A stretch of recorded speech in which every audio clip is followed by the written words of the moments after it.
District Production Officer Tororo, and OFAS member. Thank you.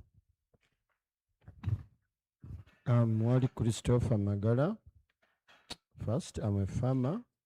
I have a Arwana natural farm, which is an agroecological farm. I belong to Slow Food. That is it, and a member of WOFAS. Mokono.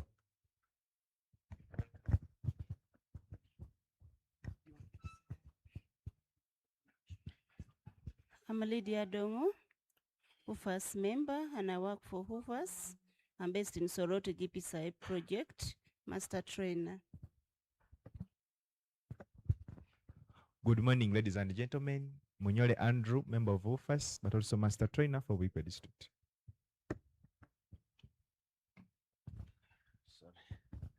Good morning. Jingo Joseph Nkumbi, Rural Advisory Services Provider under WOFAS GPSI project based in Buikwe. Thank you.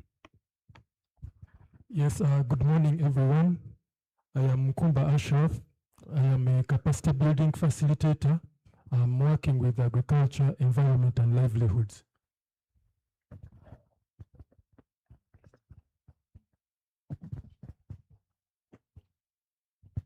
Hello, I'm Dr. Flavia Kavere. I'm a research scientist in agriculture and seed sector, but I'm working as an independent consultant. All right, a bit of energy. Good morning, everyone. My name is Waiswa Nicholas, under WOFAS GPSI project. I'm a rural advisory service facilitator. Thank you, in Wikwe District. Good morning. Vincent Andima is my name, a RAS facilitator from Wikwe District. Thank you. Assalamu alaikum wa rahmatullahi wa barakatuh. Ismakula Yasin, RAS facilitator from Wikwe District, and also agriculture extension worker in Ngogwe Sub-County, Wikwe District Local Government. Good morning, everyone. I'm Kayondo James, a RAS facilitator, Wikwe District, and I'm also an agriculture officer. I'm really impressed by the people on ground. Oftentimes, we are criticized that, oh, okay, the real farmers, the real implementers don't come to the boardrooms. This conference seems to be different. They are here. Good morning, good people. Morning. My name is Immaculate Akelo. I work for Kerry Naturals. We do value addition to shea butter to produce skin and hair products. We are based in Lira, but we work with farmers in Otuke district. Thank you.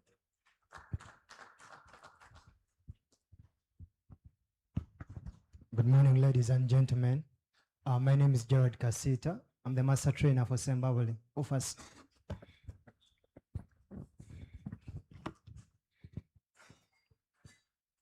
Good morning, everyone. My name is Namaz Annette, Agriculture Officer, Sembabole District Local Government, and RAS Facilitator.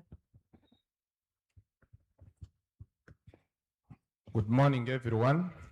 I'm by the names of Mutebi Faizo, the Senior Agriculture Engineer Bujiri, and currently the Acting District Production Officer. Most welcome. I'm hearing a lot of Eastern. I'm hoping we shall also get to hear the other regions. Yeah, my name is Geoffrey Oba. I work for GIS Promoting Rural Development Program in Northern Uganda as a technical lead for agriculture and climate resilience. Thank you. Good morning. My name is Tadeo Ajuna, and I'm the Global Programs Coordinator at YPAD. And what is YPAD, if somebody wanted to know? Thank you. YPAD is Young Professionals for Agricultural Development. So we are a global entity of youth, young people in agriculture. Okay. Thank you. Good morning, everyone. I'm by name Sochen Umar Bashir.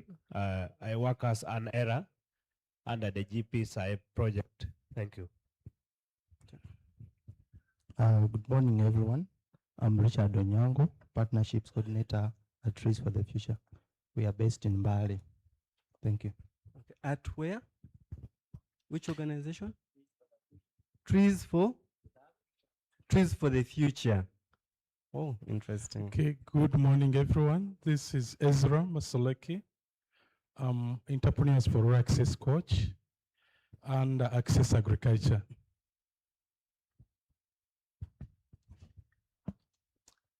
Good morning, everyone. Oyad Richard is my name. I work for Dado. We are based in Karamoja, and also a UFAS member. Thank you. Okay, so Karamoja is represented. Thank you for coming. Good morning, everyone. I'm Arfan Baji, and I work at Reforum, and of course I have a number of people I've come with, and some of them will be coming, so.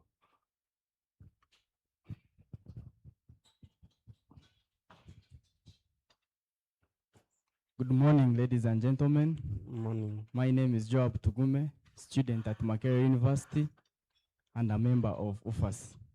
Thank you so much. Okay, so students are also members of UFAS. Maybe we need to find out who is not a member and how they can become a member. And don't leave before you become an UFAS member. Yes. Good morning, everyone. My name is Trevor Happy. I'm a student at Makerere University doing extension, agriculture and rural extension in my final year. Oh, okay. Good morning, everybody. My name is Acham Helen Kete Longat. I'm the Executive Director, Northeast Chili Producers Association. We work in Karamoja, Teso, Lango, Acholi, and West Nile. I'm also one of the first founding members of UFAS from the onset. I'm happy to be here. And currently, we're also working with the GIZ under the partnership under private sector activities. Thank you.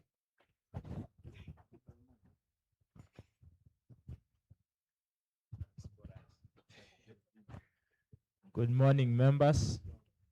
Asao John Francis is my name. I'm a RAS facilitator for GP Saheb Soroti District.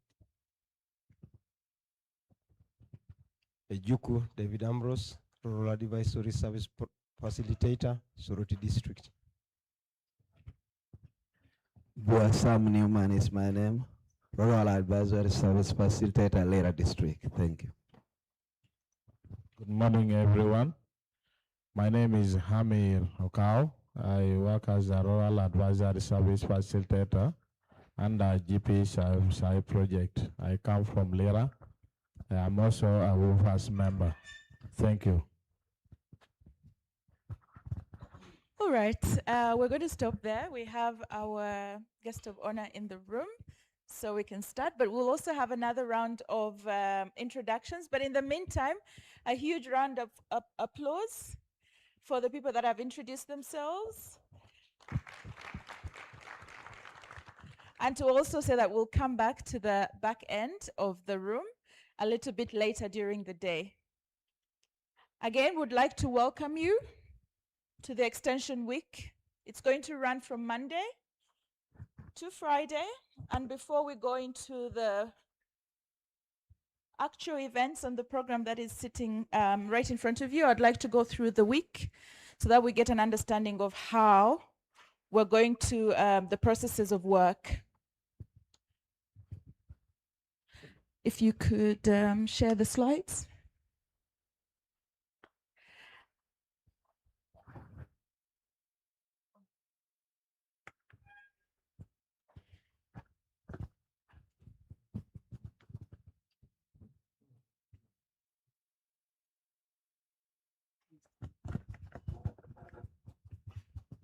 Okay. As we load the presentation, I didn't hear anyone from Kabale, Kisoro. Do we have anyone from Kisoro here? Kabale, southwestern Uganda. District. Which district is that? Rukunjiri. Okay. So which other region didn't I hear? West Nile. Do you have anyone from West Nile here? West Nile. Which district? I'm from Arua City. Arua City. Okay. I didn't hear anyone from the Sebei region. Sebei sub-region. Ajumani. Any sub-region of Sebei? Mount Elgon, that side? I think Joshua, it's a little bit far, so they are on their way. Oh, Yes. it's far. So It's far.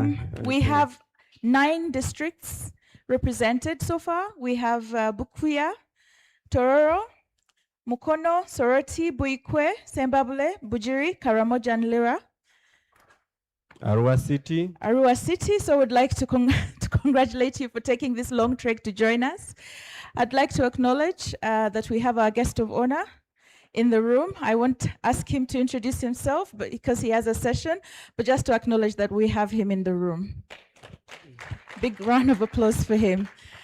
So as I said, before we go into the actual events that have brought us here, we need to understand how the flow of the 5 days will go. So as everyone is aware, this is the Uganda Agriculture Extension Week.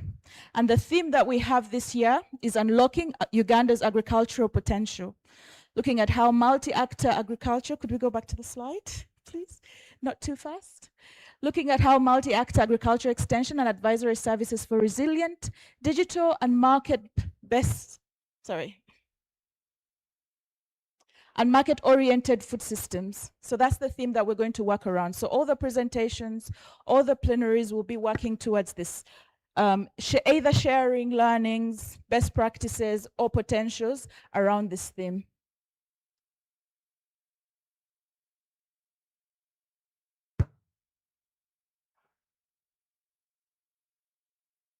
So as I said, we're going to have 5 days of this event.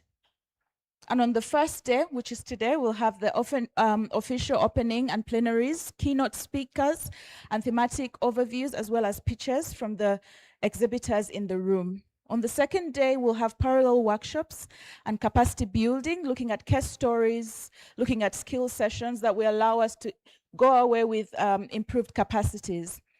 On day 3, which is Wednesday, the 22nd of April, we'll have side events, we'll have panel discussions, and these will be organizationally led workshops, including professional panels from both international and national presenters. On day 4, which is pretty exciting, we'll have some field visits. We have 9 field trips that are planned, and we'll expect that by Wednesday, everyone will identify where they want to go and will register. We'll have field coordinators that will be in charge of that part of the journey. On day 5, we'll have an official closing, a communique, as well as awards and closing ceremony. On Wednesday, we also have a dinner in the evening, so I hope that you'll come ready for that as well.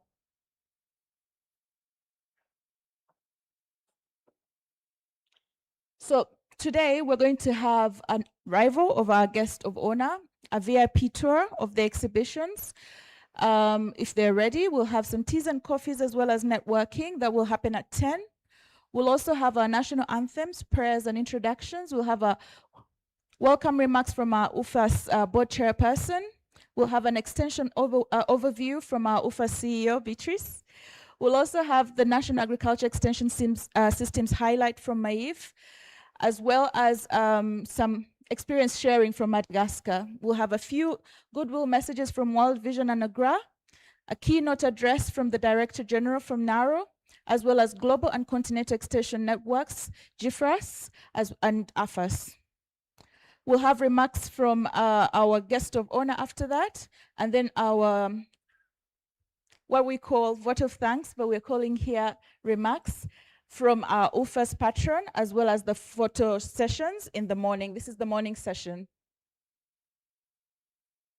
After that, we'll have an afternoon session where we'll have presentations from 2 p.m. to 5 p.m. We'll have scalable and market-driven ES delivery. We'll have extension of high-value chains, resilient and climate-smart agriculture systems, professionalization of the agricultural workforce. And this will also include some partnership pitching from Access Agric, Easy Agric, NSSF, and whoever is going to be exhibiting once they're ready. We'll also have at the end of the day an AI for agriculture extension by Dr. Nasib Mugwanya from Naro. So that's today. It's pretty packed, so you're going to see us rushing through. Before I go to the second session, I was told by Joshua that we had to crack a few jokes. And I say to him, I don't know how to crack jokes, but I know how to make people laugh. Clearly, I don't. All right. So on the second day, we'll have presentations on scientific goggles from GIFRAS and agro-industrialization from MAIF. This is going to be a very good way for us to understand our geographical placing because it's on multiple rooms. Tomorrow we'll be able to tell you where you need to go, but you need to first express your interests. So these are the different halls that we're going to be in. We have Muyenga 1, Muyenga 2, Muyenga 3, which I will be this way, but as the facilitators, we'll be able to guide you.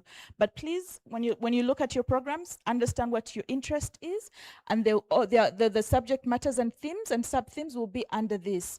So we'll have scalable market-driven, as I shared before, but here we'll have 4 paper case stories presentations, and we'll have moderators as well as rapporteurs. I won't go through that because I talked about it a little bit earlier. Day 3, we'll have the parallel side events that are organizational led. The organizations that are going to be leading on this will be GIZ, AFAS, UFAS, AGRA, PELAM, Farm Africa, and a few others as we go through. For the field visits, we will have a team going to Buikwe, a team going to Nakawa, one going to Chanja and Najera. We'll also go to Chituza. We'll go to Namlonge, Kawanda, Kirinyabigo. I think that's the dialect. Nache Sasa and Kajansi, Magere and Gayaza. So please, as we're moving towards, if you get a good understanding, you're able to map where you want to be early enough to be able to go to the field coordinators and say, this is what I'm interested in. That's why we're doing it in the first day.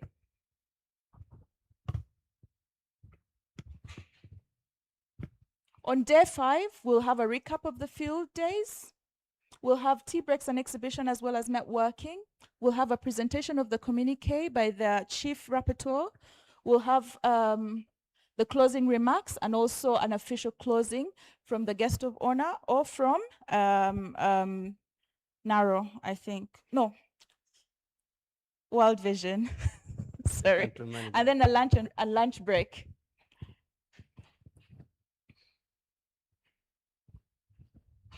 The end. All right. The end. Thank you.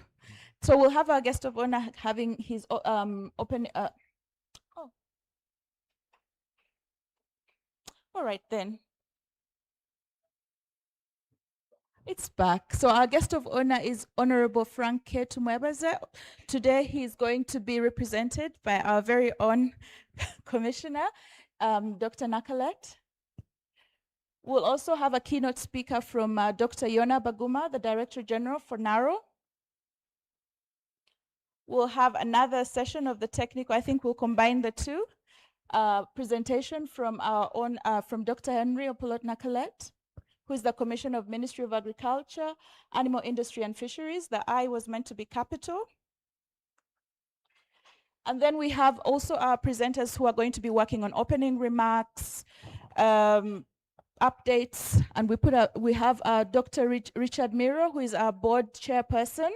We have Beatrice Luzobe, who is the CEO of UFAS. We have Miss Beatrice Biarugaba, UFAS patron. We have Dr. Lillian Lihasi, our executive director for AFAS, and then Dr. Carl Eric Larson, executive secretary, GIFRAS. Maybe they will stand up so that we see them, so that we know who's going to speak. Yes.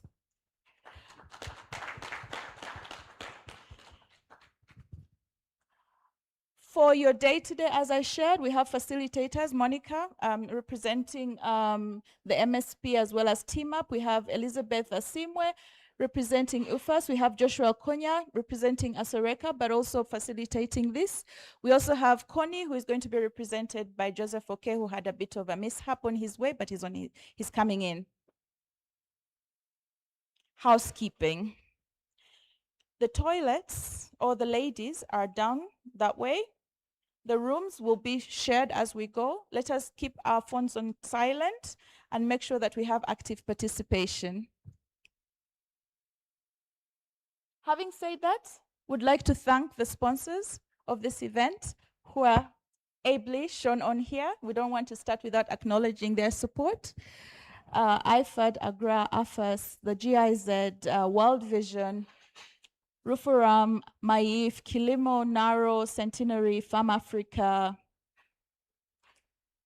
The eyes are not eyeing. But anyway, just to say that we acknowledge and we thank them for the sponsorship of this event. There's so many other people that have contributed to the event. Would like to thank them ahead of time. Joshua, you'd like to take over the... Yeah, I think now, thank you very much, Monica, for walking us through the program. And we are all nearly, our chief guests are here. We recognize the arrival of Dr. Kasim Sadiq from Naro, representing the DG. Yes. Okay, so we would like to begin the day by putting our conference before God. I would like to request for a volunteer to give us an opening prayer. In case we have any reverend or pastor in the house, or sheikh. Any pastor in the house? No. Any sheikh in the house? Oh, okay. I think as you're going, we forgot to recognize the religious and cultural leaders in the room, so that would have helped us in this process. Yeah. Any reverend in the house? No reverend, okay. بسم الله الرحمن الرحيم الحمد لله رب العالمين الرحمن الرحيم مالك يوم الدين إياك نعبد وإياك نستعين اهدنا الصراط المستقيم صراط الذين أنعمت عليهم غير المغضوب عليهم ولا الضالين. Dear Lord, we do seek for your blessing, for your guidance during this extension week. We do seek for your blessing to bless the ideas we shall come with and enable us to implement for the betterment of our country, our continent, and the globe at large. Amen.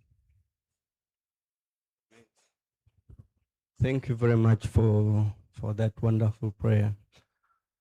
We'd like now to have the Uganda anthem, if it's ready. If we can all stand up in Pledge. preparation for it.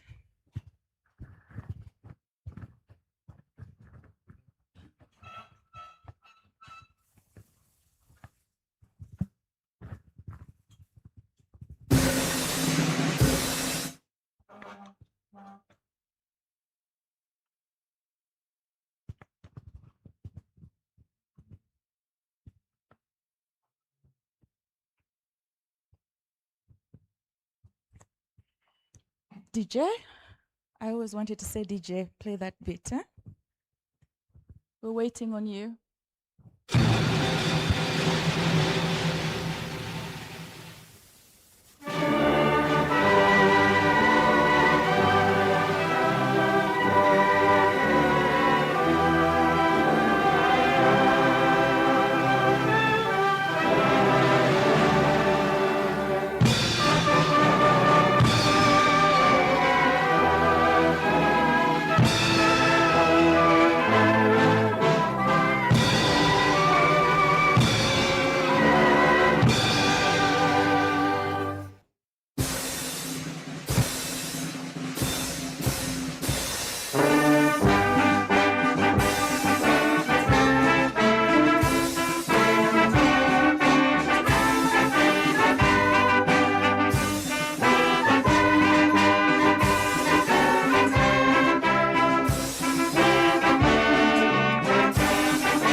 Thank you very much. Please take your seats.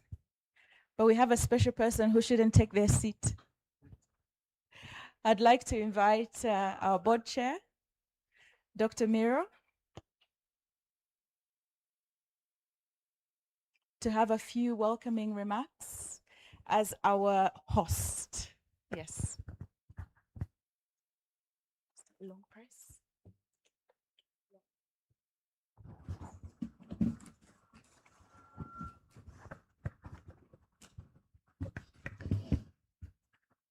Our chief guest,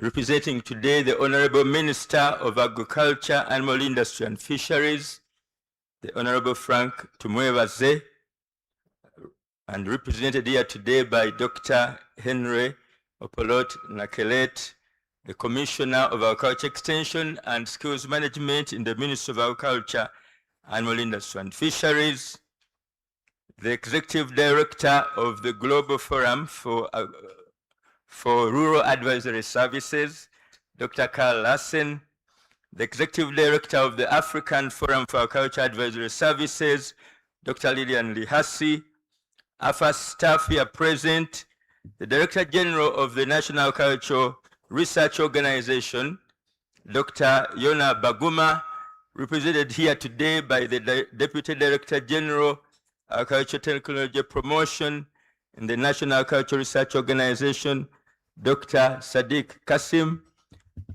senior government officials here present, the members, partners that have supported us, stood with us, heads of development partners, the patron of UFAS, the founder chairpersons of UFAS, and members of the UFAS board, members of academia, DPMOs, members of the private sector, civil society, our CEO, and our colleagues, all of you from agriculture and advisory systems, those from farmers' organizations, exhibitors, presenters, panelists, facilitators. I don't want to leave anyone behind, rapporteurs, members of the media, friends of the agriculture sector, ladies and gentlemen, a very good morning. It is my honor today as the chairperson of the Uganda Forum for Agriculture Advisory Services, UFAS, to welcome first of all our guest of honor and thank him so much for honoring this invitation and being with us here today. Can we give him a very powerful UFAS welcome? I would like again to welcome our global partner, Dr. Carl Lassen from GIFRAS, and also our ED AFAS. Let's also welcome them very strongly so they feel we love them and believe in them. A very warm welcome and indeed thrilled to have you all here for the 2026 Uganda National Culture Extension Week at Silver Springs Hotel Bugolobi. Personally, I'm very, very thrilled to see you all, our distinguished guests, ladies and gentlemen, who work very hard every day to support farmers out there in the countryside, but also in farming urban centers. We want to thank you so much and salute you from the bottom of our hearts. Let us celebrate all the farmer-facing extension officers in this room today with a big, mighty hand clap. Thank you so much. Our theme this time is Unlocking Uganda's Agricultural Potential, a multi-actor agriculture extension and advisory service that supports resilient, digitalized, market-oriented agri-food systems. This offers a strong message for us to find ways to move away from working in silos to working respectfully together. This is why today I want to announce that UFAS has joined and partnered with our very own National Cultural Research Organization, and we have agreed to work together to ensure that we can enhance the uptake of our cultural technologies, innovations, and management practices, including through the use of multi-stakeholder platforms. I take this opportunity to thank the narrow leadership, especially the DG and the DDG ATP, for this great partnership. Please especially allow me to celebrate Dr. Sadiq Kasim, who is a distinguished member of UFAS and has played a very great role to connect UFAS with NARO. Now, before I continue, who is UFAS? It's actually you who is in the room. So NARO has chosen to connect with you and to co-create with you ways in which we can enhance the uptake of our cultural technologies, which our government invests in and supports NARO to conduct. So please be ready when we come together with NARO to see how we can deepen what you do out there with farmers, to make our NARO technologies appreciated and uptaken by the farmers. We gather at a decisive moment when Uganda has set for itself a tenfold growth program and has earmarked agriculture, tourism, and minerals as key sectors for this growth strategy. With agriculture at the front and agro-industrialization as the key driver, Uganda's farmers, agribusinesses, and the service providers have a new bar to climb. At the same time, the persistent shocks and disruptions such as climate variability, emerging pests and diseases, market volatility, economic upheavals, global conflicts, and rapid technology change complicate how we are going to achieve the tenfold growth strategy. But also, it's a time of opportunities where digital tools that can reach the last mile, the growing private sector role in agriculture, the youth who are present with us here, and I want to celebrate my students. Please stand up and we celebrate you who are here today. Could you please applaud them? They represent very many youth who are in this room, who we see as a great opportunity for the future and are ready to be leveraged by all of us to make a difference in this sector. So therefore, this week offers all of us an opportunity to listen, to learn, to share models of AES, that is our culture extension and advisory services, that can offer success. I know and I'm confident that in this room, all of you have tried out many unique models that are connecting farmers to the market. And my personal key question is, how does extension look like when the markets are assured? It's different from extension where the extension we've been doing sometimes. But when markets are assured and standards are required and food safety is important, how do you manage those extension workers? So we are here today because all of us have been challenged by government to look to commercialization through even the PDM uplifting the poor. We want to learn from each other. How do we make this happen and make agriculture a paying vocation and undertaking for our farmers? So for the next 5 days, we'll be sharing evidence and examples of what works in these areas. We have the opportunity also to focus on aquaculture, apiculture, which is beekeeping. We also have the opportunity to uplift our very livestock extension systems. Not that we not focus on them, but sometimes we uplift crops so much and we forget that livestock is a key contributor to agriculture and livelihoods, and therefore we need to appreciate the extension models that are supporting its success. I have just some messages here today that I would like to encourage you to be open to during this week. First of all, collaboration. And I know that means a lot of sacrifice for each of us because we are used to working alone. We are used to doing things comfortably in our own discipline, but this requires us to open up. And I want to encourage you to be ready for that sacrifice, to be disturbed by a partner who needs to work with you to make a difference. Not only one partner, more than one multi-actor. Secondly, also to point out that, of course, we know that extension these days is also beyond what government is doing, involves a lot of private sector players. We have in this week young people supported by Reform called Innovation Transfer Partners. Can you stand up? They're doing a great job in private sector extension. Let me ask Dr. Fang at least to stand up to represent them. He's from Reform, and we are making big strides with the Reform to make sure they inspire us. How can young people start businesses? Well, with that, I also want to acknowledge that the agro dealers are playing a very, very big role now in extension. But the only challenge is that they are not fully capacitated. So that invites us again during this meeting to think through, learn together how we can support them. The other point is about professionalization, how we can do our work ethically. In fact, I was thinking this morning, even as we are here in this room, how can we serve objectively, meaning well, when we are serving the farmer? Professionalism, accreditation. I look forward to a day through the ministry, of course, and our great partner and officer, Dr. Henry Nakalet, with your support, when extension among all of us is regulated, is certified, is standardized, but also recognized and rewarded, because these are the people who are supporting farmers to make a difference.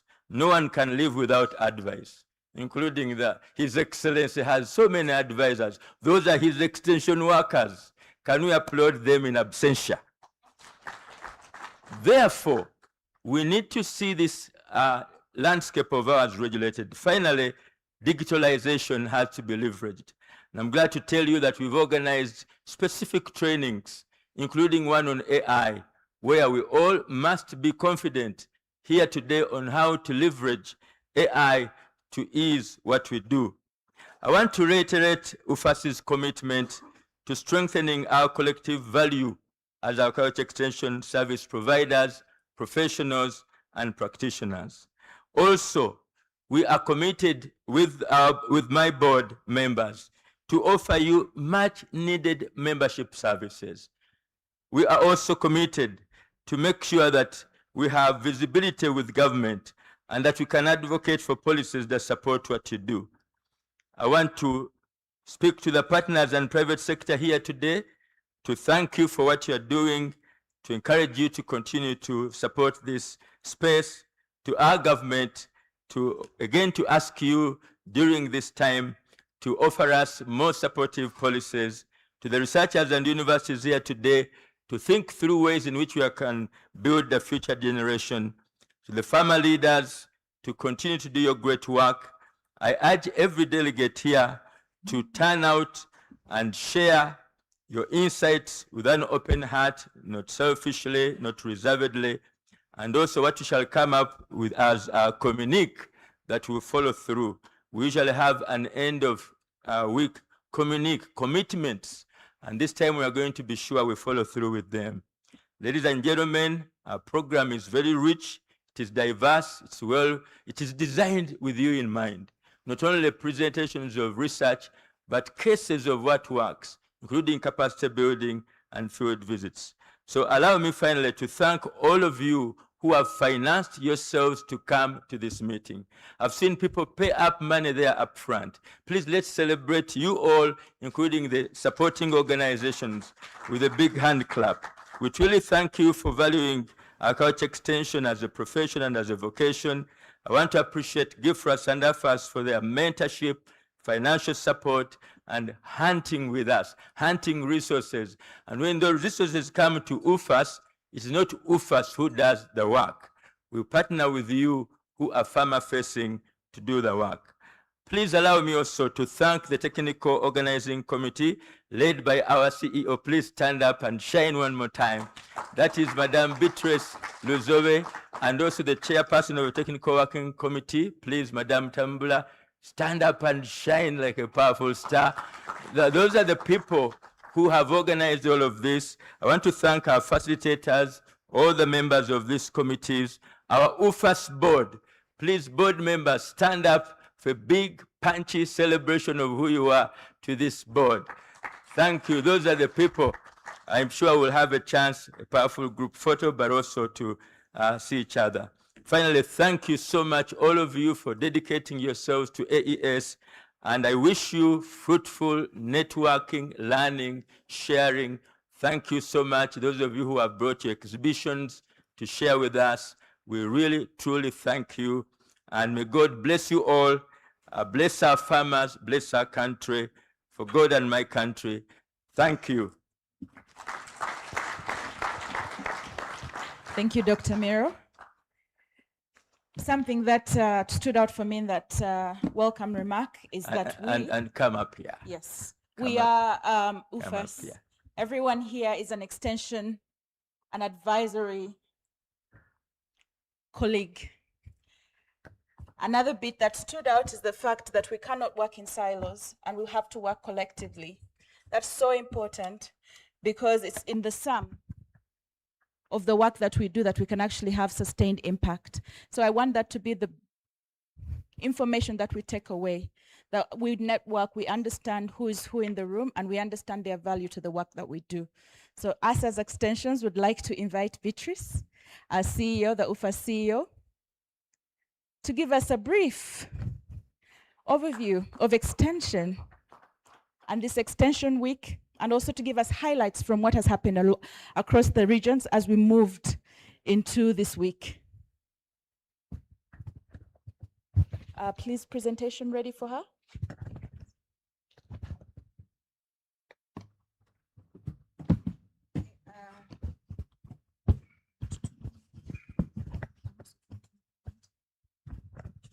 Okay, I would like to stand on the protocols which have been established by my chair.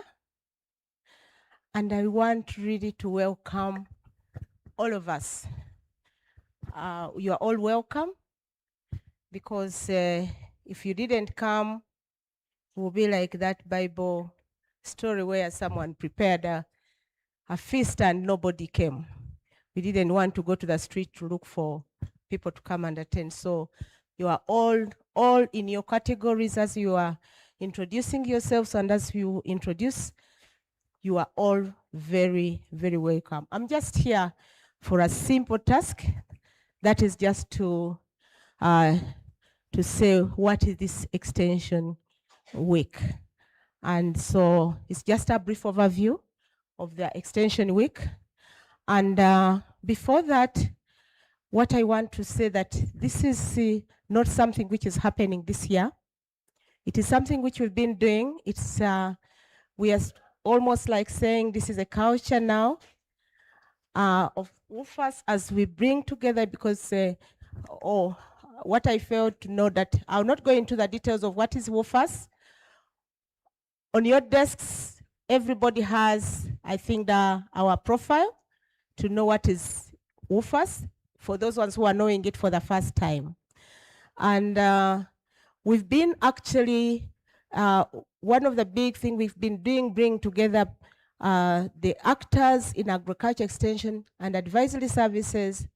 We've been organizing together with the partners, including the ministry, organizing these events, extension events.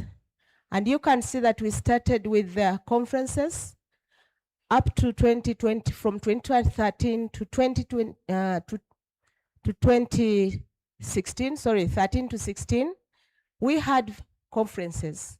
This used to be 1 to 2 days, and then we moved on to symposia. We had a symposia 3 days, and these were up to 2020. 2020 is like almost, it was kind of like the turnaround during the COVID, when we had the e-symposium, which ran for a week, and it was attended. We had the biggest number of people attending from online and from here and outside the country. I think people just wanted to share, they were looking out for the opportunity. So that is a symposium. We had over 1,000, participants. And then after that, that's when people said, why don't we have an extension week and also fit in what the AFAS and the GIFRAS does. So we started the extension week 2021 with the All Africa Extension Week. And we said that was also us because when it is in a country, it is when a continental extension week is in the country, then the country fora is in charge of organizing together with the line ministry. And we want to say we really got support for that. Then 2023, 2020, and 2024, okay? And now we have the extension week, which is 2026, which was supposed to be in 2025, but we postponed it for genuine reasons. What I would say that what is the value proposition of these, different extension weeks? One we see as an opportunity for knowledge sharing. There's a lot of information which is shared during these events. Opportunity for networking. I've seen so many people who network. Even there, I was seeing someone saying, oh, you are lost. Someone from Ajumana and is greeting someone who is from Bujiri or from the West and saying, oh, what is happening? So that is another thing. Then the capacity building. There's a lot of capacity building. People learn a lot in these events. The policy influence, we always make sure that we have policy issues, policy recommendations coming out of these meetings. Even for this one, as they have already mentioned, it's going to be the same. And then, of course, market-oriented solutions. And for this one, we are actually looking out for that. Coming to the extension week, this yeah, they have already mentioned and you have already read and you have received. The theme is unlocking Uganda's agricultural potential, multi-actor agriculture extension and advisory services for resilient, digital and market-oriented. Those three, the digitalization, the resilience, and the market orientation, we expect it to cut across whatever is going to be discussed. And we have the four sub-themes. One is, the sub-theme one is scalable and market-driven ES delivery and business models. There are many models which extension people are using to reach farmers. Some of them are just delivery models, others are actually business delivery model, business extension models. The second one is extension for sustainable high value chains, coffee, horticulture, livestock, aquaculture, entomculture, and so on. And there are many of them. Actually, one which is going to come up in this one is the Hass avocado. Okay, and then the third one is resilient and climate smart agriculture systems and practices. Then professionalization of agricultural workforce. Those are the sub-themes where everything is going to be lined on. The main purpose of this event is to deliberate on the critical issues that affect extension services, to align and operate within the multi-sector coalitions so that we can support a dynamic, inclusive, resilient, market-oriented, agro-industry-driven agriculture sector. We have the expected outputs. We expect a compilation of scalable AES models and innovations, an outline of the key factors, best practices, strategies, and recommendations, documented case studies, innovations. A number of case stories are going to be presented. In extension, we actually, when our friends, the scientists and the academia, they mostly present papers, but we realize that extension workers, much as they may not write papers, they have case stories, they have stories to tell. And those stories to tell, the success stories, they actually go far in creating learning and sharing among the extension workers and the farmers. And then we also, the strategies to enhance the countrywide professionalization, accountability, networking, and information sharing. We also have, we are kind of like forecasting what is expected outcomes, increased adoption and scaling of these successful models when they are presented, strengthened capacity among, because we said capacity building is one of those value proposition, strengthened AES and strategic partnerships.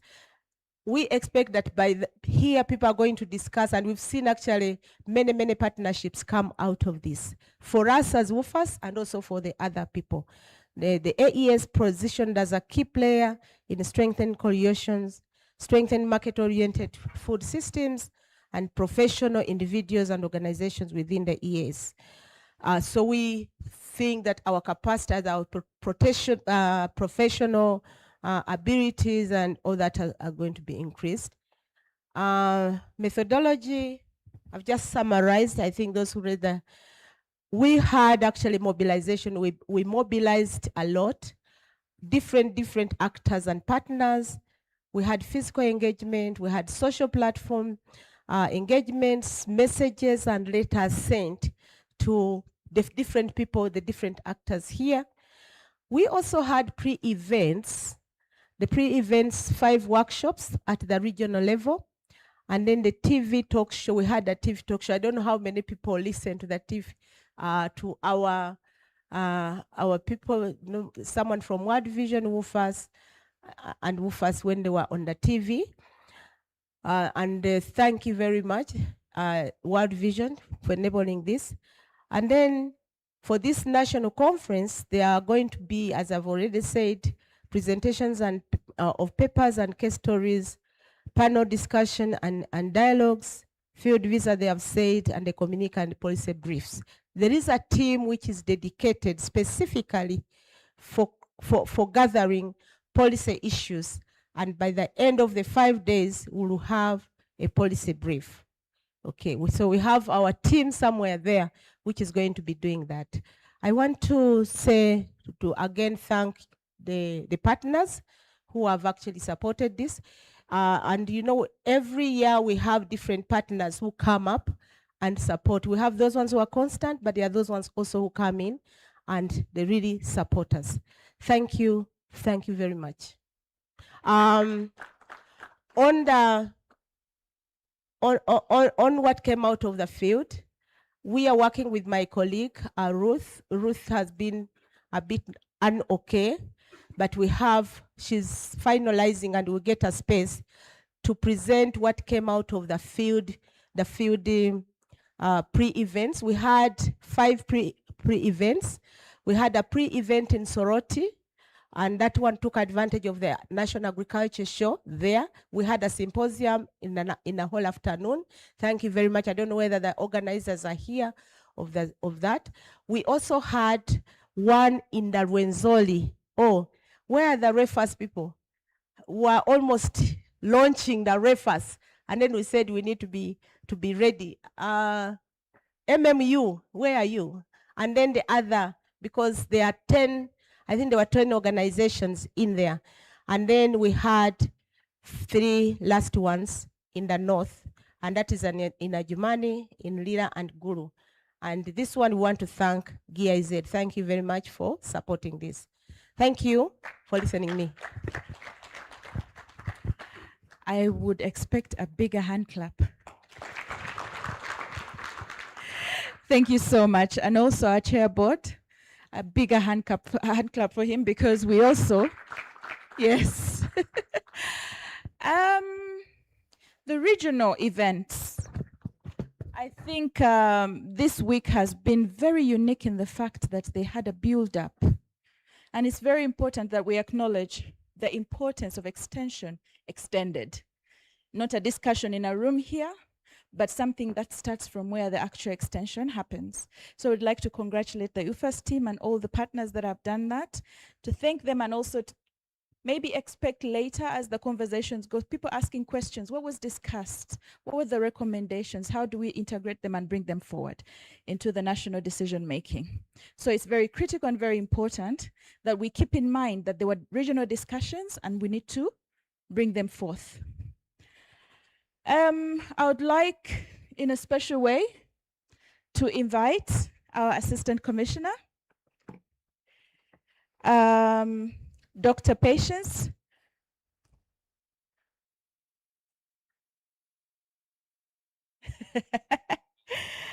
who is going to share some highlights from the National Agriculture Extension System on AES on behalf of MAIF.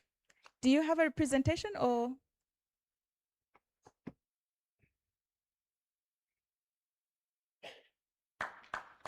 A big round of applause for him. All right.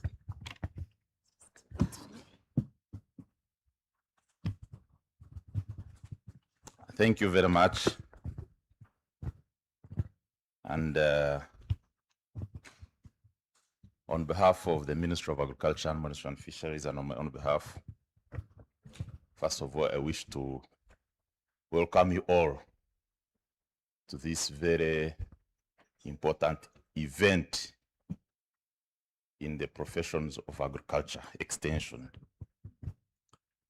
And also to thank the Uganda Forum for Agriculture Advisory Services for spearheading the organization of this event. Well, I have been tasked to provide some highlights on agriculture extension, particularly on the professionalization of agriculture workforce. I did not prepare a PowerPoint, but probably I wish to first take you some historical milestones on how we have arrived today. And we adopted the National Agriculture Extension Policy in 2016.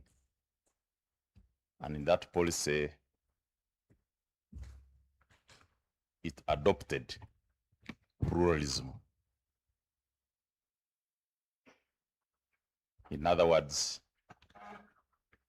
the delivery of agriculture extension services no longer a monopoly of public system. But the policy did put the public extension system at the core. And that's why it was called the single Spain agriculture extension service, meaning that while all other actors were enabled to provide services, they had to be coordinated. And that coordination had to be provided by the public extension system. So, it is therefore my hope that as we move ahead, we have had a lot of challenges. We set up 4 milestones at the beginning. One was put in place an effective policy environment. The second was to establish an efficient delivery system. The third was to put in place a very well coordinated documentation of the content. And the fourth was strengthening the farm organizations. Those were the first 4 milestones that we agreed upon at the beginning. But for now, I'm only going to emphasize the professionalization part of it. Because professionalization is not only about the workforce, but also about even the farmers. So it is both an honor and a responsibility to speak on the subject that sits at the very heart of agriculture extension transformation, the professionalization of the agricultural workforce, particularly within our agriculture extension and delivery services, advisory services. Agriculture remains the backbone of our economy, the livelihood of millions, and the engine through which we must drive inclusive growth, food security, and resilience. Yet the systems that support our farmers, especially extension services, are being asked to do more than ever before. Today's agriculture is no longer just about production. It is about markets, climate resilience, digital innovation, nutrition, and sustainability.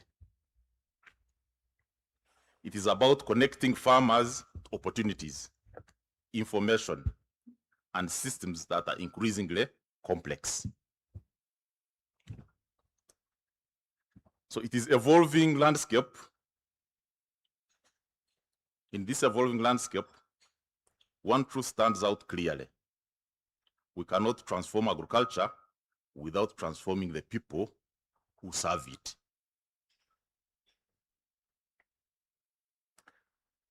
So over the years, Uganda's agriculture extension and advisory services landscape has expanded in scope, but not always in structure or coherence.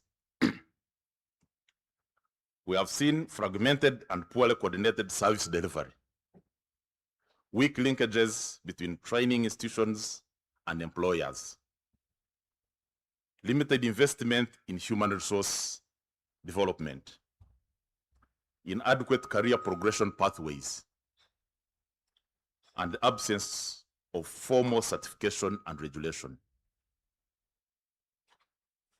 So the result is a workforce that is often under-supported, under-recognized, and at times under-prepared to meet the demands of modern agriculture. This is not a failure of individuals, it is a failure of systems. And it is precisely why professionalization is no longer optional, it is urgent. You know, it defeats my understanding when we look at other professionals very well organized. Last week I attended an annual conference of the organized by Institute of Internal Auditors. It was at Serena. And you see the level of professional organization. And I started reflecting as to why agriculture cannot organize itself like this. The agricultural professionals. When you look at the population of internal auditors, how many do we have in the country? But look at the agricultural professionals, and we are unable to organize ourselves. And this is a task that we must really take on. I have talked about it, but I think in the past, but I think we need to collectively put our heads together and see how we drive the professionalization of agriculture. We had included these issues in the National Agriculture Extension Bill 2017, which unfortunately has not yet, to date, has not yet gone to Parliament. And therefore, it is our responsibility to see how we lobby now that we are having a new government that is coming next month. We need to position ourselves and how we get the National Agriculture Extension Bill back on track. Now, what do we mean by professionalization? Professionalization means recognizing agriculture extension not as an auxiliary function, but as a distinct, respected, and regulated profession. It means building a system where competence-based training defines entry and progression. Ethical standards guide service delivery. Certification and licensing ensure quality and accountability. Continuous professional development keeps practitioners relevant. And a clear career pathways attract and retain talent. These are very key issues that has to be considered as we think about how to professionalize our services. It also means creating strong functional linkages between universities, regulatory bodies, employers, and practitioners, so that what is taught aligns with what is needed. If you observe, agriculture extension is a bridging institution that is supposed to bring all these other actors together and drive transformation in the agricultural innovation system. In practice, we don't have a functional agriculture innovation system because these actors are operating in silos. The universities are not well linked to farmers. They're not well linked to policy. The research they do is not contributing to the transformation agenda.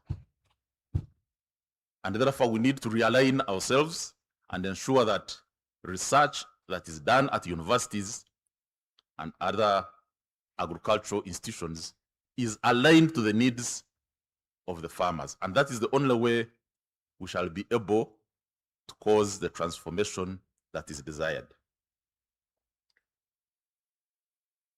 But above all, professionalization must be inclusive. Women, youth, and marginalized groups must not only participate, they must lead.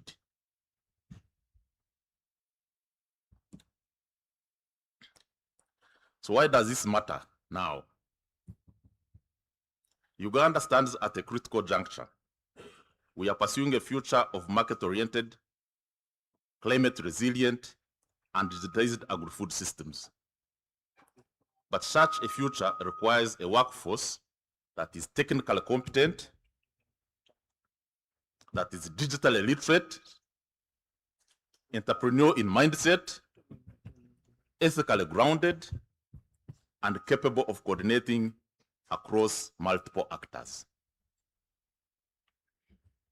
So extension workers today are not just advisors. They are facilitators of innovation, brokers of knowledge, and connectors within value chains. So if we fail to professionalize this workforce, we risk slowing down the very transformation we are seeking.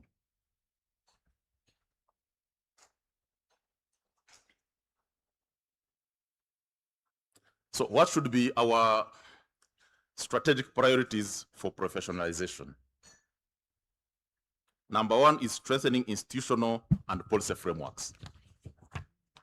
We must establish clear national systems for certification, licensing, and regulation of extension practitioners. This includes defining standards, enforcing accountability, and ensuring consistency across public and private providers.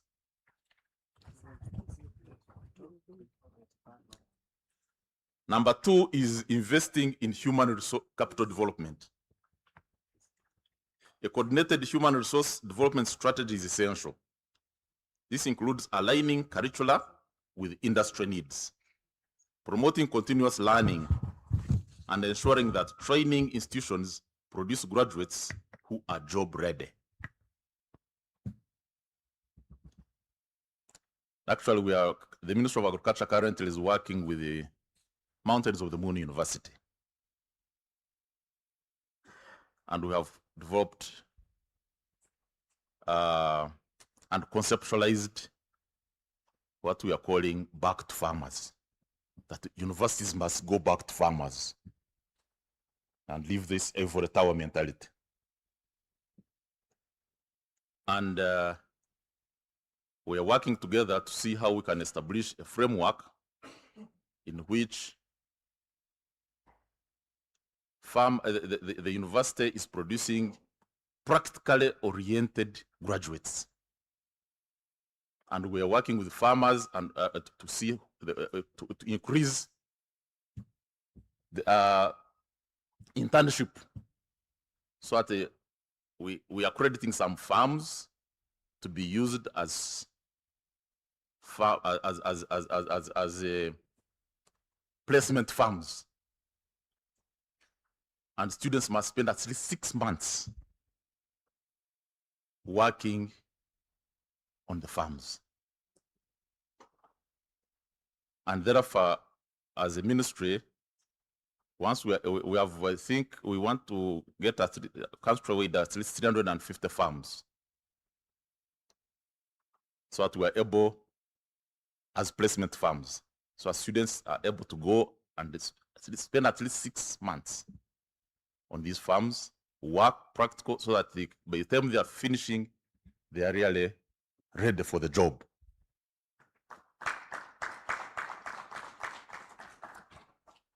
So investing in the human capital development is very key. The third area is enhancing attractiveness of the profession. We must reposition agriculture extension advisory services as a viable and rewarding career path, especially for young people. This means improving incentives, creating visibility, and offering real opportunities for growth and leadership.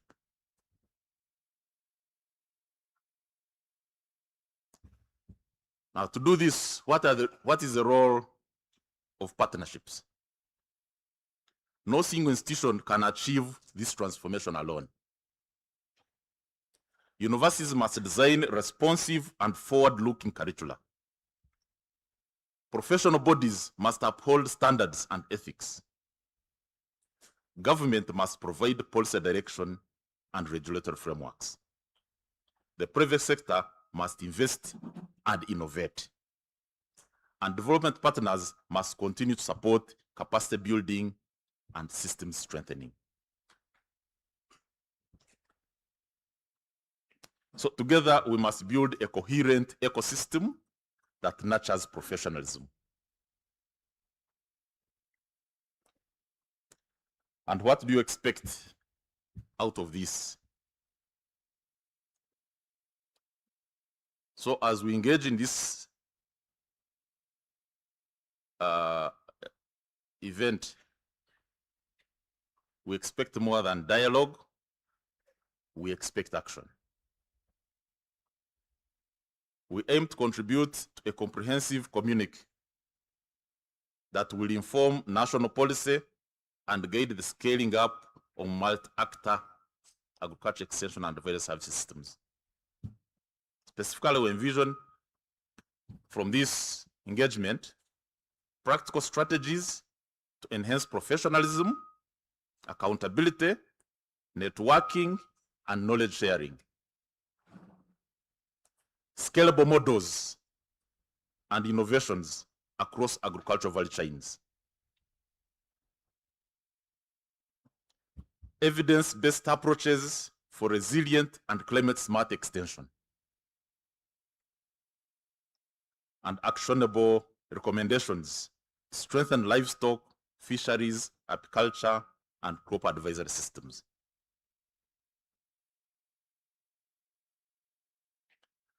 And the outcomes we seek are also equally ambitious. One is a strengthened policy framework that regulates and elevates agriculture extension advisory services.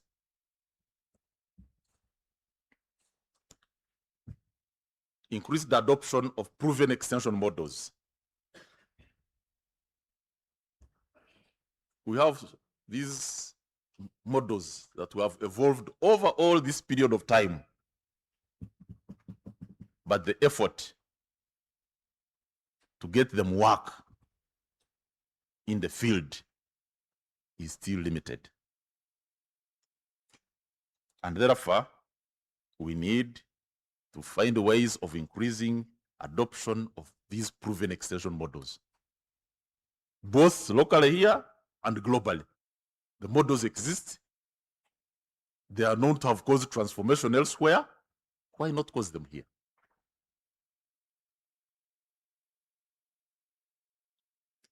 We need a stronger partnership with academia and research institutions. These partnerships are really weak. It must go into our DNA that we must have partnerships, we must work. And if a professor is trying to design a research program, must know that he must work with some person in the Ministry of Agriculture, some person in the local government, some person in a narrow, so that you enhance, so that when you bring the actors on board as you're doing your research, you increase the probability of adoption, uptake of the research results.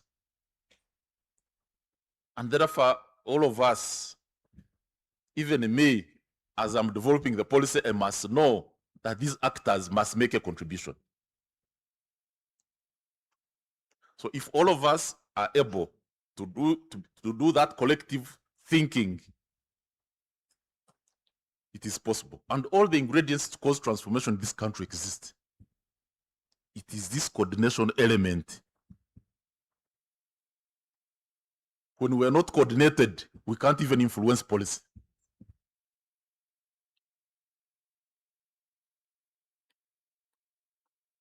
You must build a critical mass that attracts political attention. Because you know policy processes are political processes. And therefore we must build and look at the political economy and see how we resonate well with it in order to influence and get what we want.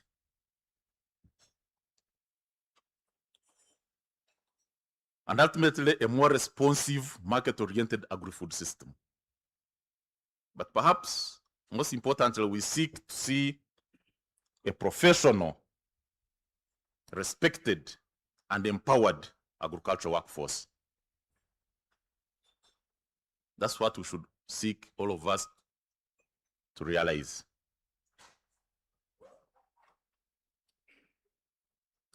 So, ladies and gentlemen, professionalization is not just about systems, it's about people. It's about dignity in work. It's about trust in service delivery. It's about ensuring that every farmer, regardless of location or status, has access to quality, reliable, and timely advisory services. And therefore, today we must commit ourselves to invest in our extension workforce, build systems that recognize and reward excellence, create opportunities for youth and women, and uphold the highest standards of professionalism and ethics. Because when we professionalize our cultural workforce, we do more than improve services. We unlock the full potential of Uganda's agriculture. I therefore conclude by thanking you for giving me this attention, giving me the opportunity to come and deliver this presentation. Thank you very much. A bigger round of applause. Thank you so much. Thank you so much, Dr. Patience. Some of the things that he talked about are so critical. Coordinated collaboration. You know, they're saying we're going to collaborate, but not understanding the coordination of it, that always becomes the handicap that we carry along in rooms. He's also talked about ensuring that we have structure and coherence in the processes that we have, as well as professionalizing agriculture.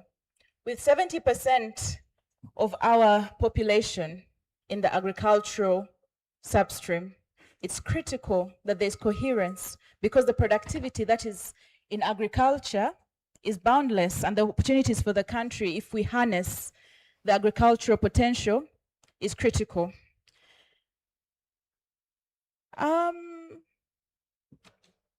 I would also like to go a bit into the understanding of extension and advisory, but we'll unpack it as we go into the panel discussions later in the afternoon. But keep that in mind.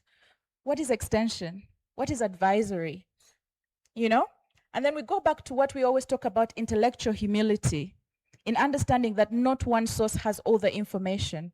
And therefore, the pool of information needs to be a little bit more humble in understanding what the other person can bring to the table. And it's that intellectual humility that becomes critical to actually increasing our coherence and professionalizing the sectors that we work in. And in this case, this is agricultural. I'd like to invite our keynote address, Dr. Sadiq Kasim. You know, when I was writing, I wrote it with a K and I was told, with a Q, and I was told, no, it's a K. So I'd like to invite him to have a keynote speak, which is looking at unlocking Uganda's agricultural potential, multi-actor agriculture extension advisory services. And here we'll have the, in place of Dr. Yona Baguma, we'll have Dr. Sadiq Kasim on behalf of NARO. You're welcome.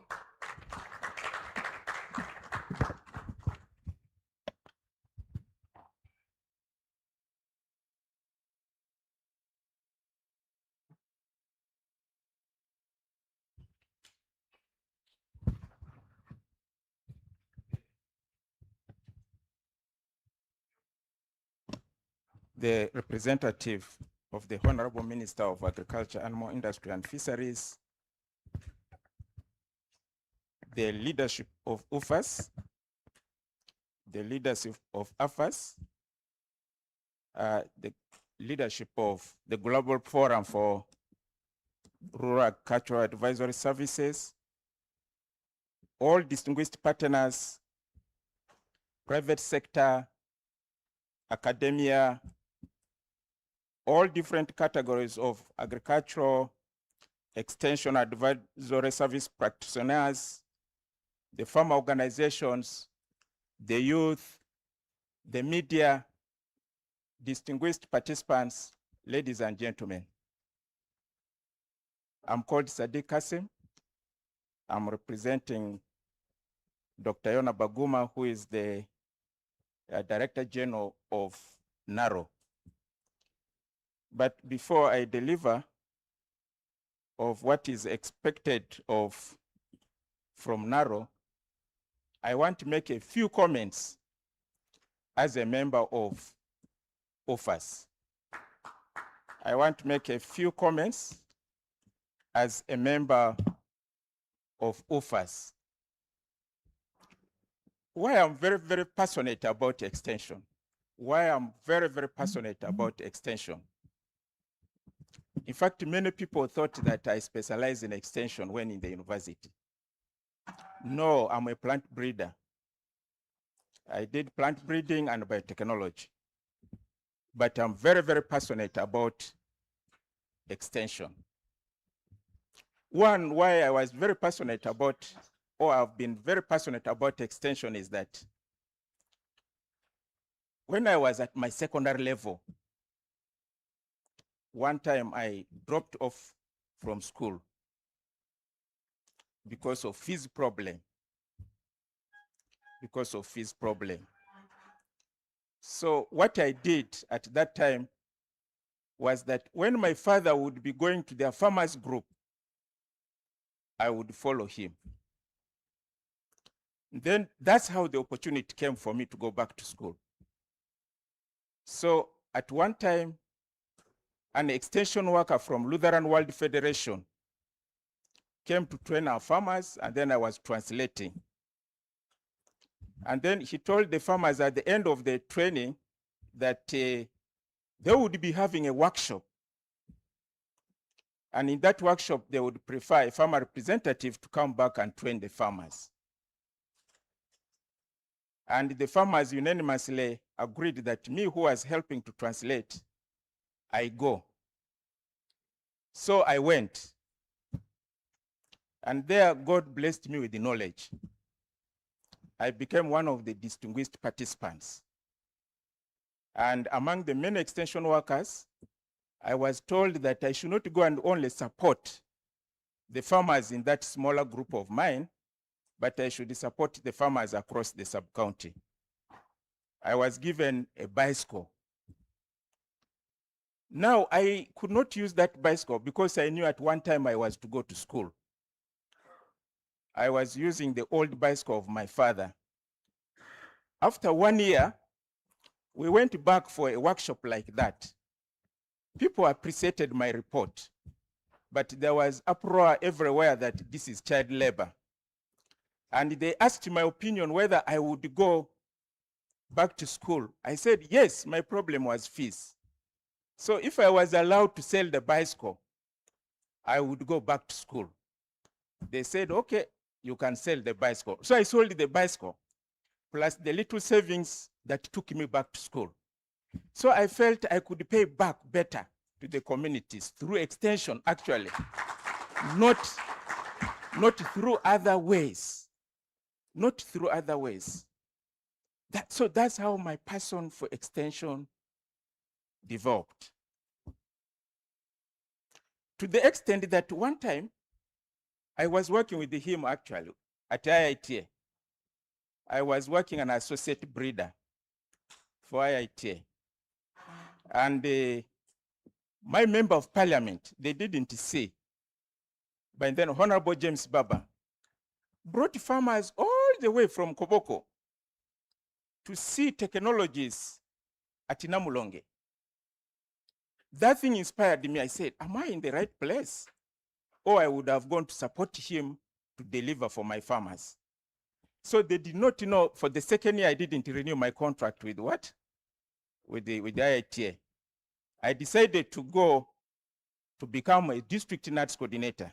When actually, economically, I was doing better at IITA, but I decided to go. Because I wanted to position myself to give back to the community that brought me back to school. So I went back.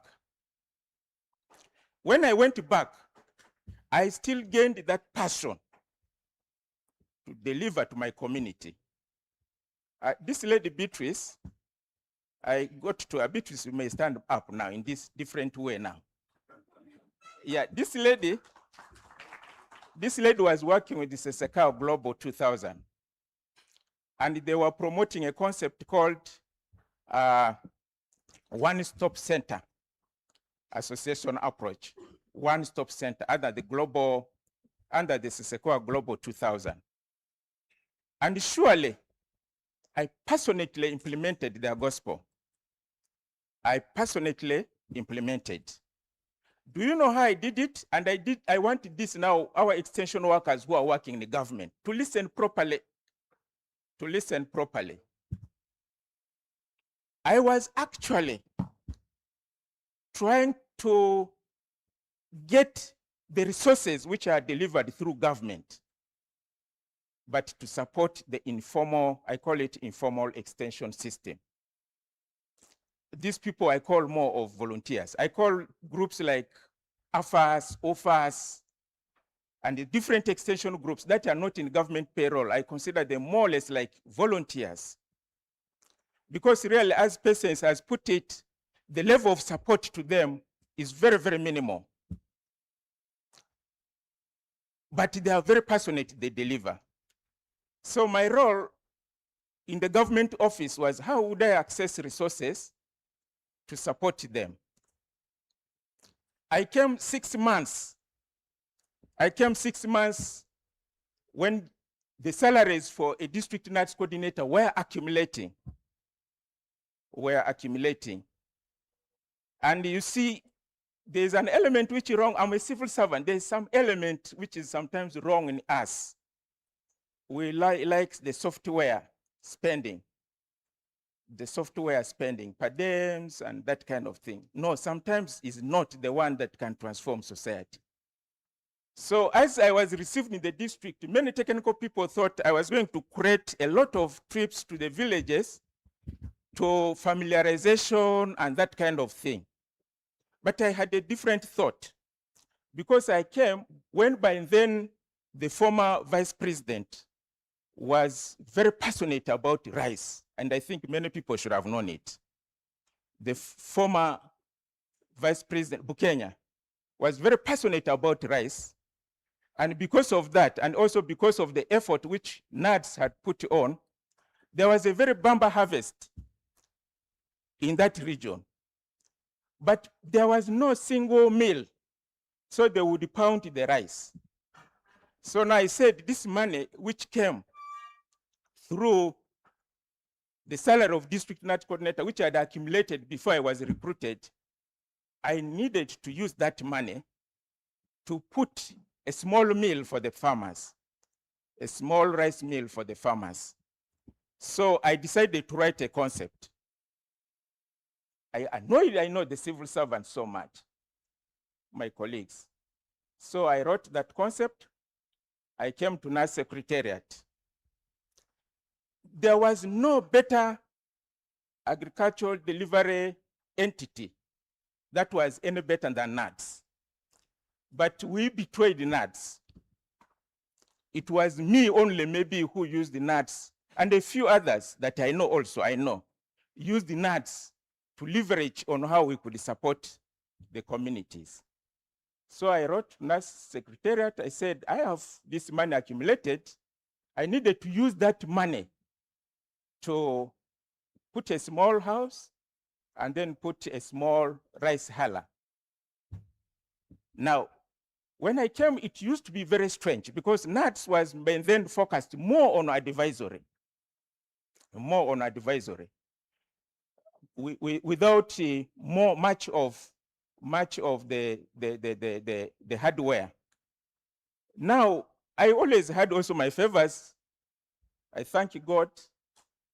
By then, the executive director of NADS, Dr. Selim Nandi, decided to send Dr. Oriokot, who was by then the technical services manager, to go to Koboko to check whether my concept works. I want you to take what my colleagues have said here earlier about partnerships. And this lady was talking about also humility. These are tools for an extension worker. So at that time, my partners that I was to create was the resident district commissioner, the district chairperson, and the distinguished leadership of the district to be the one receiving Dr. Oriokot. So that that decision should be accepted. He should accept to allow us move to implement my concept. So they received Dr. Oriokot well, and Dr. Oriokot was well overwhelmed. But also I did my tricks, which are positive.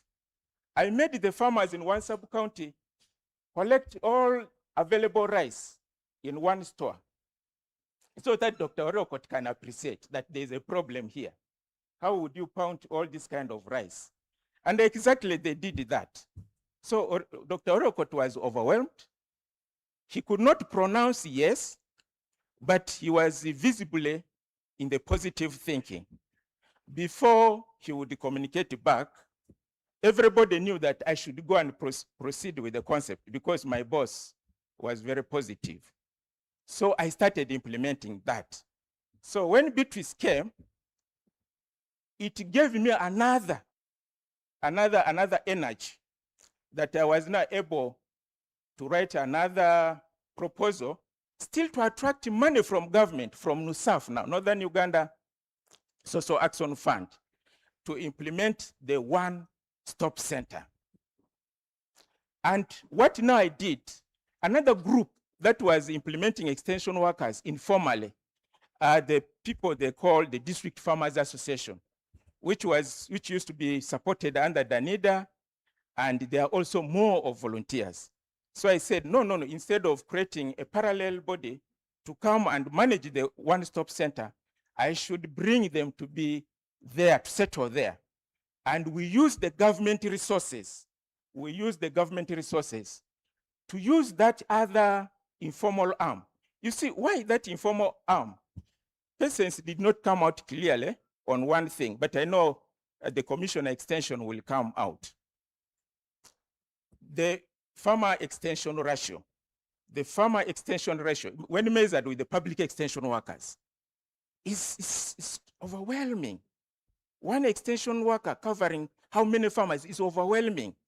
So the only way we can do is to leverage in these groups that are more of volunteers, such as OFA, such as the District Farmers Association, such as the youth, whatever groups, that we need to leverage on them to bridge that gap. So that was what I was doing. And so my passion for extension came from there. But there was again one element which continued to be wrong. Whereas extension is underfunded, undersupported, even the one of public, the expectation of the society is over too much. Actually, any poverty in the community is associated with weak extension services. You see, you want to milk a cow that you have not fed well. You want to milk a cow that you have not fed well. So those blames came. So I said, oh, maybe to prove that I also work, let me come back to the university and do a PhD in plant breeding and biotechnology, and maybe go to research so that they would appreciate us. I would be appreciated at least once in a while. So as I came to research, because of also my background having as a work as a district nurse coordinator, then I now became now, as I am now, the Deputy Director General in charge of technology promotion. And again, I'm suffering. I'm one of the few Ugandans who enjoy my holidays. I'm always busy. But they will say, narrow technologies are not visible. Narrow technologies are not adopted. And now, therefore, you are doing nothing. And then I say, now, what is it? So, as the chair has said, I said, maybe, as I strengthen linkage with our public extension system, I should also strengthen linkage with offers. That's why we have signed a direct MOU. So I believe that really research alone cannot do. Extension alone cannot do. When we work together, we can have a synergy that can transform agriculture and the country. So let me summarize what I have put here. A few facts. Narrow is an agent of MAIF. Narrow is an agent of MAIF. There was a time now when I had left Abi, when I had left Koboko, and I was now at Abi as a director of research. And then I heard that my boss, who was the district production coordinator, was at the verge of being arrested just because of a mistake of a driver. Just because of a mistake of a driver. So I drove myself very fast. When I reached the police, I knocked. That you are where from? I say I'm from MAIF. Because the only way I would get in is to say I'm from what? MAIF. So I said I'm from MAIF. So they allowed me in. And then that's when I decided to say, no, you see, Narrow is an agent of MAIF. So I'm based at the regional level. You get it? I'm based at the regional level, and therefore have represented the commissioner responsible. I've come to talk for my district production officer. And I told them, If you humiliate him by putting him in for a mistake, which is of the driver, then in future the farmers will not take him seriously. Now government will be paying him without the people listening to him, and that will be dangerous. So they did not go ahead. They did not go ahead. So, but I want you to know that for one purpose. Sometimes in many gatherings, they will say, Maif is absent, Naro is present. But Naro is an agent of Maif, but our role is to coordinate, oversee, and guide agricultural research in Uganda.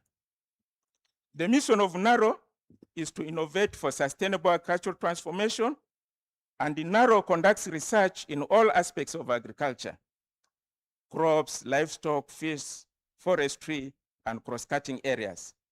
Our goal is to enhance agricultural productivity, production, commercialization, and agro-industrialization through generating and promoting innovations, research technologies, products, and services. Now, why we should come really together? I want to give some 3 examples. Over time, Naro has generated 10 coffee wilt disease-resistant varieties, which can yield up to 3.9 tons per hectare, compared to the local ones, which can yield up to only 1.5 tons per hectare, with all the best attributes. But is this now what our farmers are getting? Our farmers are not getting. That gap between 1.5 and then 3.9 is very wide. Where is the bridge? Dr. Pearson said it. Extension is the bridge. It is the extension that can enable the farmers to bridge that gap. Maize. Naro has already 45 widely adapted stress-resilient maize varieties, including hybrids, that can yield up to 8 to 10 tons per hectare, compared to only 3 tons per hectare, which I'm sure now what the farmer is getting. So research alone cannot transform the farmer. You can see that wide, from 8 to 10 to about 3. Naro again came with the drought-tolerant, high-yielding, and nutritious pasture varieties that can improve milk production, even from our local breeds, at least from producing 2 to 3 liters to at least producing up to 6 to 8 liters. But what is the scenario like currently? Is that the production? No, because there is that gap, and the extension is the bridge. So when you see critically, we had been having gaps, and I thank my colleague. We call them twin brothers because he's in extension. I'm also passionate about extension. We call ourselves twin brothers, persons. He says still there's some small gap in the research to extension farmer linkage to translate and bridge those gaps. And he has proposed ways of addressing them. There are also gaps in farmer market feedback gap. There's a gap in that feedback that comes from the farmer and market, that there's gap there.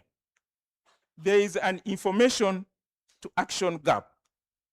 So these 3 gaps are what exactly Dr. Persons is talking about, that we need to professionalize you, all of you who are here, who are passionate about extension. We need to professionalize you. But I want to emphasize, in addition to what he explained, professionalism, I want to demonstrate with evidences.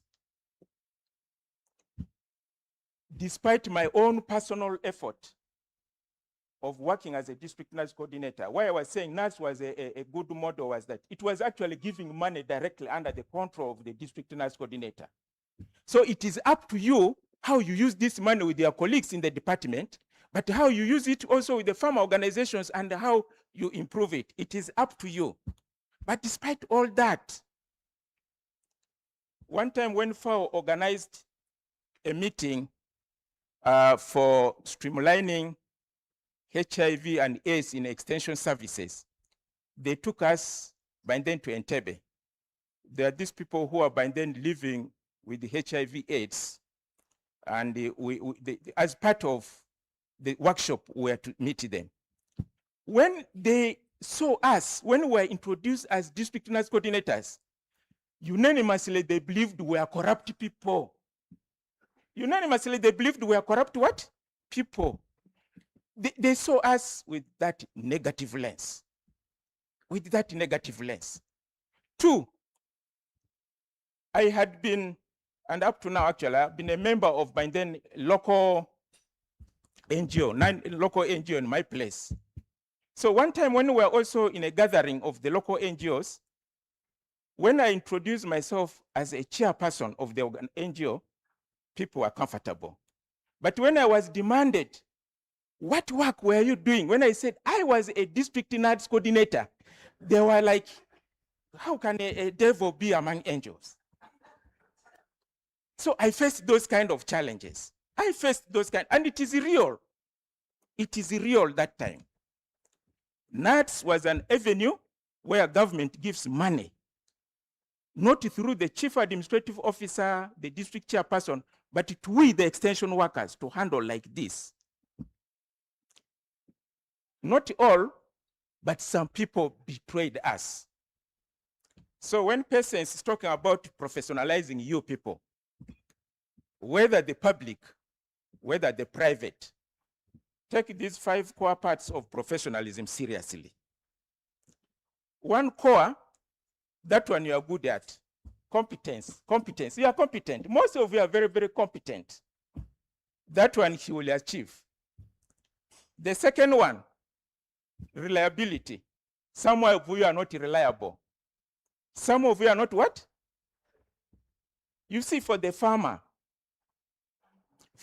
when you say, I will come tomorrow, and then tomorrow you don't come, and then even you put off your phone, or you begin dodging the calls, then you are not reliable enough. The next time, the farmer will not take you serious. So the second important core of professionalism is the reliability as an extension worker. The third core, which I'm sure also not all of you, although he will standardize it, accountability. First of all, whom are you accountable to? Whom are you accountable to? You see, I wanted you people not to separate two things. That when I'm in my office, in my office, the most person I'm accountable to is my boss or even the minister who is now here represented. But then on Friday as a Muslim, I'm accountable to God. No, no, no, no. Each day you live, you are directly accountable to God.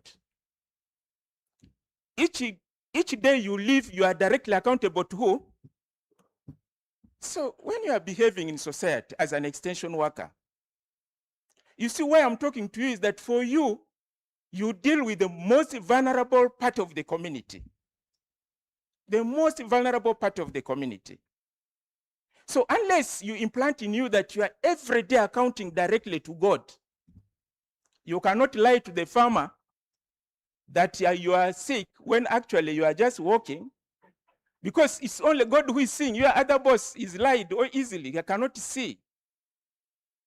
You can imagine this. So that word accountability, account for everything. But by the way, we will be accounting before God. We will be accounting. We will be accounting for many things. For the wisdom God gave you, all of you got diplomas, degrees, and what? You will account for that wisdom. Government and the NGOs give you money. not for you, for serving mankind. Before God, you will account. Actually, if you're a public servant, you think that the money of government is the money of government you are spending. That money was given to you by God. It is God who has positioned you as a commissioner, as a minister, as a what. So at one time, you will be accounting for it. So that element of accountability in professionalism is very high. The other one the lady said, respect. You respect. Respect the farmers more than the minister. Respect the minister, because what do you need from the minister? The minister is more powerful, wealthy, and what? So if you don't respect him, if he's annoyed, let him go. But the farmer needs your service. The farmer needs your service. And for you to be able to deliver that service, you need to respect the farmer. You need to respect the farmer. The fifth, which sums all that I have talked, is the integrity. Can we declare that the moment Maif creates all the standards, you know, professionalism sometimes can be enforced, and he talked of a word standardized, and then registration and certification, isn't? That certification, that registration, that certification should be just a fulfillment of compliance, should become a norm, should influence your behavior. So I felt I had to summarize that for you. So we have signed an MOU with the offers for the obvious reason that I have told you, to work closely with the NARO, with the Maif, to ensure that we bridge that gap of yields between what research is able to generate and what the farmer is able to get now. Through the various tools, which I don't want to repeat, the chairperson and they explained very well the various extension models. So using those models, we are sure that we would be able to transform the society. So the single message my DG told me is that it is not technology alone. It is not advisory services alone, but it is the intersection of the two that can transform the sector. I thank you so much.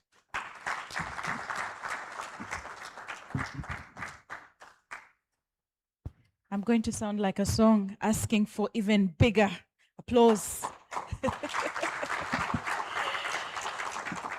Thank you so much, Dr. Siddiq, on behalf of Dr. Yona from NARO, for that keynote speak. I think integrity,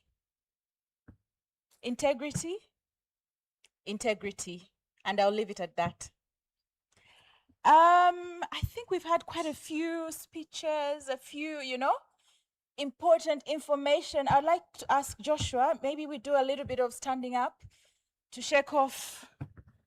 Joshua, if you could go to the end of the room as fast as possible, humanly possible. I'm there. Yes. I'd like you to select one person Okay. who has the opportunity to get us to do whatever they want us to do physically. Someone who can do a bit of maybe we stand up, we get down. One person in the group that can, because we talk about extension, extension also talks about the physicality of extension. So someone to mimic that in the audience. Okay. Any volunteer? Any volunteers? Okay. There we go. Very good morning. Morning. My name is Wadulo Arnold Mark. I'm a broadcaster at Uganda Broadcasting Corporation. Happy to be here at the Uganda National Agriculture Extension Week. So extension works as a systemic kind of operation where you move, information and skills to the other person. So we're just going to do something simple at each of our tables, something that we played sometime when we were young. So we're going to whisper. We're going to pick the alpha. Pick an alpha in your team who's going to create a message got to do with extension, agriculture extension, yeah?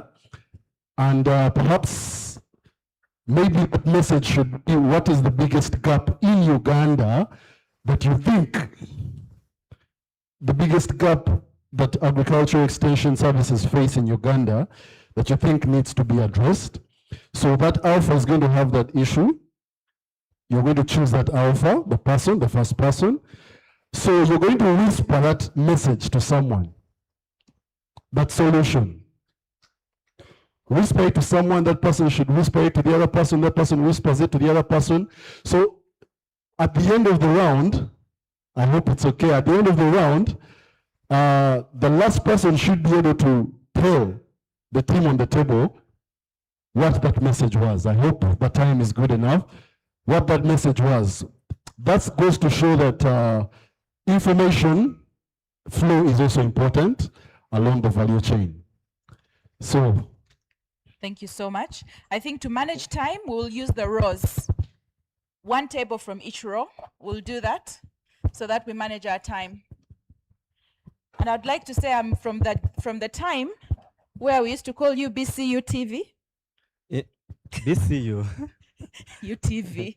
Yeah. So Joshua, let's select the tables. This table there.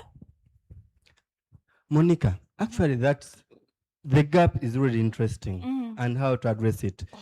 If possible, write it on paper. We shall also collect that gap and how it can be addressed. You know, we are good at identifying problems, but now we want the solution. The gap and the solution. How best do you think we can? What's the gap and how can we address it? In 1 minute. Where do I begin? Anyone ready? The gap or the solution?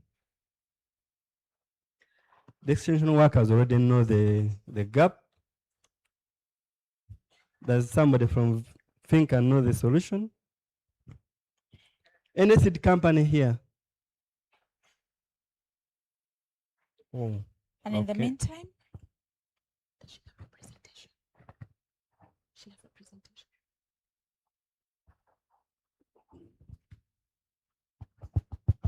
We are just going to pick like 2 tables and then I'll come and collect the papers much later on. Any extension people? Any table with extension officers from the district sub-county level? This one shouldn't. Here. Where? Which district? What is the gap and what's the solution?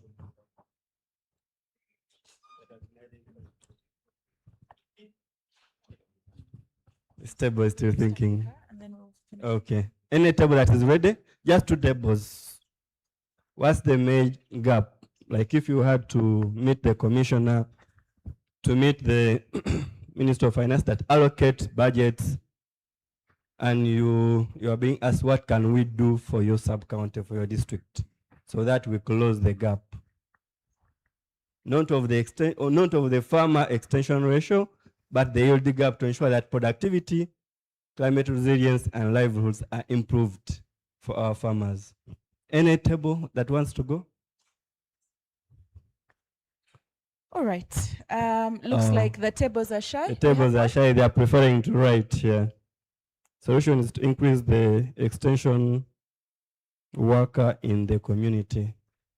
Okay. I think, Monica, we can proceed. I'll continue here. The gap is low adoption of technologies and practices.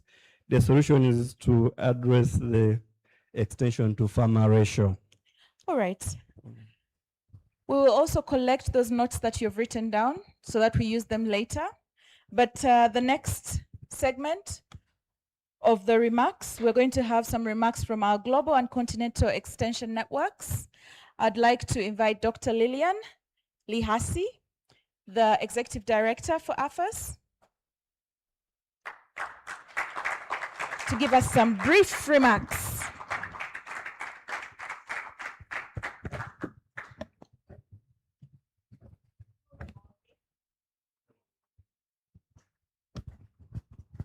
Good morning. How are you? You look so great when you stand. Hey, when I stand here, I can see a lot of coloration and beauty, and these are extension service provider. You look excellent. What I always say, we need to position ourselves to this excellence. It's unfortunate to speak after that. You know, you heard what Sadiq said. From his personal experience and the passion that he has for extension and advisory service. And as he spoke, what came clearly to my mind, what motivates me into what I am doing? Am I doing it for the sake of myself, or is it for the passion that I have? As extensionists, once we get there, then agri-food system transformation will no longer be an issue in Africa or in Uganda. It's a great honor to join you at this official opening of the Uganda National Agriculture Extension Week 2026, and to bring greetings from AFAS. Habari zenu. Thank you very much. In AFAS, we have Uganda Day, we have English Day, we have Kiswahili Day. So today is the Kiswahili Day. How are you? Okay. Let me first commend UFAS, MAIF, and all the partners for convening this important national platform. As we can all see, it is exemplary done. We all say that Extension Week has grown from an event. We saw what Beatrice was displaying from 2013, where it was just an event, and it has now become a strategic policy and practice space for reflection, for partnership, for building innovation, for exchange and collective action for transforming agri-food system and extension and advisory services in Uganda and thereafter the continent and the globe. This year's theme is both timely and strategic, and we can all agree that it was so well thought of to be a theme that we all need at a time as this. Unlocking Uganda's agricultural potential will not happen through isolated interventions. This has been highlighted with the speakers that came before me. And we all know, and especially those that have interacted with me, no more silos is the key word. We can no longer work in silos. We have to work as a system. And as I always say, and I always refer to, a system is as strong as the weakest part of that system. Therefore, we can no longer work in silos. And that's why NARO and UFAS are coming together to ensure that we are able to deliver to the last mile. And as the keynote speaker spoke, one key issue that was coming to my mind, research has come, extension is here, but there is need to bring in the education. At the continental level, we work as ARIS. ARIS are institutions for research, extension, education. We all work as a team. And I am glad that Uganda is taking up this. And even as UFAS and NARO come together to partner, it will be very critical to bring in the education aspect as we talk about professionalization and as we talk about strengthening our capacity as extension. We realize we are in a place that we need transformation. And for us as extension practitioners also to build our capacity, education become a key aspect. Therefore, I'll encourage NARO, UFAS, even as we engage, bring in education, and therefore we'll talk about a complete aspect. And as we talk about extension, as we talk about research, we are talking about inclusivity, we are talking about bringing in the young people, as he rightly put and other speakers have said, we are talking about the women, we are talking about all those that are involved, the private sector, the public sector, the farmer institutions, and all that are relevant in this. And for us as the continental level, when we get to this place, then we'll realize then we are transforming extension and advisory service to what is expected. I say that extension transformation will only happen through stronger multi-actor collaboration. And it will happen when extension is recognized not as a support function, but as a strategic driver to agriculture transformation. Across Africa, we are seeing a clear shift. Agriculture transformation is no longer driven by production alone. It is increasingly driven by how effectively knowledge, innovation, markets, finance, digital solutions, and institutions come together to support farmers and agri-food actors. And that's what UFAS and NARO are doing now. That's why agriculture extension and advisory service must evolve. Extension today must go beyond technology transfer. This was said. It must facilitate innovation. As extension service providers, we are moving from agent of technology transfer to be facilitators of change processes. Extension must broker partnerships. It must strengthen resilience, and it must support entrepreneurship. It must connect farmers to markets, digital services, climate information, and investment opportunities. As long as we are not connecting farmers to the markets, to investment opportunities, then we find that we'll have a gap. This is the essence of multi-actor extension systems that we are talking about. And this is fully aligned with the continental agenda under the Kampala Declaration, which places stronger emphasis on delivery systems, institutional coordination, innovation, accountability, which was really emphasized by our keynote speaker, for agri-food system transformation. Uganda is demonstrating leadership in this regard. Well done, Uganda, for starting this partnership. The focus of Extension Week on scalable and market-driven agriculture extension advisory models, high-value chains, climate-smart systems, and professionalizations speaks directly to the priorities needed to modernize extension systems for now and for the future. Allow me to highlight 4 issues I believe are critical and what we are talking about at this time. First, we must invest in extension as a system enabler. We are investing in extension as a system enabler. We are just not looking at extension as transfer of technology, but we are the ones enabling food systems transformation. And therefore we realize we have a role to play, and we come to realize as we sit here, we are the critical part of this food system transformation. Extension should not be treated as a fragmented project activity. Many at the time we are transferring technology, or we are talking about extension because of a project that has been supported. But after the project ends, what next? We should look beyond the project to be able to bring the change that is expected. The life experience has been seen by our keynote speaker. He has gone beyond the funds that he had, just the passion that we have to bring the transformation that we expected. Extension should be positioned as core infrastructure for agriculture transformation. Many times we talk about roads being core infrastructure. We talk about irrigation, we talk about markets. Can you imagine all this, but without extension service delivery?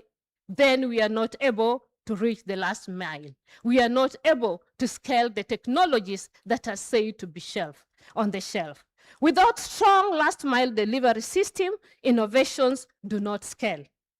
Policies do not reach farmers, and investments do not deliver impact. Second, the future of extension is holistic and partnership oriented.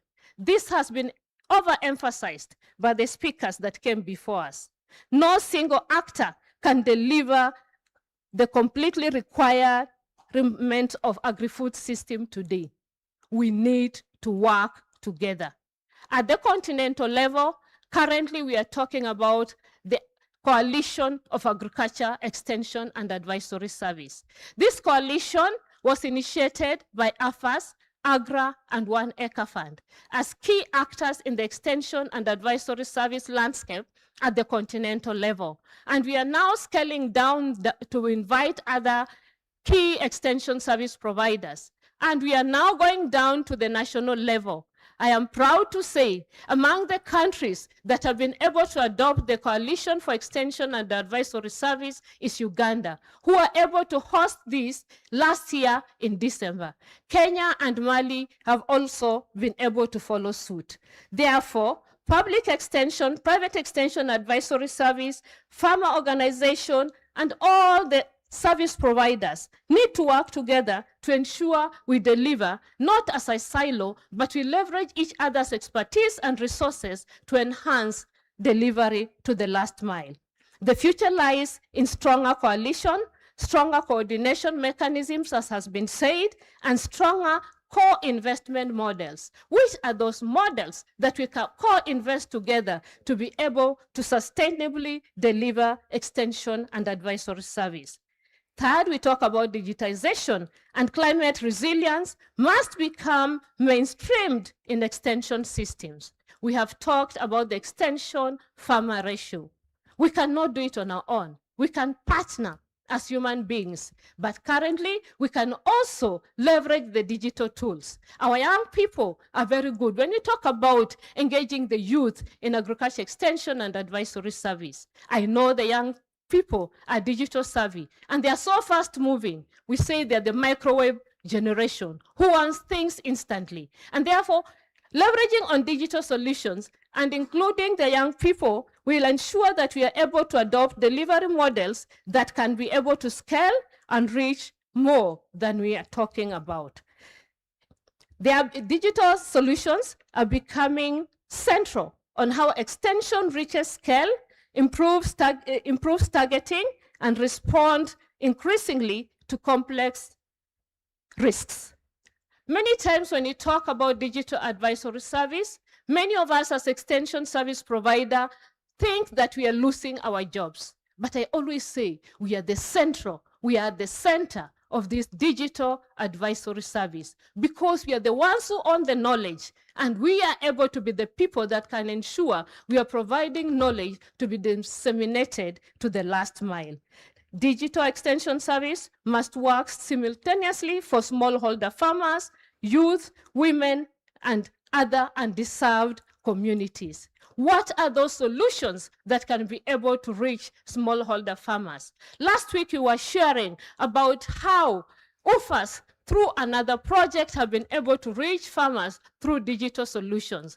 Working together with partners, which has been a critical aspect for UFAS, strengthening partnerships and leveraging what they can leverage and expertise and resources. Working together with Access Agriculture, they have been able to reach smallholder farmers through videos, and there is a change and there's increased adoption because farmers are able to access knowledge through solutions that are comfortable for them.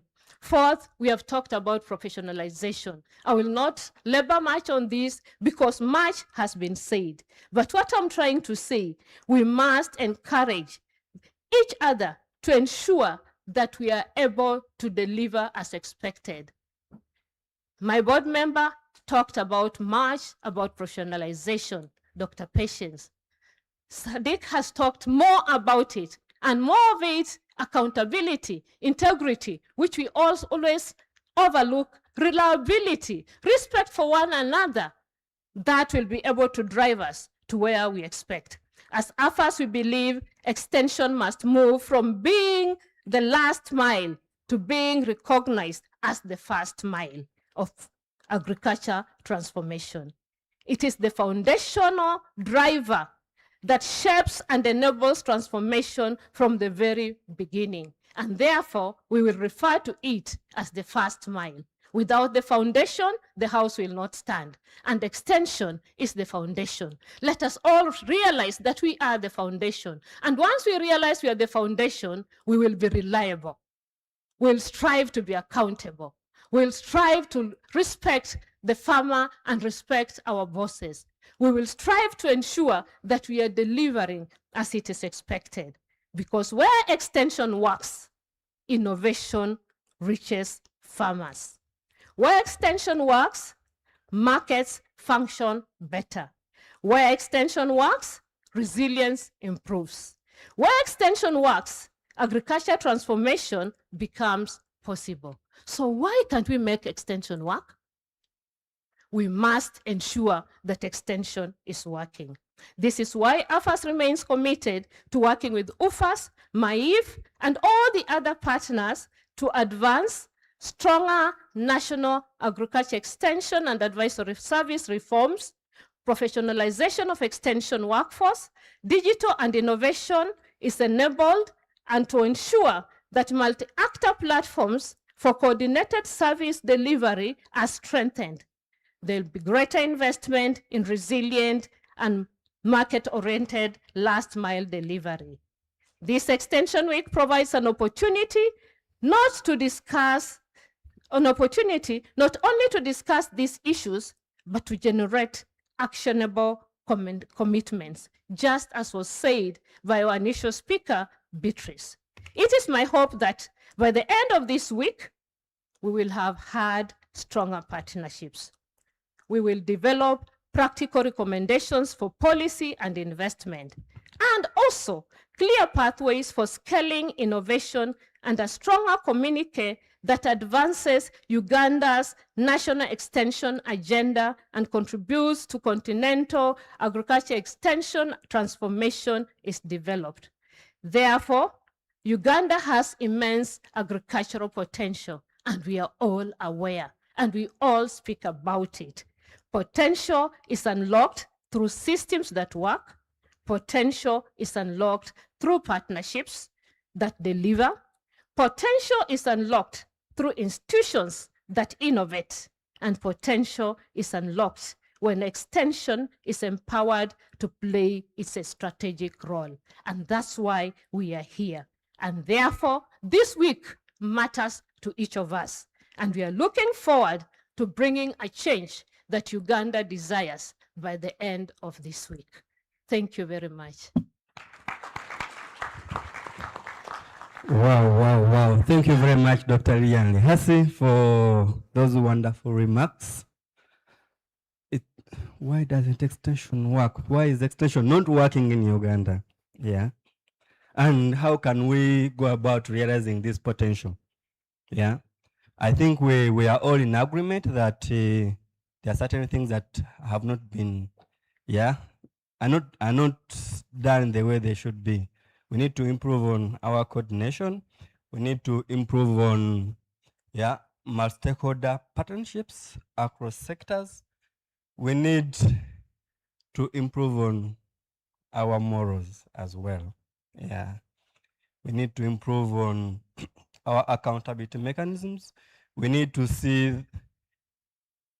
challenge ourselves with a legacy. What will people say about you when you retire? Or when you return to your village, the farmer you left there when you were beginning school 10, 20 years ago, has their livelihood improved?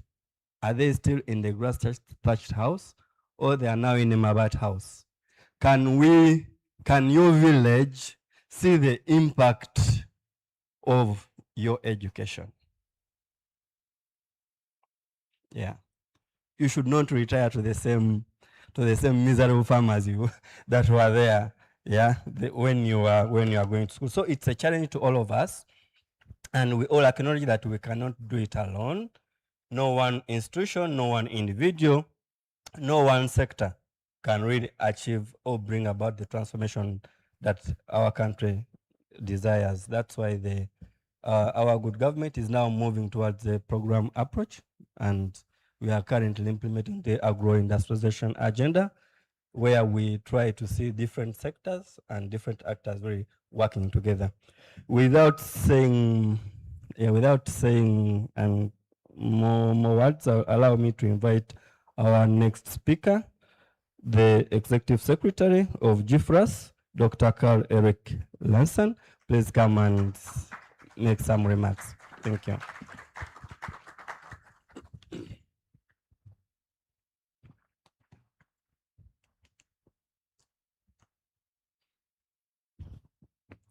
Good morning, everybody. And I would like to thank you, the organizers, for inviting me to this event. Please allow me to stand on the established protocol by Dr. Miro. There has been a lot of talking from up here. Okay, there have been a lot of talking from up here, and I always try to let me do my speech short, and everybody says I can't be short, so I'll do it brief instead. Can everybody stand up and shake their head, because we have had no coffee break, no tea break, and we are almost falling asleep. I can hear the snoring from the back of the room. Very good, thank you very much indeed. So, what are you doing in your daily work as rural advisors, public extension workers? You are implementing what they are talking about at the UN summit. Don't forget that. Be proud of what you are doing, because all the big people in the world are talking about food system transformation, climate adaptation, and all of this. If that is to happen, it has to happen through behavioral change at the farm. Behavioral change at the farm will only happen because you are doing your job. Nobody with the ties and with these ones are ever going to the farmers, are ever changing. They are making all the jobs that needs to be done, but without your daily work, nothing happens. So I think I would like all the advisors to give themselves a big round of applause. What we can do here at the high table, what we can do at the global level, is to help create the enabling environment for your daily work. That is our task, and we have heard a lot of talk about it, and I can hear the passion from the high table. So I'm very happy to hear that. And we have heard almost all the speakers talking about we can't do things in silos. Then we want to break the silos.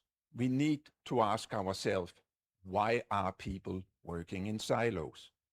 Because talking about breaking the silos without understanding why the silos are there will not break the silos. I have been in this business for several decades, and we talked about breaking the silos 20, 30 years ago. The silos are still there. So policymakers look at what are the incentives for doing what people are doing where they are. If you are a researcher, either in NARO or in the university, you are measured on your publications. You are not measured on your impact on farm. So what is your incentive to do it? It's not there. So we have to think about, when government make bills, when government make plans, how do we put in mechanisms that encourage people to collaborate? Because we are all opportunistic. If somebody tells us to do something and we are told every day how to drive in traffic, are any of us following the law? No. Why? Because we wouldn't get anywhere if we followed the law, right? So we are optimistic. We are doing what makes sense for us. If it makes sense for us to work in a silo and stay in the silo, we keep in the silo, regardless what everybody is saying. So that is a very important point. It is not enough to tell people to do different. You have to encourage people to do things different. What I have seen that the people in Uganda is doing, I have seen two very, very simple, good innovations in extension. One of them is to start, before you work with the farmers, sit down with the farmer family and ask them, what is your aspiration? Where do you want to be 5, 10 years from now? Why are you in farming? What do you want to get out of farming? If you start there, you understand what the desire, demand, aspiration of the farmer is. And if all your advice are centered around that, then you have a dialogue. Then the farmer is interested. Then the farmer wants to learn. But if you just come and tell what you have been taught to tell, then the farmer might not listen to you. If I'm trying to tell, I don't know if, but if I'm trying to tell Dr. Miro to stop smoking and he never smoked, why is it interesting for him? He won't pay attention. Even if I have been trained and have a big program in anti-smoking, how to stop smoking, he will be bored when I'm talking. He might be polite and say, oh, yes, very interesting. And as soon as I go away, he will say, that was completely irrelevant for me. So start with understanding what is actually the need of the farmer. Number one. The second one, extension officers and advisors very often work in isolation. So create what we call peer learning team. Let them talk together, work together, and experience together. It doesn't cost money, but it makes it more interesting to work because you reflect on what you have done, what the farmer said, how you interacted with the farmers, and you learn from your peers instead of learning from your superiors. So by listening to farmers, you address the farmers' need. By working with the peers, you get inspired. These are two simple, no-cost additions I would really recommend you to take in. When we talk about farmer extension offer ratio, we always said it's very bad. But very often, if you go and ask in a country, they would only count the public extension service. They do not take the farmer organizations advisors, the NGO advisors, the religious-based advisors, or the private sector. So when you measure farmer advisor ratio, you have to look at the whole pluralistic landscape. Otherwise, you get a very distorted picture. And I think we were hearing about a new bill from government. I don't think in any countries that we will go back to the monolithic situation where government did extension because the resources are not there. So I'm very happy to hear that you have embraced in Uganda the pluralistic system. But you also have to it's one thing is to embrace it, but when you make your legislation, create an enabling environment for all the other players and understand what is it that makes them collaborate. What is the incentive for them? What is the incentive for the private sector to come today? What is the incentive for the NGOs to be into this space? What is the incentive for MAIF and the public system? As the more you understand this, the more you can design your policies and programs. And for me, the problem is not that we don't know what to do. The problem is that we don't do what we know we should be doing. And we have to understand, why are we not doing that? What are the limiting factors? When you look at farmers, knowledge is not enough. I will come back to what you were talking about, Dr. Lihasi. Knowledge is not enough. If the farmer doesn't have any financial means or any resources to act on the knowledge, what is the knowledge worth? Nothing. If the farmer have access to knowledge and some financial resources, but wants to go to market and there's no market. So it's a lot about access to different things.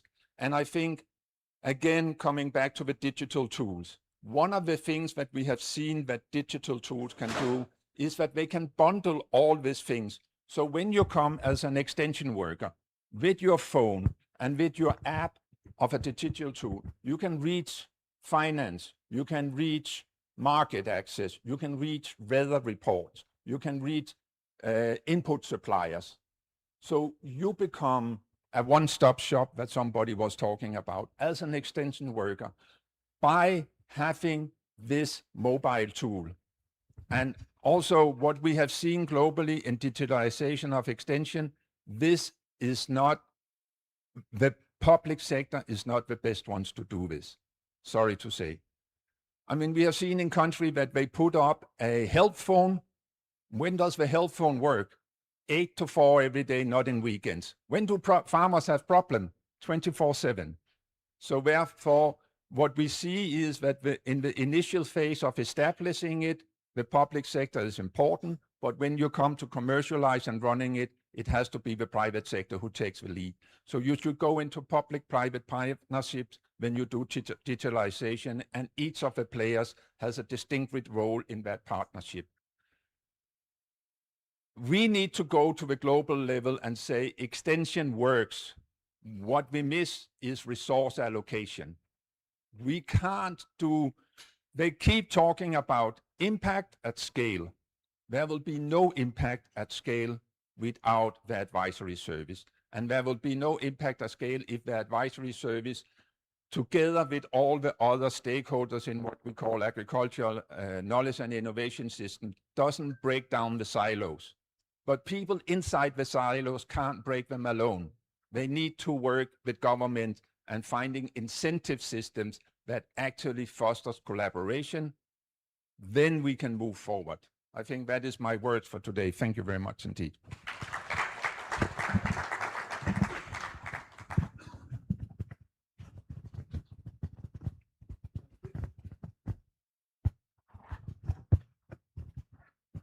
Right. A round of applause for him again.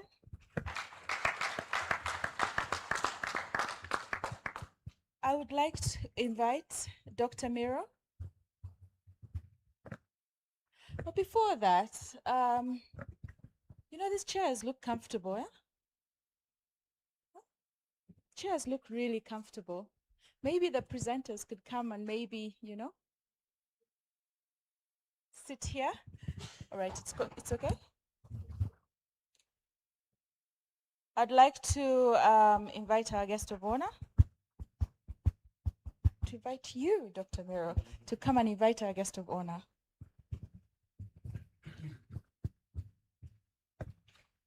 Thank you so much. Let's give it a appreciation for the facilitators, please.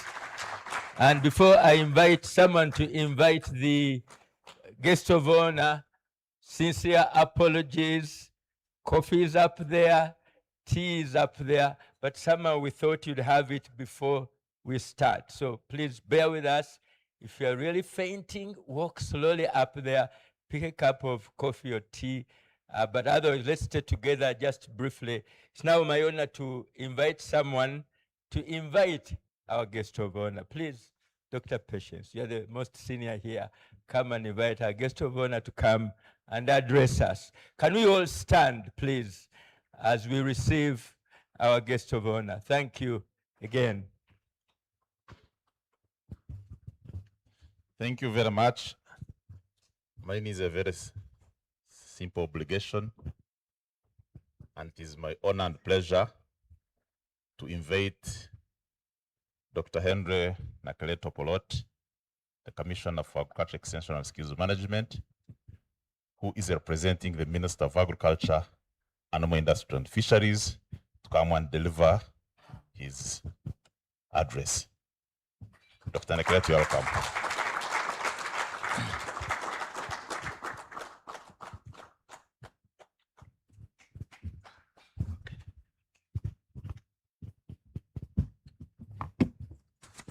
Please be seated.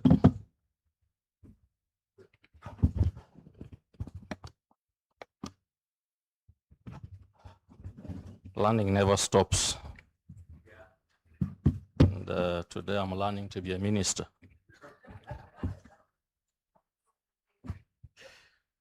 Certainly, colleagues, you all know I'm not Honorable Tumwewaze. My name has been mentioned, but for today, I'm standing on his feet. And he had loved very much to be here, but he had to go to cabinet.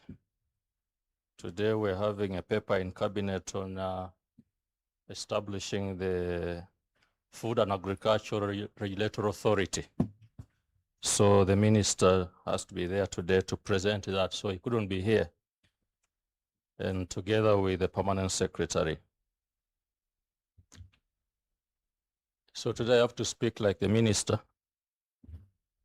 The only challenge that I will have many limitations. I will not be, I have to speak, I'll try to speak my mind, but only to a certain extent. Because there will be that collective decision that I have to abide by. The Executive Director, the Global Forum for Rural Advisory Services, Dr. Carl, was just spoken here.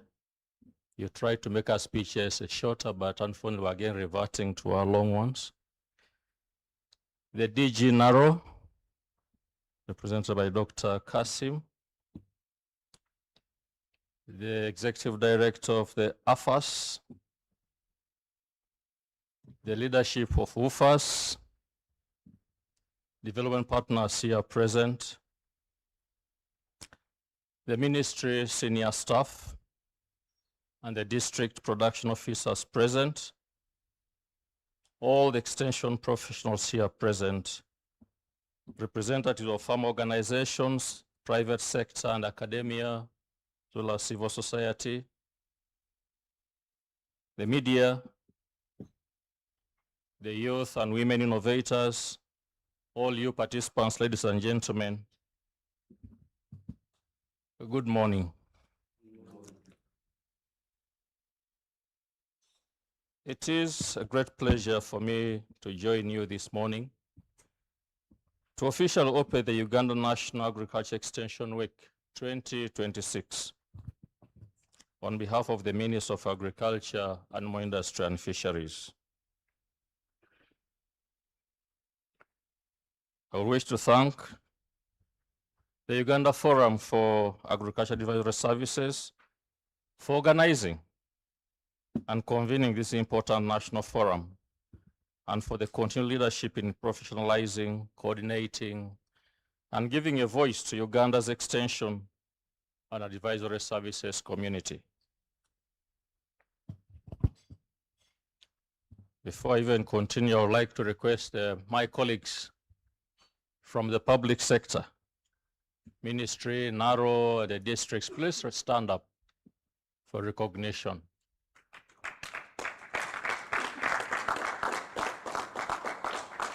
Thank you so very much for coming.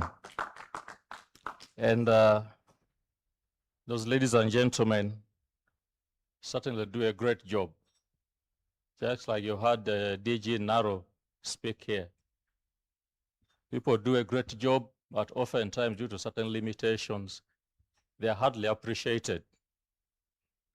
And also, many times we are very mean on publicity. We do a lot, but we're not very good at talking. But we want to thank you because you certainly sustain the farmers' livelihoods out there. This year's Agriculture Extension Week is themed Unlocking Uganda's Agriculture Potential. Multi-act agriculture extension and advisory services for resilient, digital, and market-oriented food systems. The theme is both timely and intentional and reflects where Uganda is coming from, where we are today, and most importantly, where we are going as a country. As we all know, Uganda has no shortage of good policies, strategies, and investment concepts in agriculture. What makes a difference between success and frustration is how quickly and how well these policies and strategies reach the farmer in the form of applicable technologies, innovations, and management practices.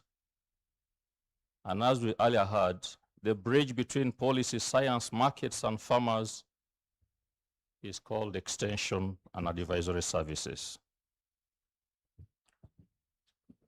Under the National Agriculture Extension Policy and Strategy, the government of Uganda committed to a single spine pluralistic extension system, one that brings together public extension workers, private sector actors, NGOs and farm organizations, as well as academia, and a shared framework, clear standards, and strong coordination.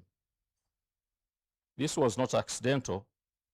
It was a recognition that no single actor can transform agriculture alone. As we are today, of course, how well we have performed in that line, your guess is as good as mine. UFAS has over time attempted hard to play a critical role in making that vision real by championing collaboration among extension and advisory service providers across the country.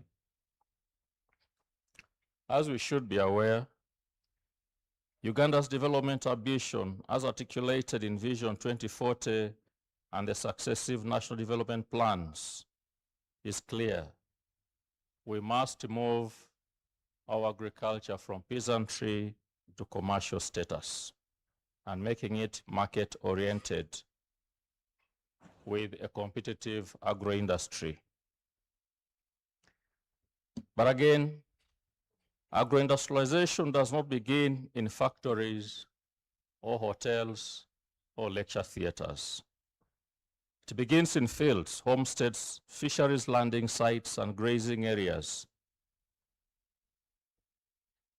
It begins with the farmers who understand quality, standards, aggregation, post-harvest handling, value addition, and markets.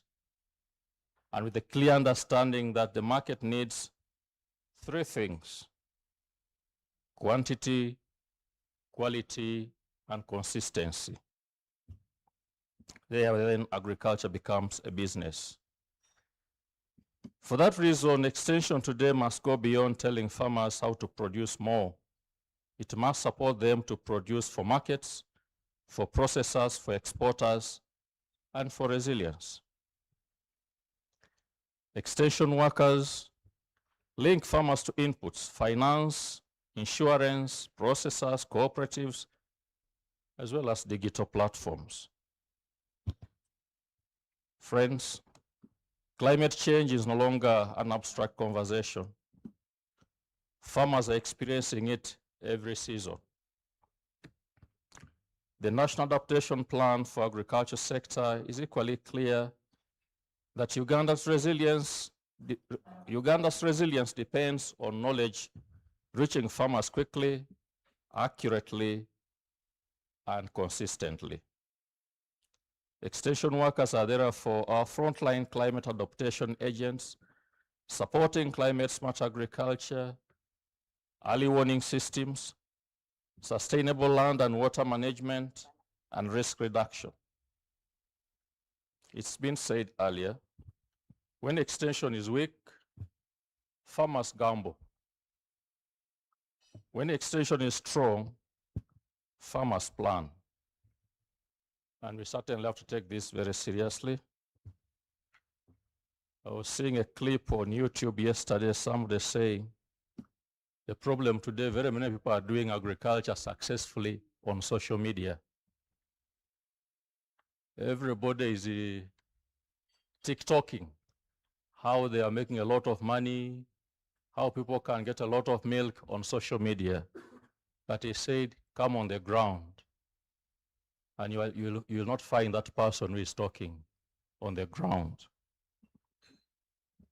So this forum is an opportunity to reflect honestly on whether our advisory systems are sufficiently climate-informed, data-driven, impactful, and inclusive, especially for the majority smallholder farmers, women, youth, and the vulnerable communities. One of the most exciting developments in extension today, as has been highlighted, is digital innovation. Across Uganda, we see young people using mobile platforms, geospatial tools, digital marketplaces, and farmer apps to reach thousands of producers faster than ever before.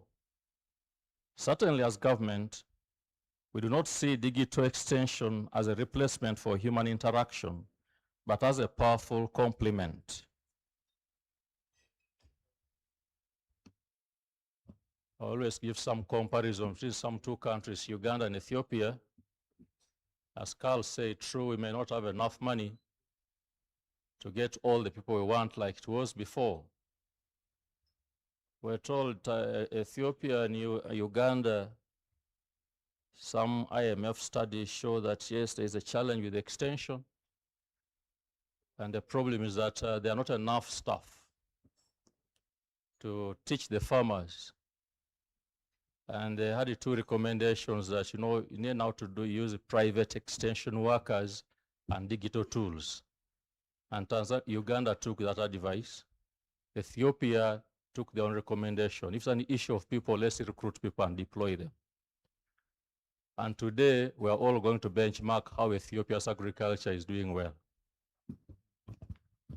The digital tools are okay, but a certain critical amount of human resource must be on the ground. And as a country, that is what we'll be working towards, ensuring that we have a number of people for the minimum structure that has been put in place. Because certainly the numbers of one extension worker to 2,000 households, it's just not possible to continue working that we are doing anything.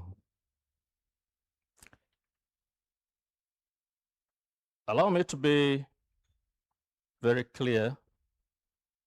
Government is investing in extension and advisory services, both directly and indirectly through the many programs and projects nationally and externally supported. We have tried to give the extension grant. We have the parish development model. Now there is a Uganda Climate Smart Agricultural Transformation Project, for which I think tomorrow, tomorrow we should be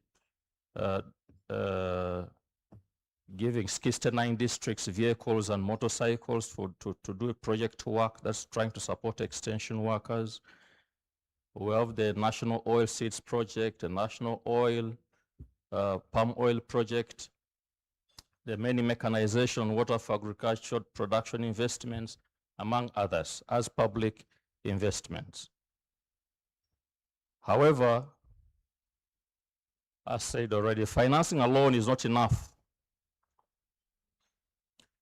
Resources must align to standards, professional ethics, and measurable results.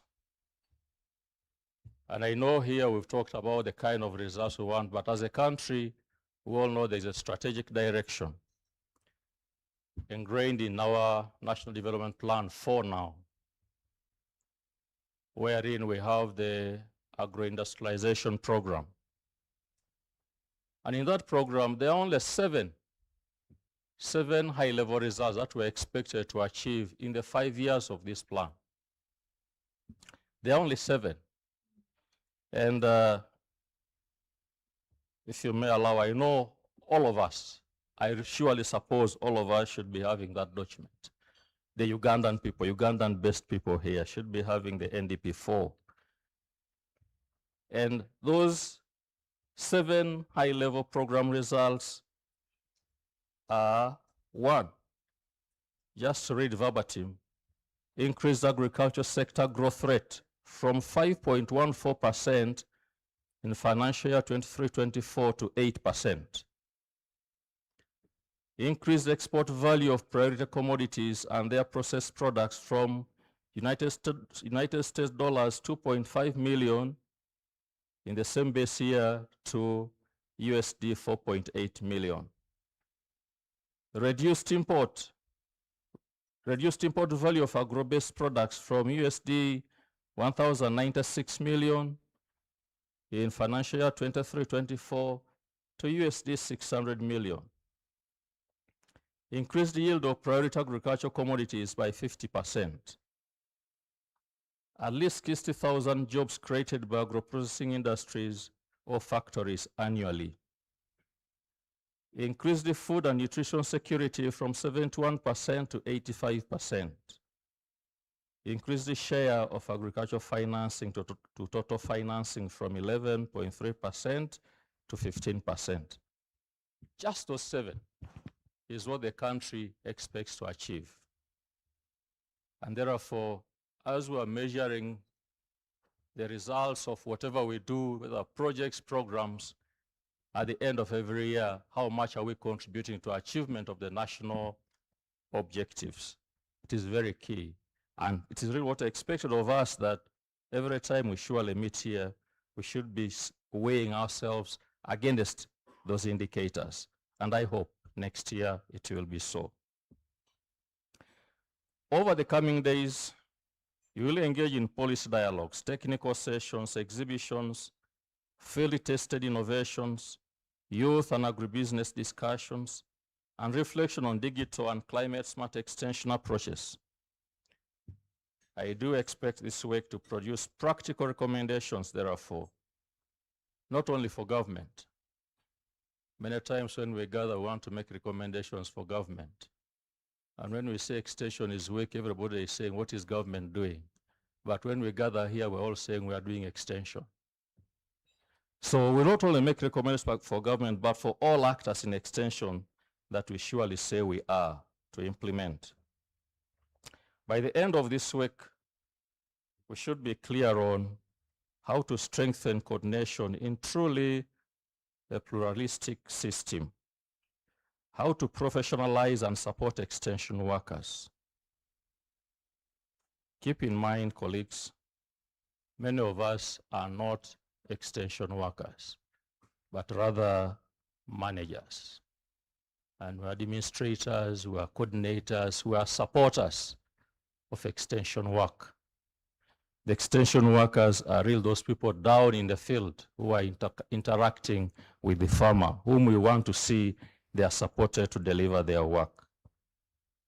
3, we need to see how to make advisory services market relevant and climate responsive, and how to better include women and youth as leaders, not just as beneficiaries. On our part, in the public extension system, we are so much alive to the challenge of inadequate numbers that I've mentioned, the transport challenges and operational logistics. But this government keeps addressing slowly as and where the budget allows. But there is a lot more required to make agriculture extension more responsive to stakeholder needs that we must all pay attention to. We heard earlier speakers already talking. The quality of training in universities and colleges. We all have to accept and look back and say, is it up to what is obtaining today? Do we have enough practical training facilities? Or when we have a challenge, the only recommendation we have is let's develop another course or a course unit. The adequacy of training during field attachments, and this is the role of industry in training. And I think Dr. Patience alluded to what the ministry is trying to do with Mountains of the Moon. So far, I think in many universities in Uganda that are offering agriculture, the training is still almost 70 or 80, 20, 80 classwork, 20 or less field work. But even field work, just go and observe things and come back to class and report about what you observe. And I think we all have to live to this reality and say we need to change things, but also having proper training places for students. I always talk with my lecturer. Dr. Miro is my lecturer right from undergraduate, master's to PhD. But today we sometimes have some face-offs. Yeah. We really have some face-offs and say, no, everything is not right. We have to agree that something needs to be done.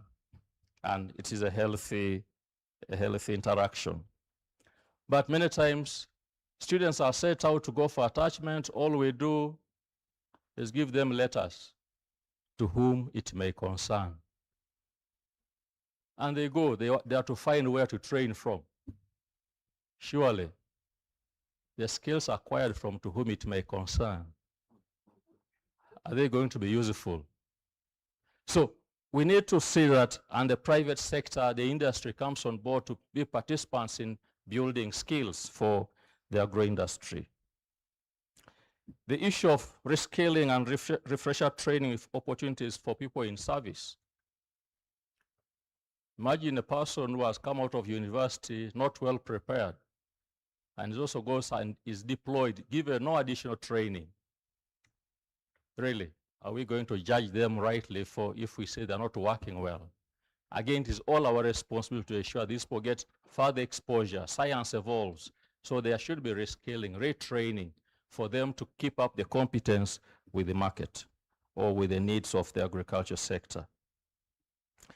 The status of research extension farmer linkage. Dr. Kasim talked here. it's broken, that again we have to go back.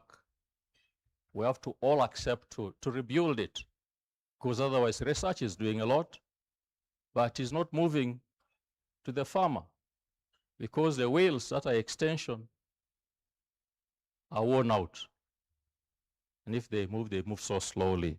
So we have to bring back that linkage strongly for us to be able to deliver these technologies to the farmer. We have the zone agricultural research development institutes. We are the DFIs. Now there is some semblance of team there, the district the adaptive research support teams. We need to see all this work effectively if we are to reach the farmer. Because eventually how we are measured to succeed is not how we talk, how we spend money, or how we account for the money, but how the farmer is transformed. That should be our accountability at the end of it. Standardized information, communication, education materials and practices. Again, this is the challenge. We are many. We are pluralistic, but everybody with their own way of doing things, yet working with the same farmers. At the end of the day, the farmer remains confused, does not know whom to follow. And we need to be able to ensure that we are all communicating the same language to the farmer. Alignment to national strategic direction, I've mentioned. What does the country want? If they say for the central Uganda, we need to promote coffee, banana, dairy, and then you come and say, no, let's grow more apples. Certainly we are distorting the national vision. And sometimes people come like that, come with a lot more money and divert the farmer. So you weaken the national effort. So we need to be aligned to that strategic direction. They've talked about professionalism. Friends, maybe because in Uganda agriculture is still about 80% people in agriculture peasants that do not apply science in doing their farming. And sometimes we have found everybody and anybody calling him or herself an extension worker. And everybody. And so just recently, not even long ago, I think there was an advert from one organization in one part of this country, and is advertising for extension workers to implement a certain project at the parish and sub-county levels. And one of the qualifications for those extension workers is social sciences. Really. And you will say there's a professional there. It is certainly difficult, and these things are very common. And I think having the right qualifications, qualified people with the right extension skills, with a good ethical conduct is critical if we are to deliver extension and to make it responsive and to have quality assurance and regulations. As I conclude, I speak direct to different groups present here, to our extension professionals.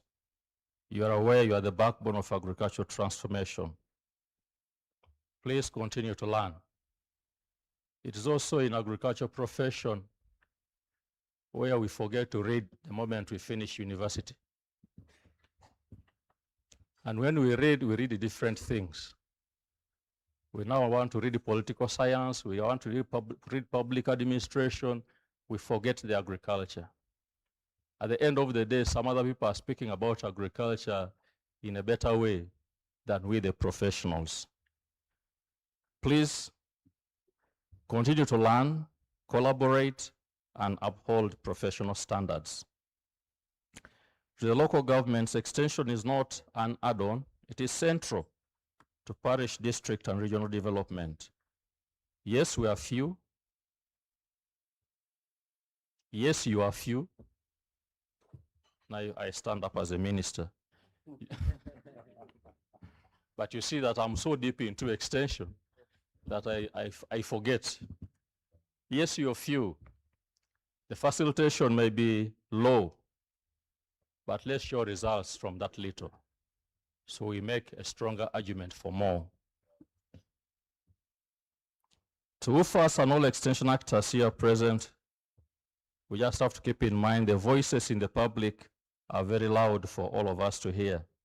Extension services to the farmers are inadequate to cause the required transformation. Yet we are very many. We need to know why the gap. We need to know why the gap, and not only always celebrate networks, growing networks.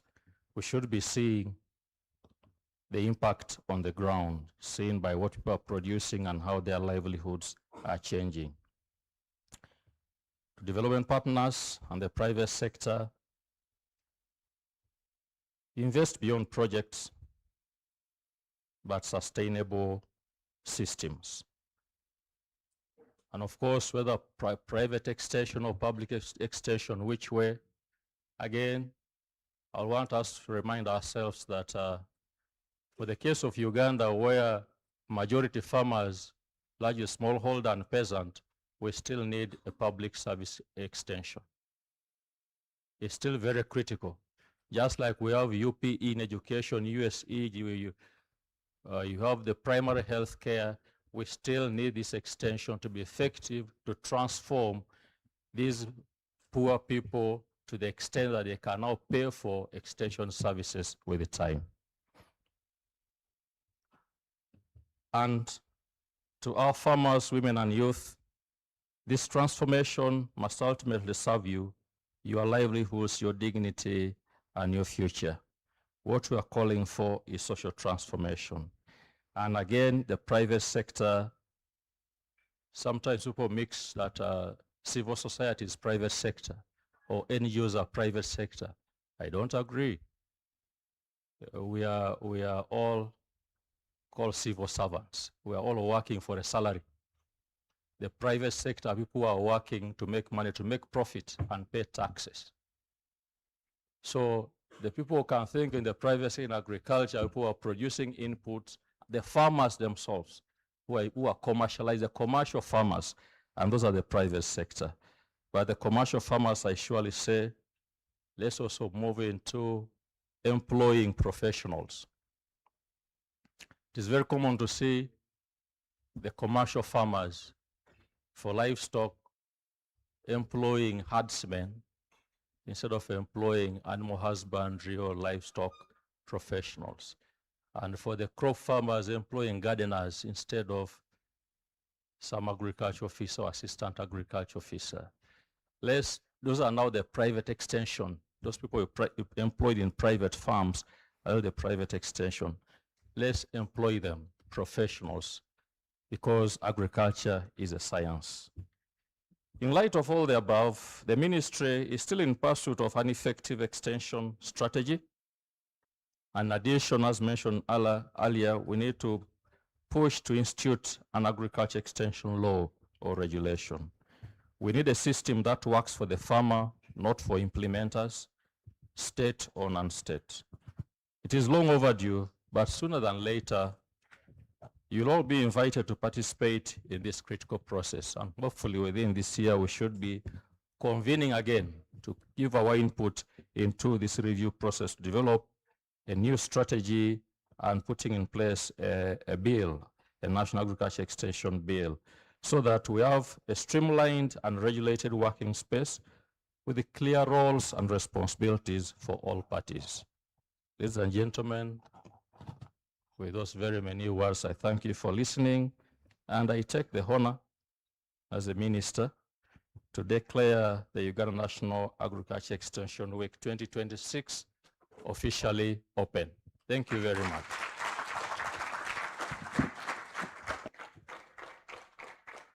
Thank you so much, Doctor. Standing ovation, I think well deserved. Again, my name is Monica Basemera, and I'm facilitating alongside Joshua and Elizabeth. I'd also like to confirm that of the people in this room, 50% are direct extension workers working at the front line, just for that. And I also like to commend the person that slipped me a joke because I said I didn't have sufficient jokes for the day. So keep it up. I'll read it later. The next session, we're going to have a photo session. I would like to invite, come and take ownership of your segment. So he will direct us. We're going to do it outside. And then after that, we'll have coffees for those that have not yet had anything. We're going upstairs. And again, the places of convenience are down that right corner. Yes. So let's go outside, take the group photo.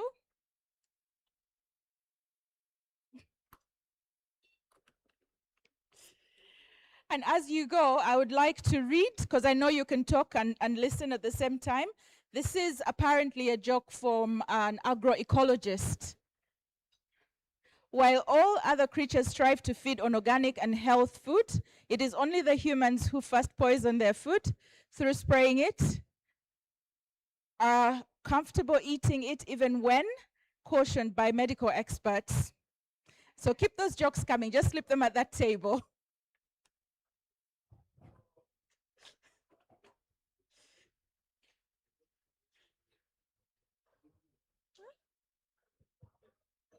Let's do this for 10 minutes.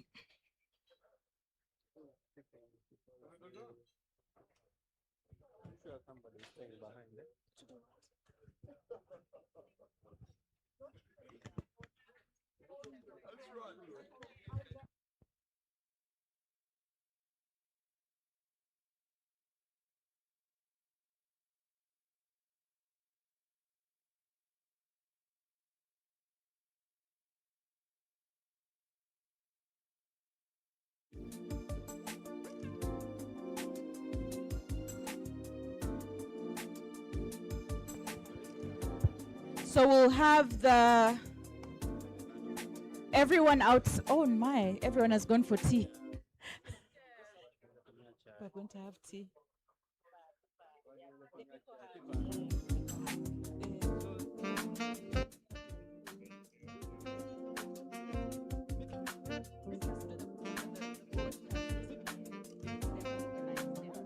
So let's have, we do it up here? To call it.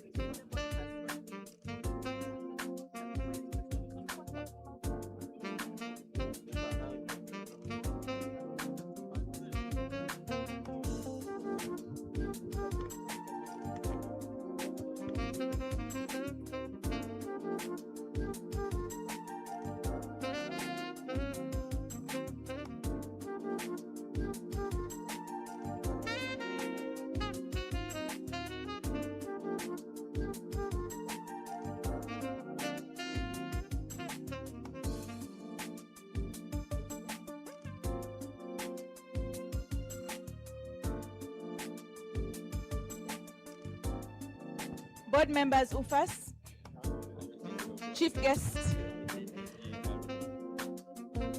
Dr. Sadiq, Dr. Patience.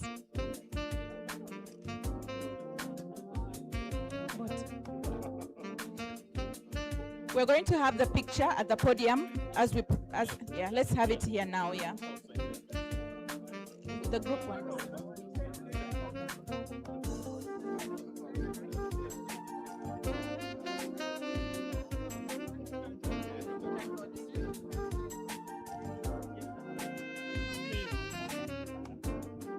Board, UFAS, Dr. Miro.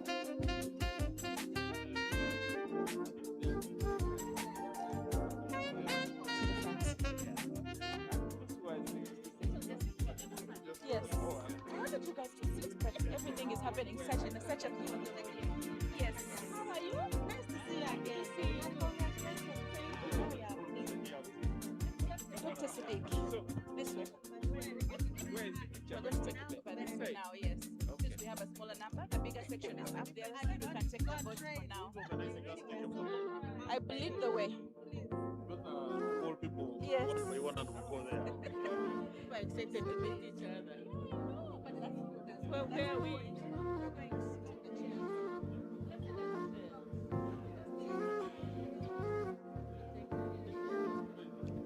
Hello, hello to the board. Dr. Miro, board chair, lead the way.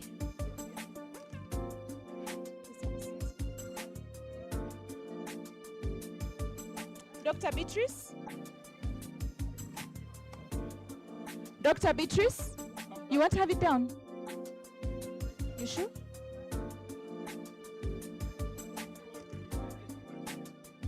All right. Apparently.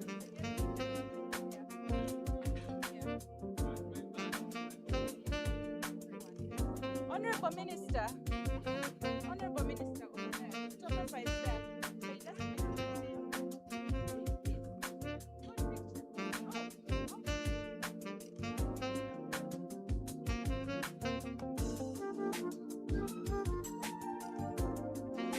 Do we have everyone from the board?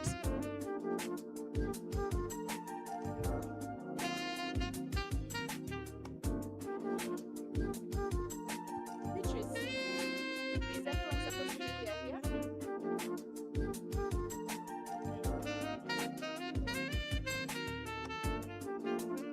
Gifras.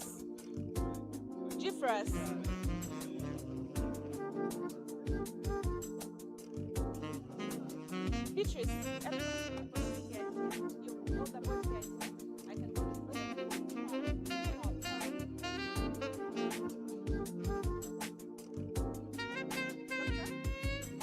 Dr. Mpira, Dr. Kasamba, Dr. Carl,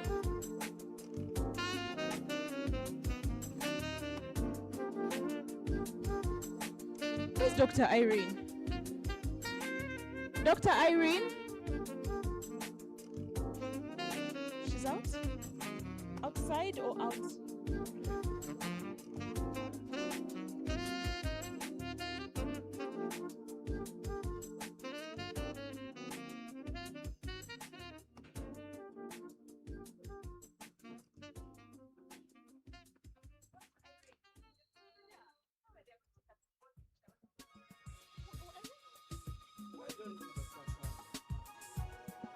Okay, there you go. Dr. Carl?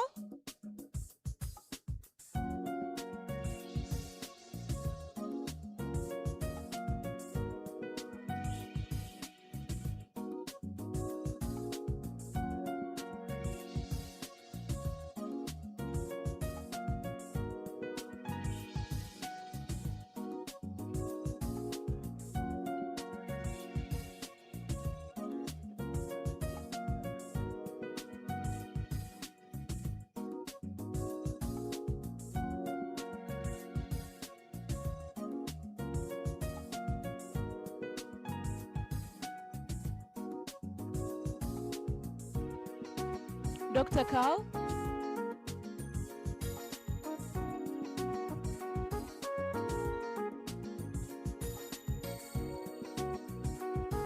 Pelam?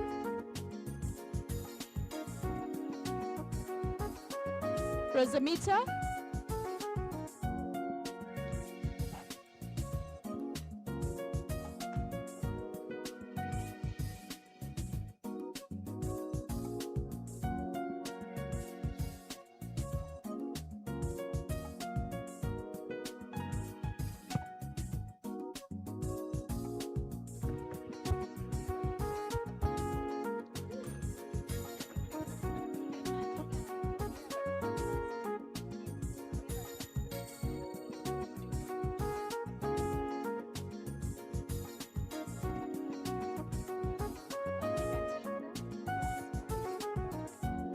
So we're going to have a tea, and Elizabeth is going to lead us upstairs.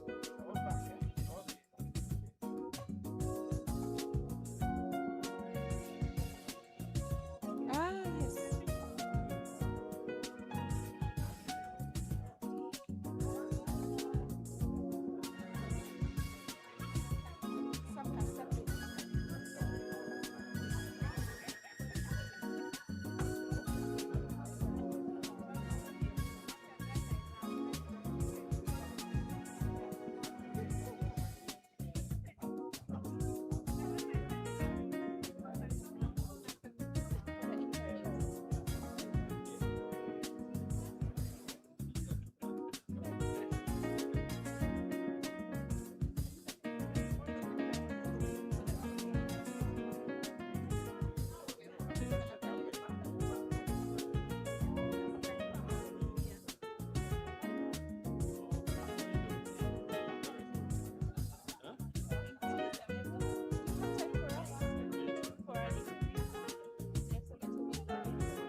Good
about that.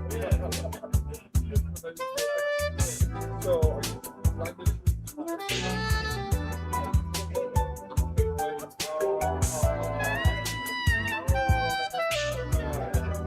I arrived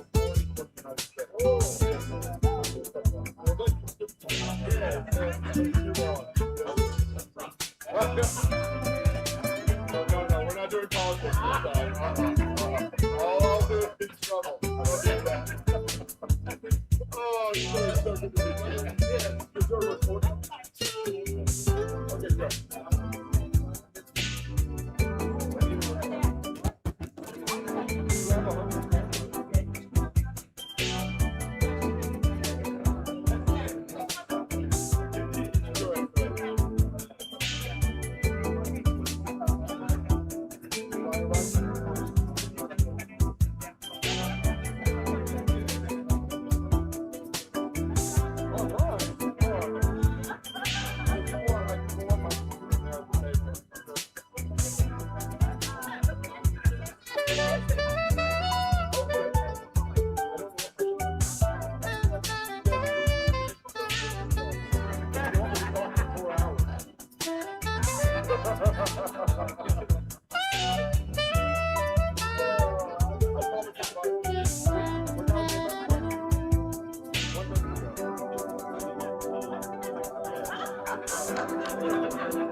Well, I invite you. I personally invite you to stay. My invitation doesn't mean anything, but yes. So, our company, the International Development and Indigenous Agency, we provide extension programs for adults, provide professional development. In Uganda, we want to provide and we have developed a market intelligence for tracking market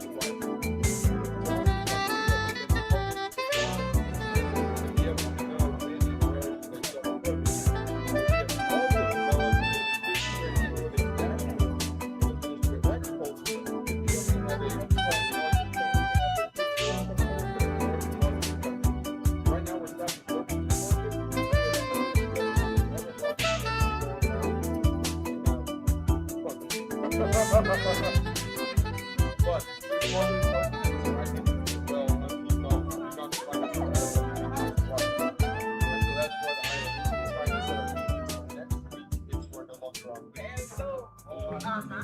You haven't seen my email. I'm the annoying person behind the email. You thought the emails were bad. Just wait till.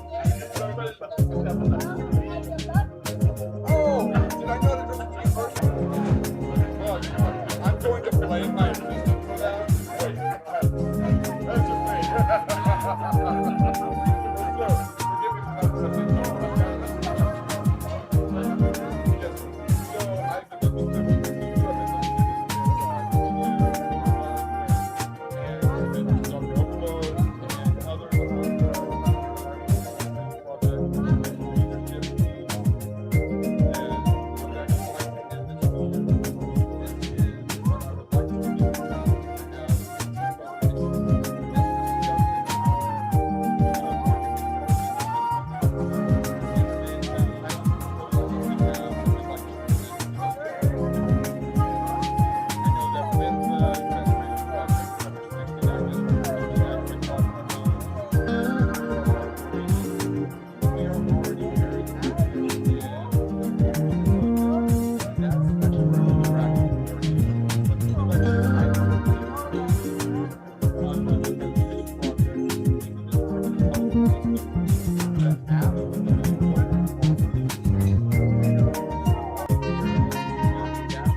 Hello, everyone. Now that we're all settled and back, Marty's, could we go outside for the group picture? DJ, let's put the sound a little bit.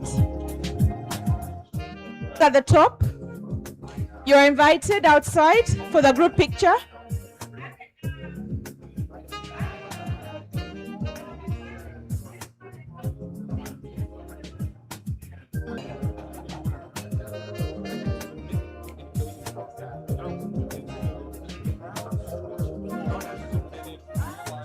We looked for you for the moment.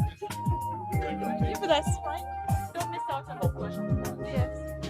We've got this long statistical algorithm. Hello, how are you? How do you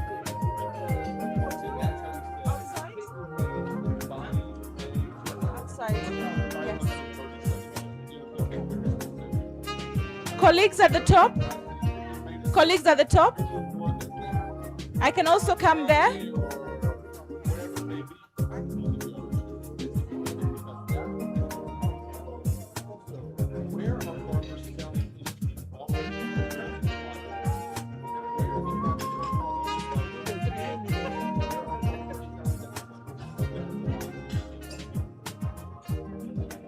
I was coming for you specifically.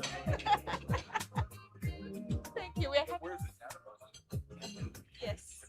All right. No, yes. You go outside.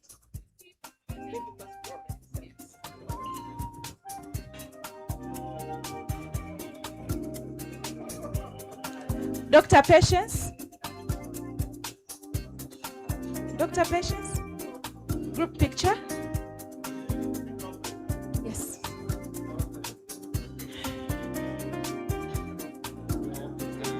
Joshua, David, we can have this conversation later.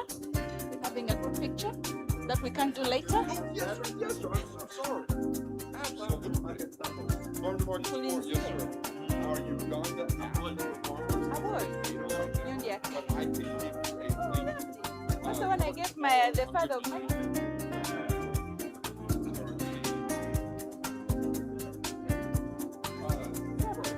The group photo.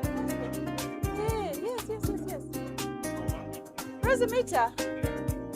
Group photo. Yes. Fantastic.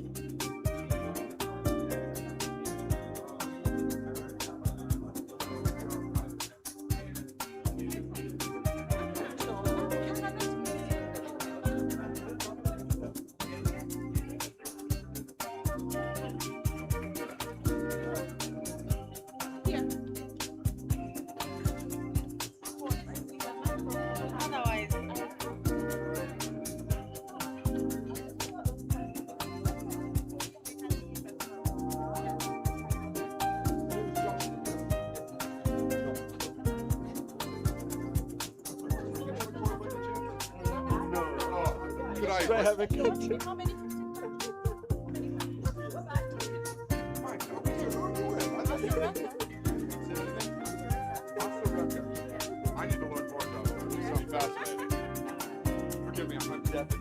this one.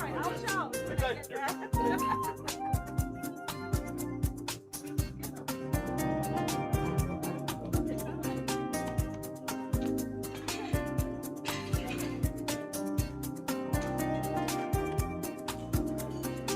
All right, anyone that's left in the building will not be part of the group picture. We're starting. That's my threat for the day. Katiba Sebo, visibility, mujitwale wabweru. They see you with your nice Kilimo Trust overcoats outside in the group picture. We can do this later, but the group picture is now all forever.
Sorry.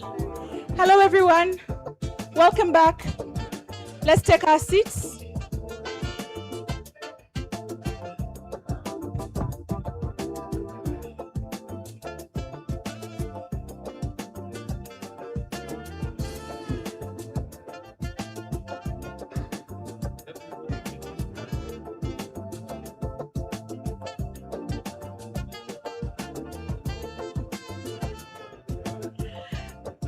Good afternoon, everyone.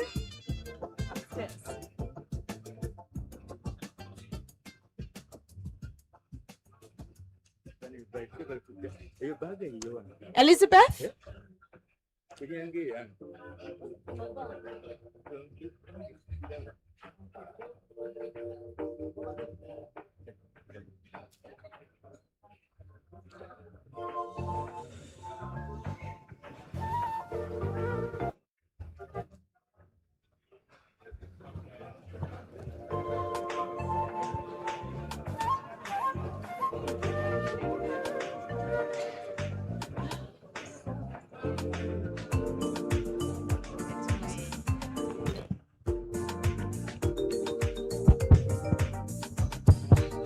Welcome back from the break. We hope it went well. We'll be starting in the next 2-3 minutes.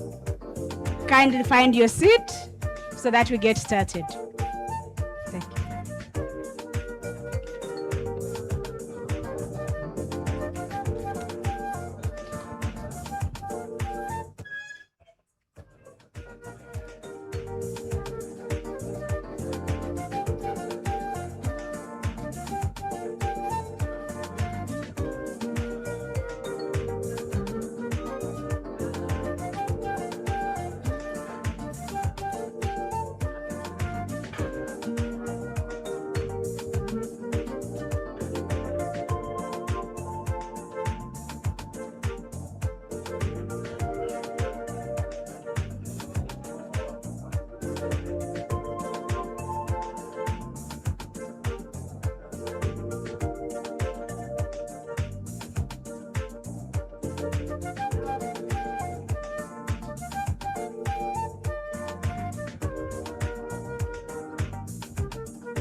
It's on, okay?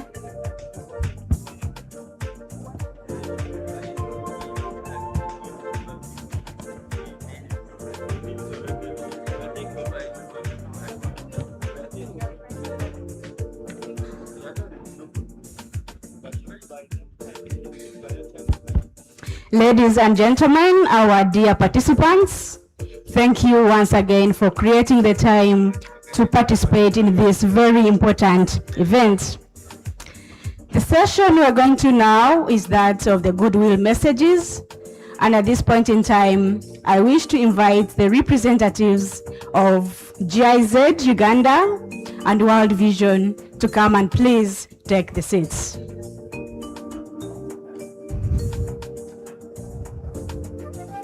Please encourage them as they come to the stage. Thank you so much. They are coming to the stage. Continue encouraging them. Thank you. Thank you. Thank you very much. GIZ Uganda and World Vision are some of the key partners of this very important event. And I'm going to start with Mr. Geoffrey Oba. And Mr. Geoffrey is the technical specialist for agriculture and climate resilience at GIZ. Mr. Geoffrey.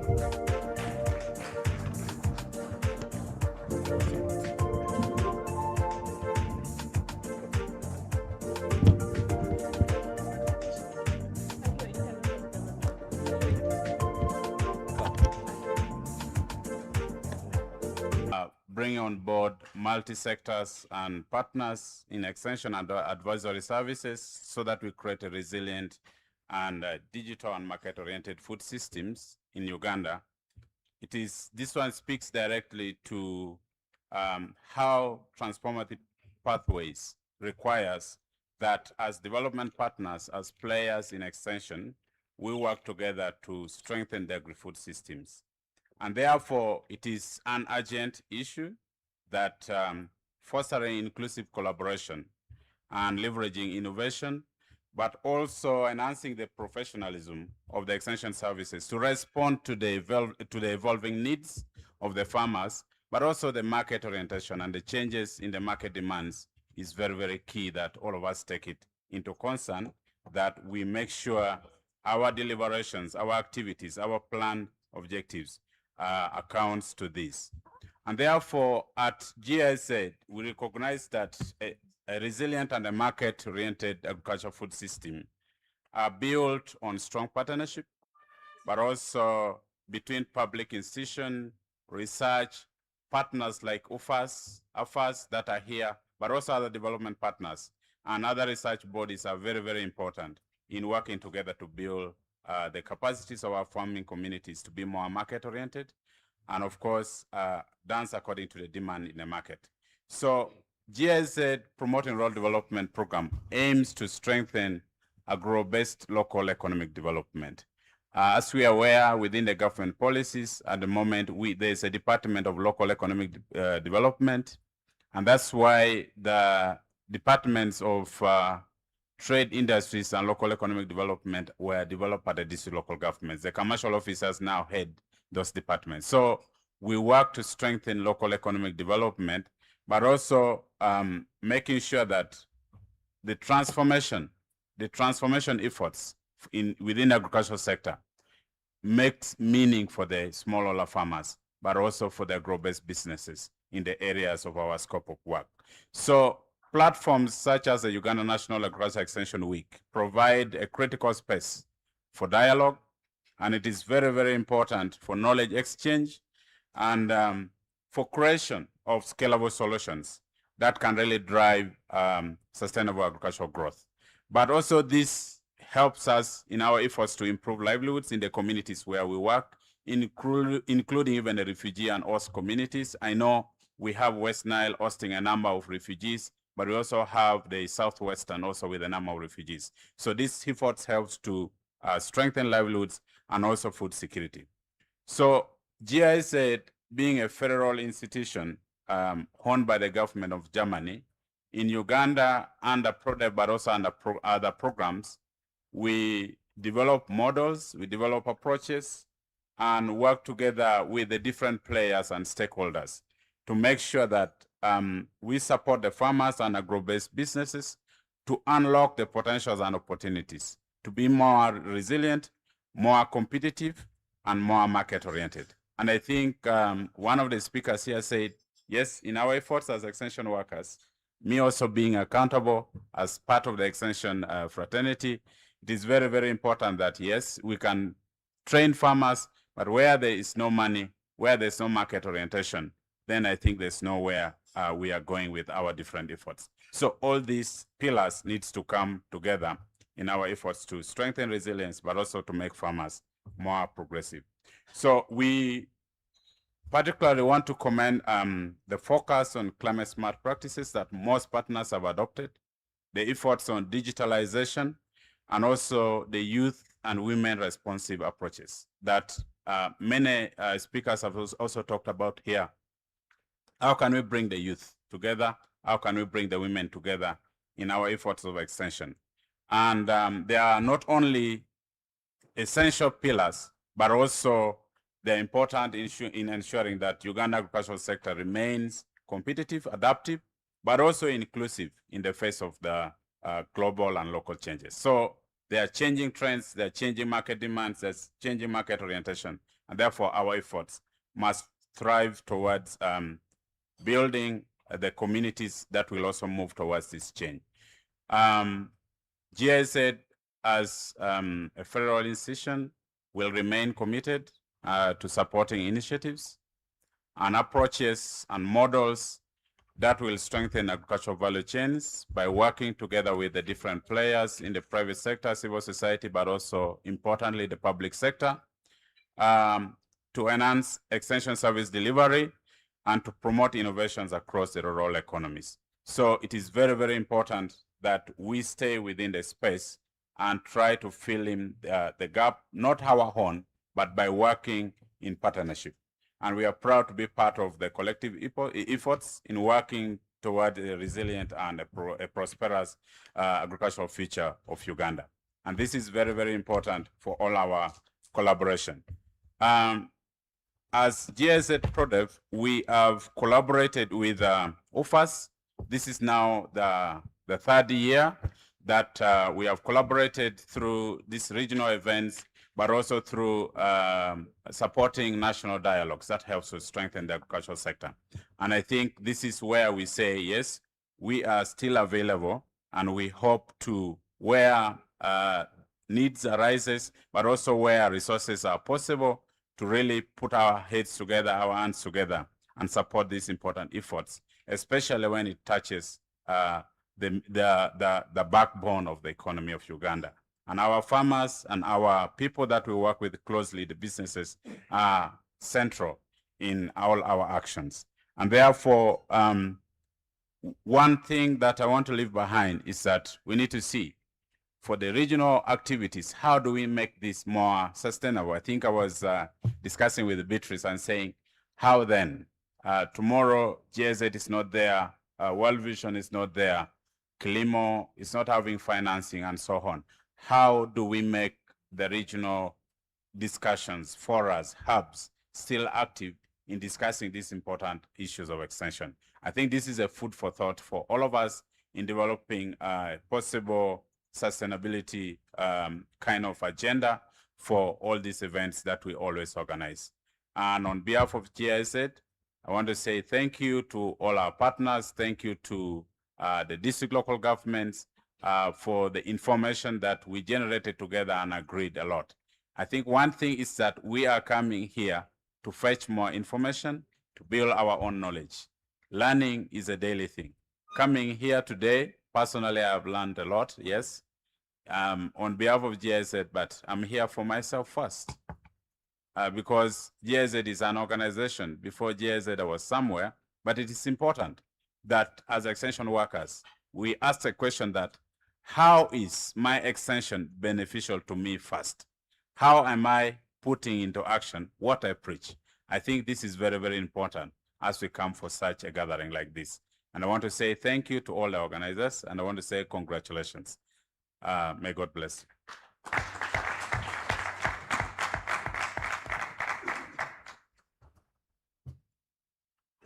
Thank you very much, Mr. Obang, for the remarks, but also for challenging us to reflect. You can ask your neighbor, how is your extension benefiting you? It is well. Yes, yes, very important. So up next we have Mr. Tony Ojok, and Mr. Tony Ojok is the Manager of Livelihoods and Resilience, as well as Economic Empowerment at World Vision. Mr. Ojok, please.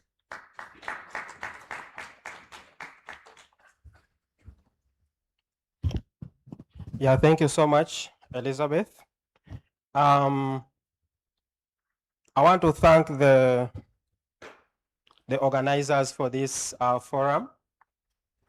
And like my colleague already said, I want to observe the protocol. And I bring you greetings from World Vision. World Vision has been working in this country since 1986. We actually, this year, we are celebrating our 40 years. And currently, World Vision is working in over 54 districts across the country. Livelihood, resilience, and economic empowerment has been one of the key areas of intervention or program areas in World Vision. World Vision has been working so much with the different local government, private sector, and we ensure that we bring last mile solution to the farmers. I want to pick from what the previous speakers spoke about, that when we talk about agriculture extension, we should look beyond service delivery, but we should be talking about how do we harness innovation, how do we ensure that we have proper coordination at all levels, how do we ensure that we bring digital technology into play, and how do we ensure that standards are improved for us to be able to provide the services that we need to give to the farmers. So when we talk about agriculture extension, we actually, I remember one of the speakers here spoke about whatever we are doing here, we actually actualizing what is being discussed at the global level. We are talking about transformation of food systems. We are talking about improvement of livelihoods of vulnerable communities, but also we are talking about issues around resilient livelihoods. So as World Vision, just like any other development organization and CSOs, we are focused to continue to improve, contribute to improving the delivery of agricultural extension and advisory services to the last mile person. I already talked about the issues around strengthening coordination. Coordination is something that we have been talking about, and I think we will continue talking about. Coordination at all levels to ensure that whatever we are doing is not duplication of efforts, but we are harnessing all the skills, all the funding to ensure that we reach that last mile person. For those who are in the development sector, you know what is happening right now in terms of funding. Funding has dwindled. So what do we need to do? We need to start looking at innovative ways of ensuring that our agriculture extension advisory services is maintained and continues to move even beyond donor funding. And we also need to know that the collaboration that we are talking about here should actually be collaborations that help farmers to appreciate our collective presence in those communities.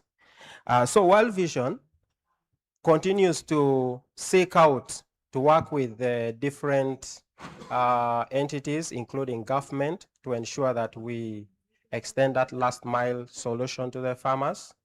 There are so many approaches that we use, and we are open to continue to network, but also participate in forums like this. Like my colleague said, I think when we come to forums like this, we should be talking about how am I, as an individual, getting transformed before I take it outside there. So when I came here, there were things that I've been reflecting on.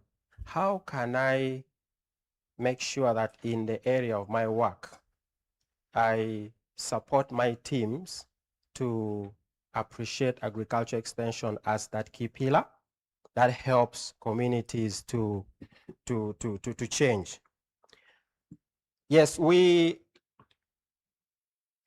are working with UFAS. The other Friday, we were able to host a TV talk show as a way of trying to speak about agriculture extension, but also as a way of popularizing this event.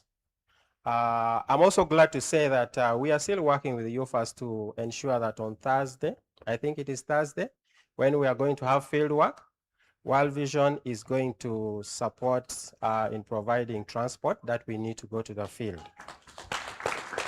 And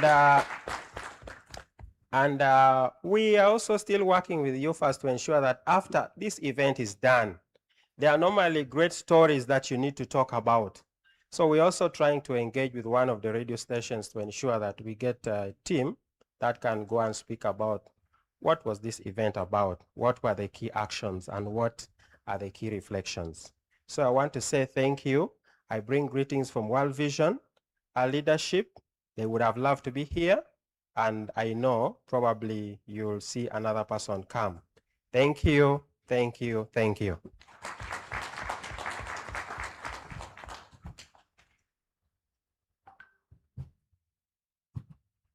Thank you, Mr. Jock, for the remarks, but also to World Vision for the support. Another big round of applause, please. I wish to recognize the presence of Professor Margaret Najingo Mangeni. Please join me in giving her a big round of applause, and I'll let you know why. Professor Mangeni is the founder chairperson of the Uganda Forum for Agricultural Advisory Services. And Prof, you are all standing on your effort. Kindly raise, and we appreciate you.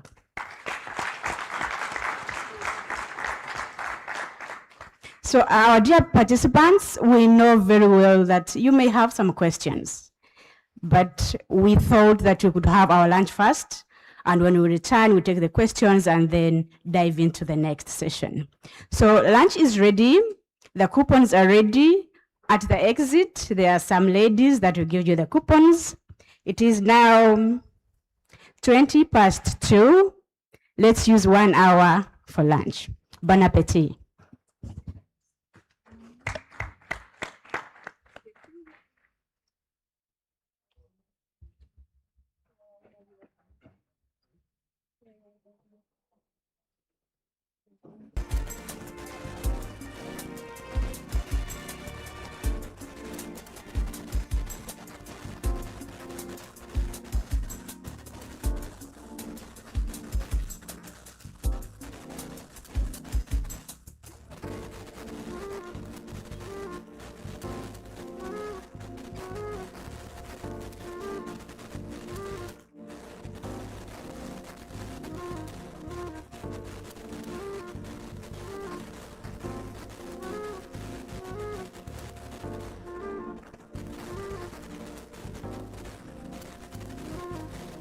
Where I grew, you used to go to the neighborhood to pick, to light, if you didn't have a matchbox.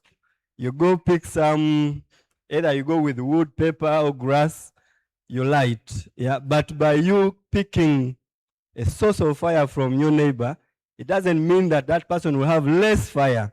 Yeah, so that is how knowledge is. Iron sharpens iron, and when the more you share your knowledge, the more you share your vision, your opinions, the better you become. So feel free to share. And then I think sharing is good because, you know, it's, if you have traveled from Ajuman, you come to a national event and you go back without speaking, that's also okay. We see one hand.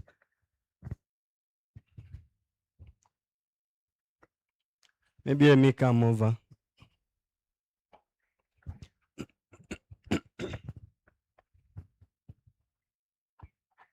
So you tell us your name, your institution, and then before you submit. Was it you?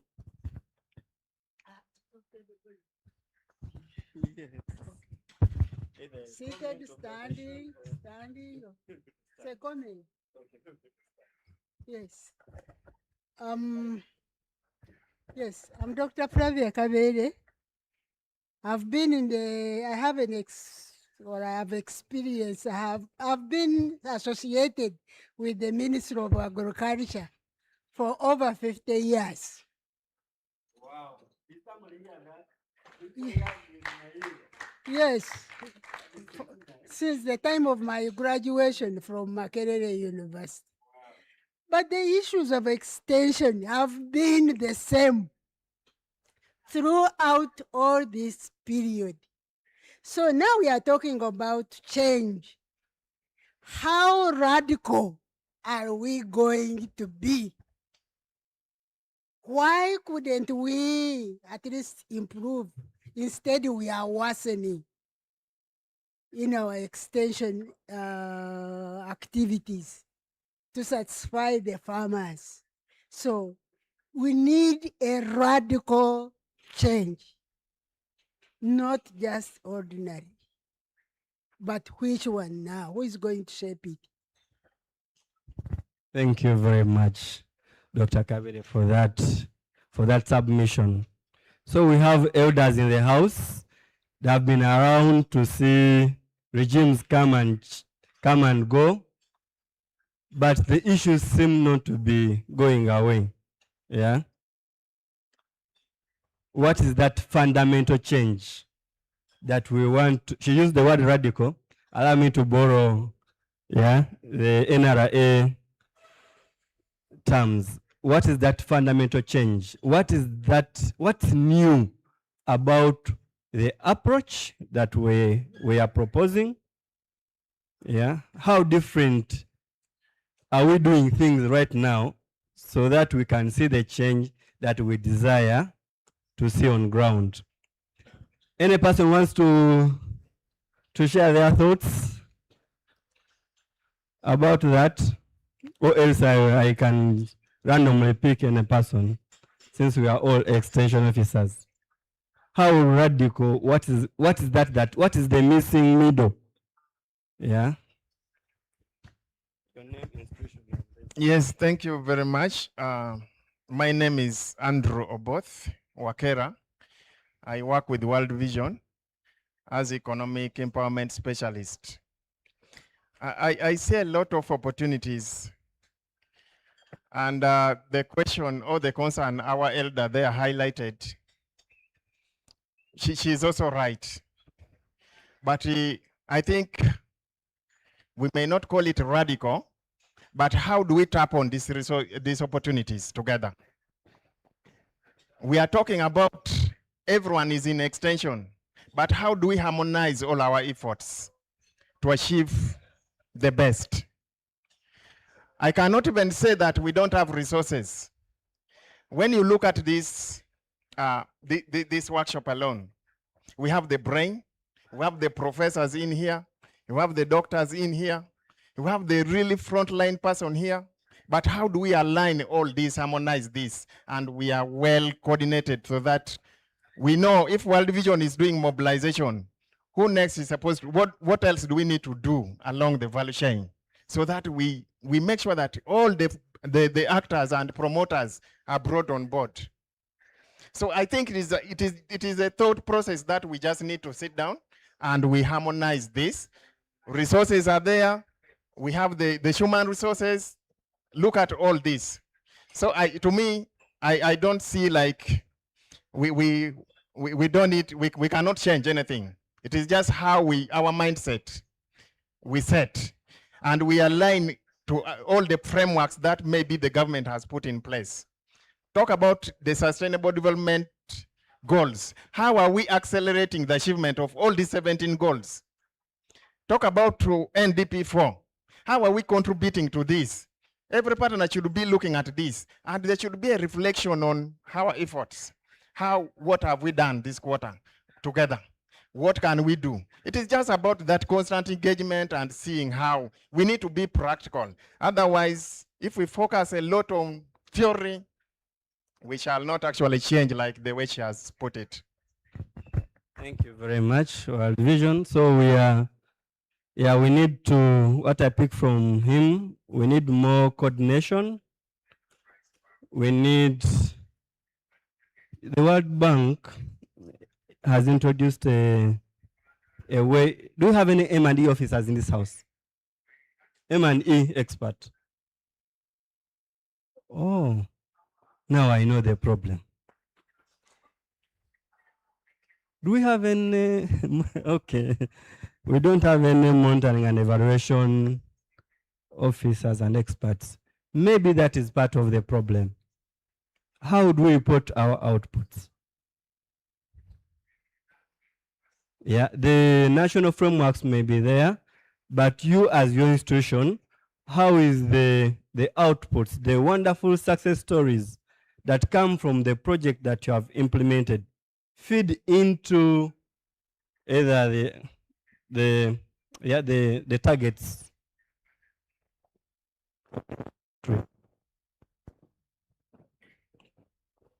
That brings another question to me. Does the ministry have an M&E framework? Do we have targets? Are we tracking these targets? What is the baseline? How many smallholder farmers do we have in Iweyikwe? What are they? Which crops, what's the acreage of land they have? What was their yield in the last season? What are the poverty levels? Yeah? Maybe we need to get into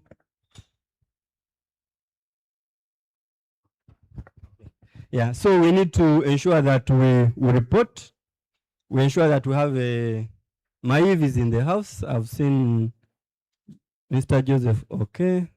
Also, my friend Magumi is around. Yeah, we acknowledge your presence.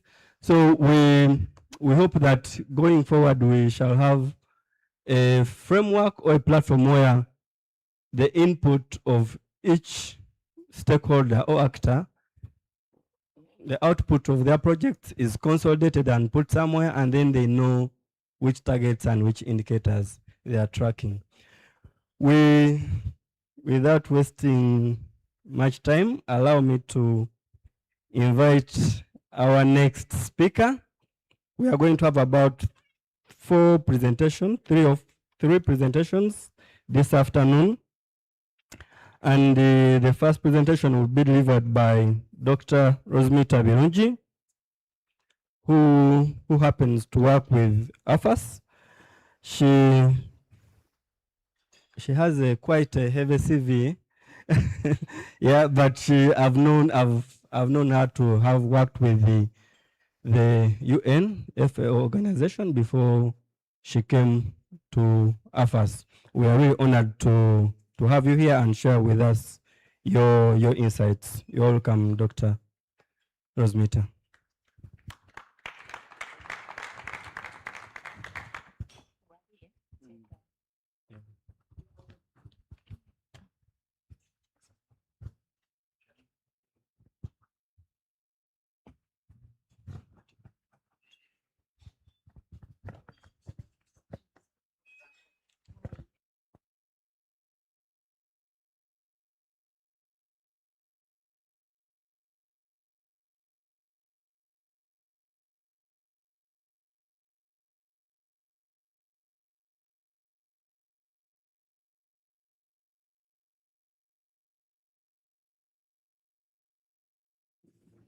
Good afternoon, everyone. How was the lunch? It was great. Yeah, I enjoyed the salads. So the rest I didn't touch, and maybe that's why my presentation is full of salads. Okay, thank you very much. I am honored to be part of your presenters and organizers for this event.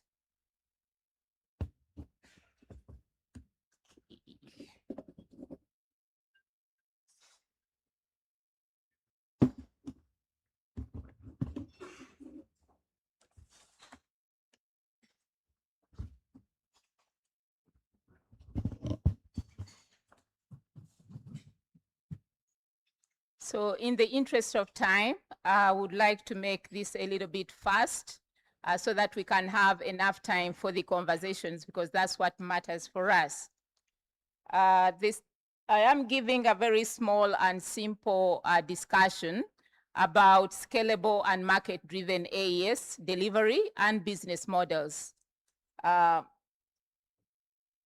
think most of you could be seeing that we are talking about business models, we are talking about market-driven elements, is because we need a paradigm shift in the way we are doing agricultural extension and advisory services.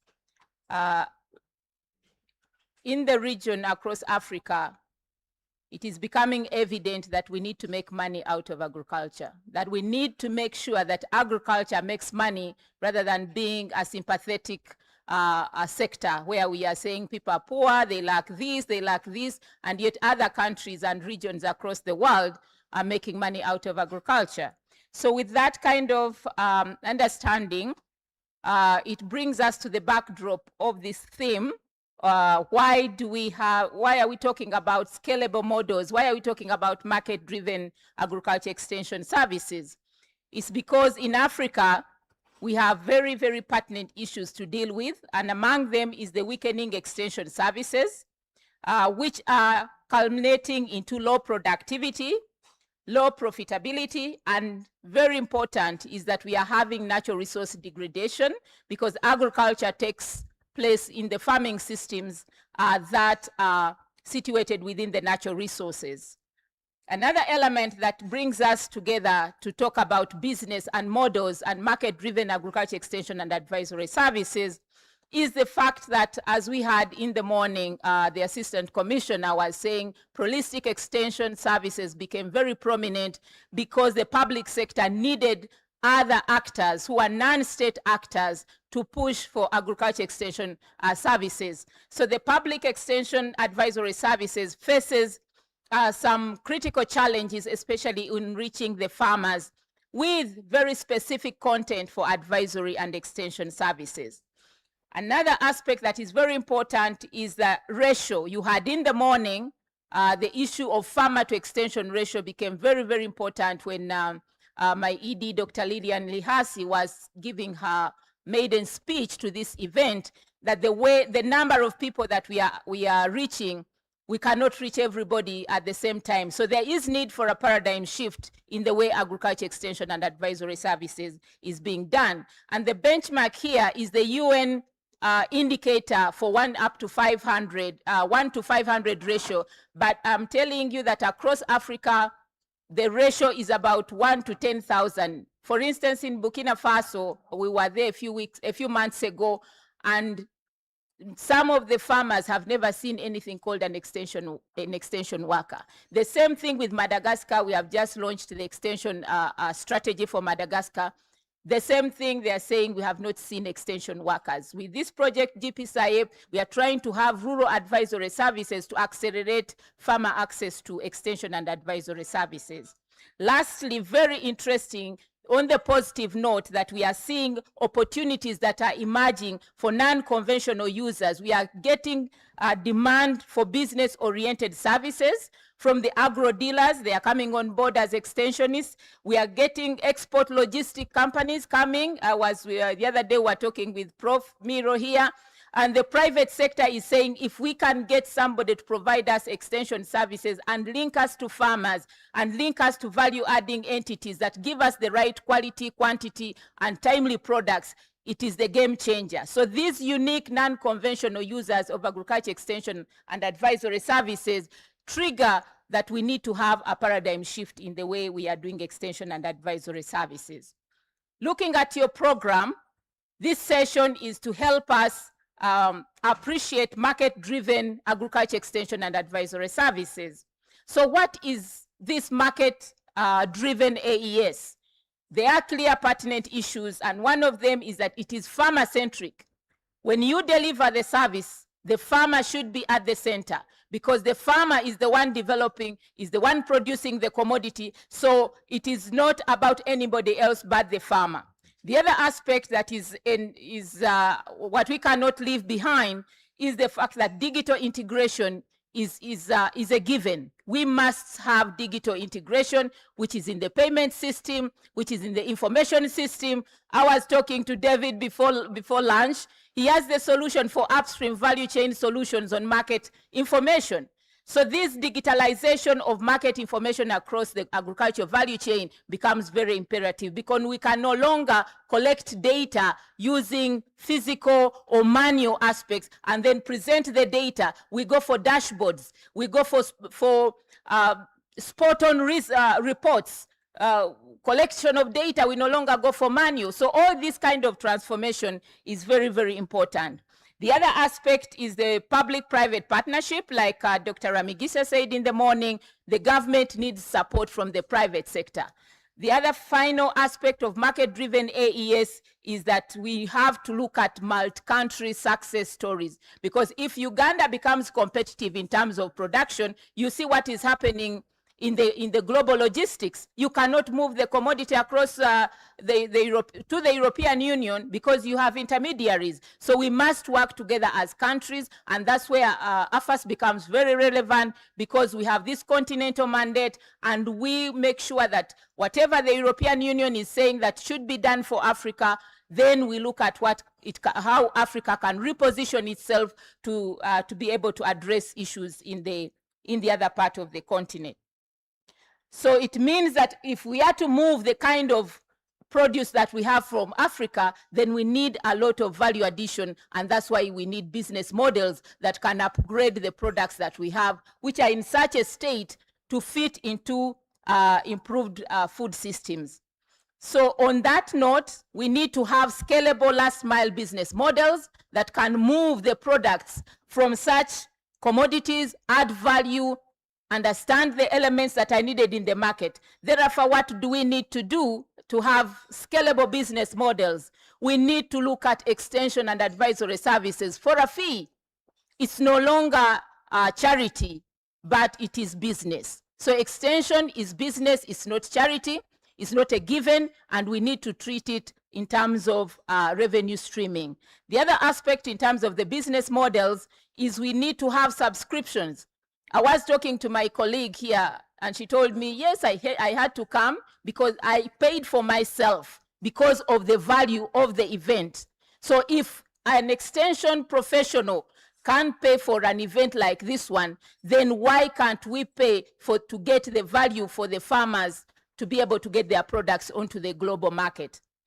The private-public partnership funded interventions like the one we have here, we have projects that are supporting. We had GIZ I had in the morning, I can see MasterCard, I can see GFRAS, I can see Kilimo Trust. All these are public, they are private funds, but they come in to support what the ministry is supposed to do. Embedded bundled services, for instance, weather information, the farmer cannot pay for weather information, but if we bundle it, then the bundled services can be able to be paid for. So on that note, lastly, a business model must have a return on investment. So if we are investing, I saw the silverfish people. I remember before silverfish was not into these boardroom discussions. So when the silverfish comes here as a value added, then we calculate the return on investment. And therefore, we look at how to sustain such a commodity value chain. So those are the tenets that we talk about when we move from market-driven to business models in agriculture extension and advisory services.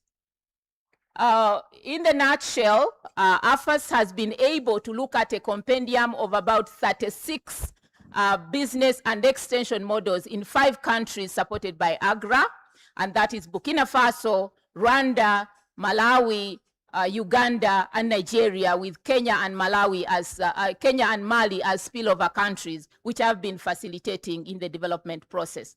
So what I bring as news to this house is that the compendium of 36 business and extension models has been summarized into 2 functional models, which we are called structural models, business models for agriculture extension and advisory services. And these are sustainable agriculture inputs, which we put as SAI, and this focuses on input sales. The lead actors, because we talk about the value chain, so we talk about lead actors are agro dealers, the value chain lead companies, and also the scaling mechanism looks at input distribution, which is anchored around agro dealers. We have the Uganda National Agro Dealers Association here, UNADA. UNADA, are you here? Okay, so yeah, okay, so UNADA is here. So the new paradigm shift in agriculture extension puts agro dealers at the center. So the UNADA is working with the Malawi National Agriculture Agri Inputs, plus the Burkina Faso agro dealers, Nigeria. So very soon, UNADA will be linked to these continental national agro dealers so that we can quickly understand how agro dealership in the input sales becomes central. The other aspect is the bundled agriculture advisory services, which we call the BIS. And this one is where you have people like payment systems, information, weather information, market information, bundled with another element so that we extend to the farmer. And so some of those is what you can see, that digitalization is important. We have the youth getting, and some of these youth are here in the podium. These are some of the youth that I mentored on extension services, reconfiguring extension so that it's not business as usual. A case in Rwanda, the detailed, I put it here so that you can be able to, if you get access to the presentation. But what is very important, that Rwanda has been the first country on the continent to reconfigure extension as a private sector led, and they do the bundled agriculture extension. So the UFAS of Rwanda provides extension and provides bundled services, because the president said they no longer want extension of words, but extension of inputs as well. So with that, some other country spaces. So the lesson that we learned lastly is that scaling market-driven agriculture extension and business models, the critical success factors is to have a user value proposition, like the one we have for UFAS. The value proposition for UFAS, this is the new one. I think we worked on it very recently. So using that example, you can see UFAS is a professional organization that offers farmer-centric agriculture solution. So we are going to shift from words to solution, like how ROPAS is. Another element as a critical success factor is segmentation of our users. We no longer do omnibus extension, but understand, are you dealing with agro dealers? Are you dealing with farmers? Are you dealing with industrialists? Because of the heterogeneity nature of the users, and so profiling and segmentation becomes very important as a lesson. Understanding the channels and pathways of extension, they are not the same. So we need to know who and where do they get their extension service. Some need digital services, others need physical services. Revenue streams, what is it revenue for you as an extensionist? So extension is no longer a charity. And lastly, understanding the critical value chain partners in agriculture extension and advisory services. So the opportunities that we have for Uganda, UFAS, is that Uganda has a youth, the youngest population. So we have a very energetic team that can engage in extension and advisory services. Agri startups, we have so many. You can see even now we are going into enterprises. Mobile digital service proliferation, everywhere at least somebody has a phone. Then also strong farmer organization is also is an opportunity for us, and flexible financing mechanisms plus more. Lastly, our call to action is that we need to shift from traditional agriculture extension services to trade facilitation. You know what is happening in the Middle East? That is our work as extensionists. We should be able to know what are the constraints, how do we repackage our products? You saw what happened in COVID. So it's not business as usual. We move from pushing words, pushing advisories, rather to facilitating trade. Our other call to action is that we need to support digital agriculture extension services. Then also enable public-private partnership. The commissioner was very pertinent about it and said the government needs our support. We need to invest in capacity building and business support. And lastly, on our call to action, we need to strengthen data systems for evidence-based AES, and that is what UFAS is looking for, evidence-based policy and practice. So with that, I thank you very much for giving me your attention, and I submit from here.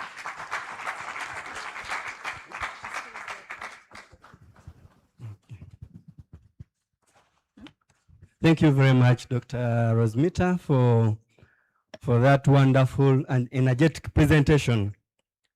Yeah.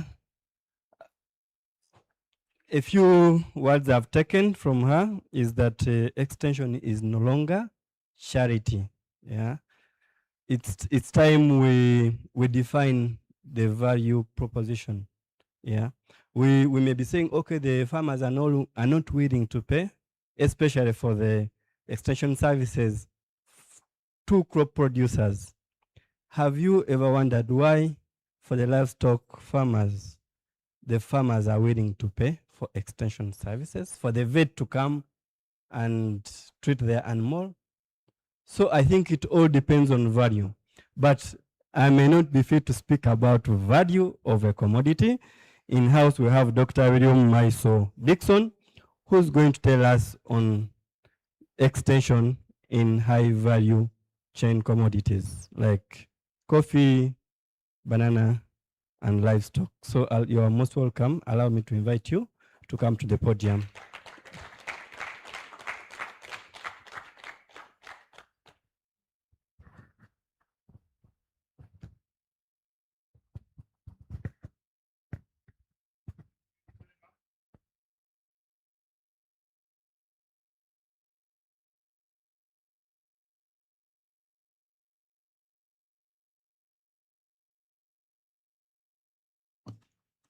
Okay, thank you very much.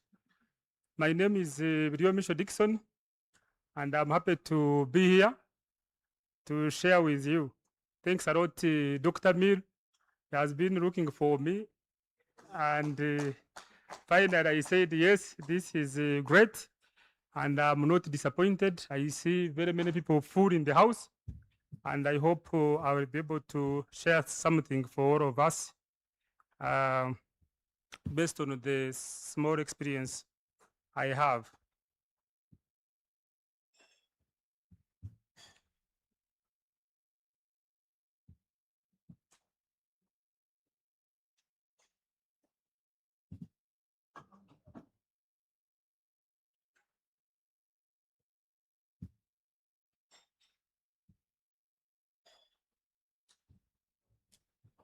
Okay.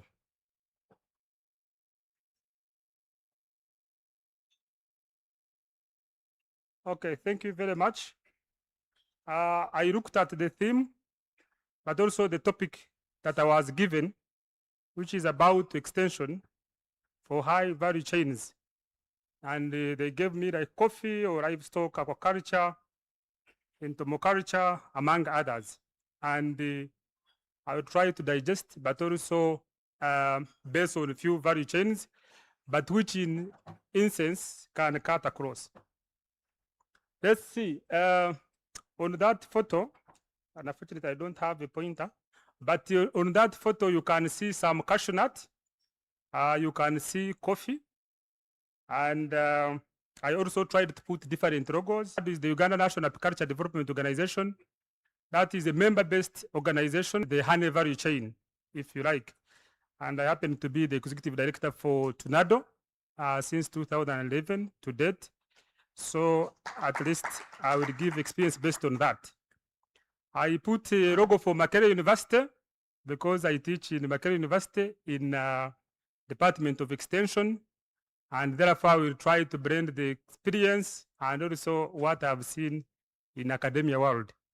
I put World of Bees. World of Bees is purely a trading company, and it provides a market platform for beekeepers. Beekeepers realized that they had Tunado to provide like extension services, voice, things like that. But then they wanted to trade. You want to access international markets. How do you access international markets? For example, if you have only 1 ton, and this came in, because I used to travel a lot to Europe, and I go with small honey samples. Then when I reach there, people say, okay, supply me 2 tons. I say, yes. When I come back here, I say, who can supply 2 tons every week? Everybody is not forthcoming. Those guys start calling me. I hide. I remove my telephone number. The emails come in. I try to avoid.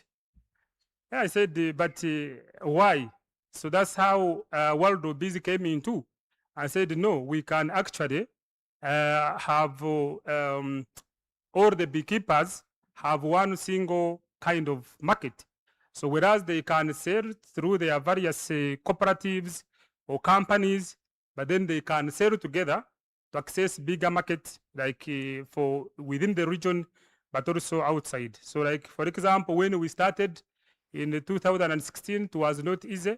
By 2020, we started exporting beeswax to Denmark, to Germany, to Netherlands, and also exporting a lot of honey within East African region. Then I put a logo for Exolink Uganda. When I was going to trade the beeswax in Denmark, they asked me something that was very strange. And they said they want to know where this beeswax is coming from. Said, what the hell do you want? I have, sorry, I will use language the way I feel it, but you'll excuse me for that. So I said, I mean, I have the beeswax, so what else do you want? That no, want to know the farmer who has produced this and how it has passed through. So I said, So I started looking around and I got some European colleagues and we started Exolink Uganda, and this does traceability. And of recent, you must have had things to do with EUDR, European Union Deforestation Regulation, but also traceability. And this company is going to be, it is providing actually services for coffee in regard to EUDR compliance, but also traceability. So I put it here just to emphasize that it is no longer selling your commodity just, but it is commodity and data. It's commodity and the story. So if you are somewhere there and you're growing your coffee or cashew or macadamia or fish, mention it. If you don't think about data and how the data is going to move with your commodity, I think you must be living in another era. So you need to live in the present era, because even beyond the data, they also want the story. In fact, for coffee, like cocoa, for example, soybean and beef, they are not only interested in the farmer, they are interested on the plot where the coffee or cocoa was produced from. And let me take this opportunity to also say that for those of you who could have seen the government trying to register people to map their plots, please allow that, because I know in Uganda usually we have politics thinking it is about taxation or something, but this is about market, because the Europeans were clear. They want to consume coffee when they know that this coffee is coming from the plot that was not deforested below 2021. So that is very important. So if you see them come to register again, please register your plots, because traceability is going to happen that way. And I put Burundi Eco Market because it is involved in carbon credit. It is also involved in macadamia, cashew. So I feel that, and I have, at least I work in all of these, so I know what happens, and I will use that experience to talk to you today. I will first put you into CEO a little bit, because when we talk about extension, when we talk about extension, traditionally, people were always thinking about delivering information and technologies to farmers. So it looked like farmers were there, and then the people who know were this side, so they are giving them information and technology. You do this, get this, use it like this. That was traditionally. World Bank also tried to define extension service, and looked at it from a process of helping farmers to become aware of and adopt improved technology. Again, it looked like there is somebody who is so special going out there to talk to the farmers and give them information. But I tried to say these are good definition in the books, but extension has changed, my colleagues. So now, what is extension therefore? It's no longer saying have, but it's a process that helps farmers to make a responsible choice. It is not you to make a choice for the farmer. I normally, in where I work in Makerere, I normally make a lot of jokes around the extension, because these are people who are academic, so they think they are going to go and dictate to farmers what they are going to do. I mean, the farmer has a choice, because it's about money. If I have 1 acre of coffee, it's my money. I'm also having calculation. Sometimes they don't have written books business plans, but they have a way they make decisions. So you need to know that there is a choice they want to make in their opinion, and it must be about optimization. So that is important to note. It's also important to know that you have to help farmers evaluate and improve their own opinion, forming decision-making skills, for example. So that is also very important to know that that is where extension has gone, that you need to help them, and you need to help farmers at least become aware of their problems, and they do analysis on their own and be able to make a choice.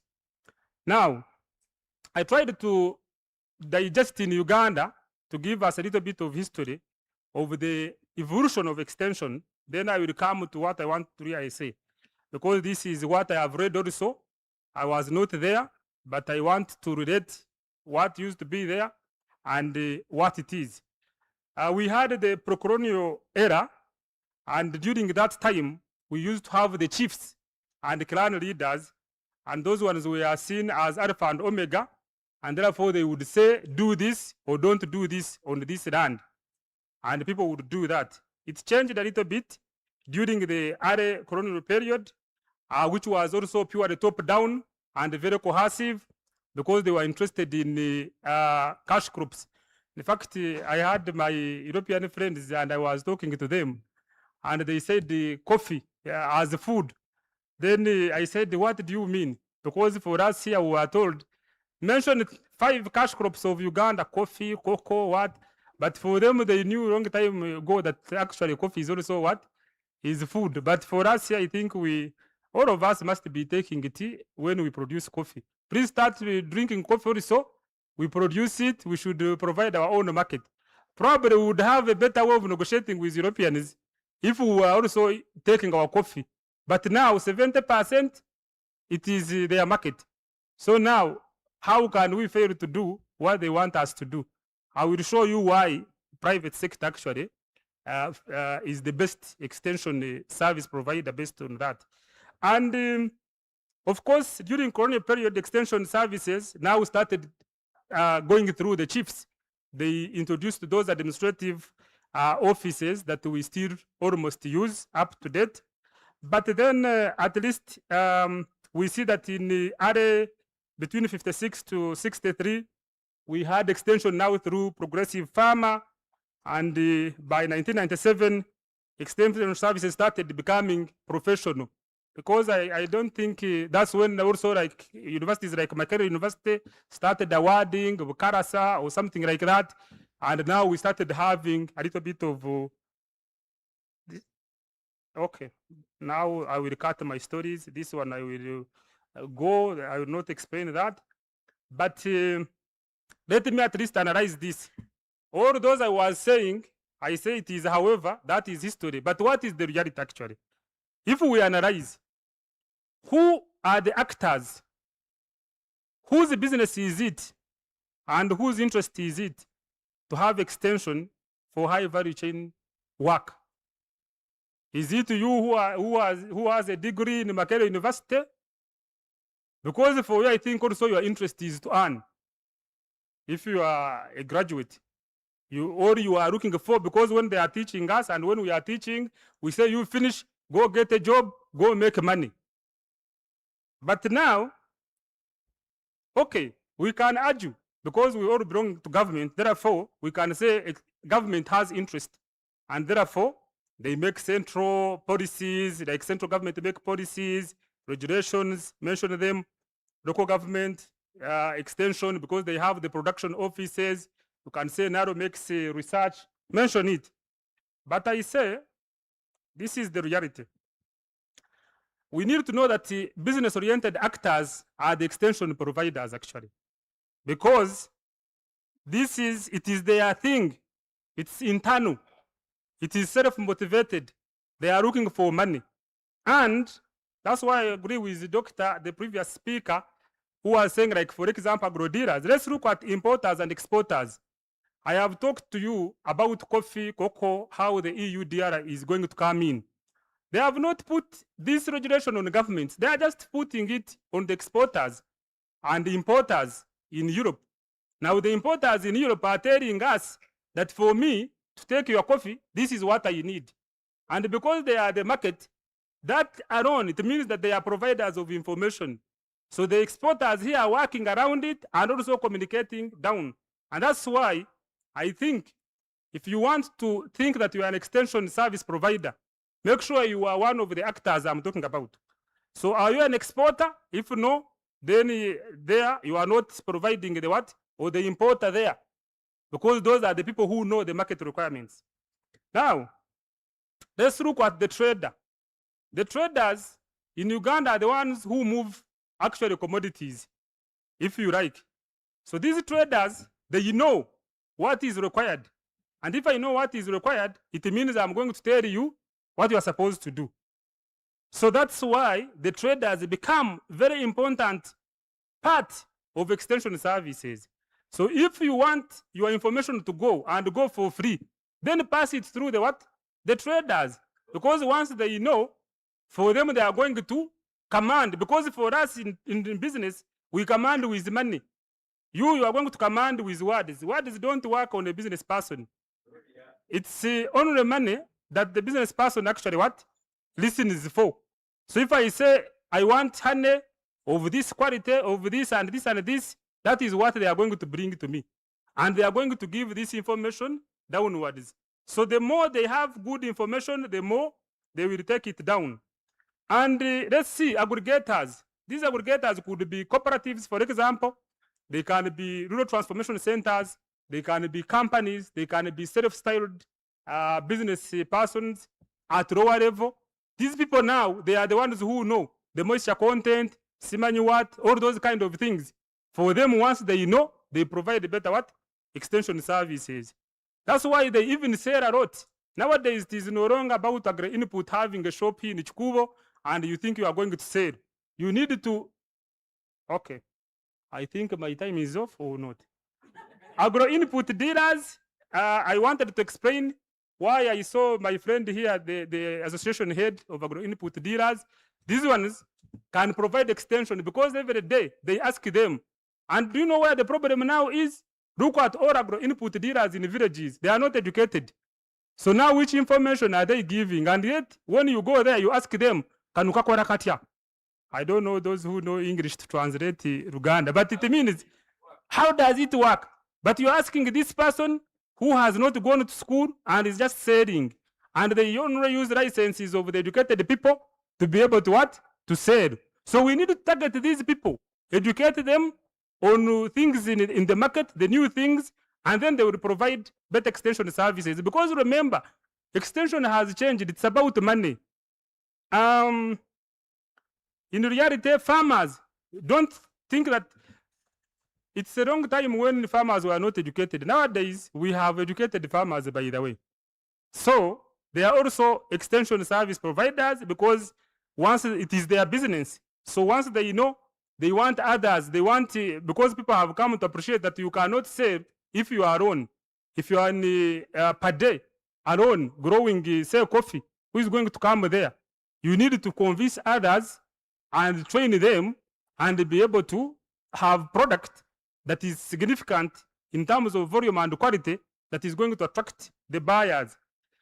MBOs, those are member-based organizations of value chains. They are extension workers, like the one I told you, Tornado, like now UFAS, like those can provide extension services because they have a value chain they are commanding. So that makes it easier. Manufacturers, they are now also the extension service providers. So in reality, the financial institutions they are the ones who lend money. You go to all these financial institutions now, they have agriculture department and they have trained people. They do business analysis. They do all those kind, because if I give you my money, I want my money back. So I must be seen to be playing some part. So the consumers, you may think that consumers are no longer extension service providers, or they are not, but they are the ones who consume. Once they talk that we want, you go to Europe, they say, we want a pineapple small like this, what. So if you produce your pineapple from Ruweru, very big, nobody is going to take it because the consumers there, they don't want. So because for us business, we respond to consumers. That's what we do. So that's very important for us. influencers. Those people go to internet every day. And how many minutes have you spent today minus going to internet? Then you will know. So if those people have good information, good content, then they will do it for us. Data driven, I think I already talked about it, but that's important. Like EUDR compliance. Nowadays, people are talking about C3D. I'll not explain that. That is how, like now, digitalization for coffee, for cocoa is happening. We trace the plots and things like that. I think I will not go much into it.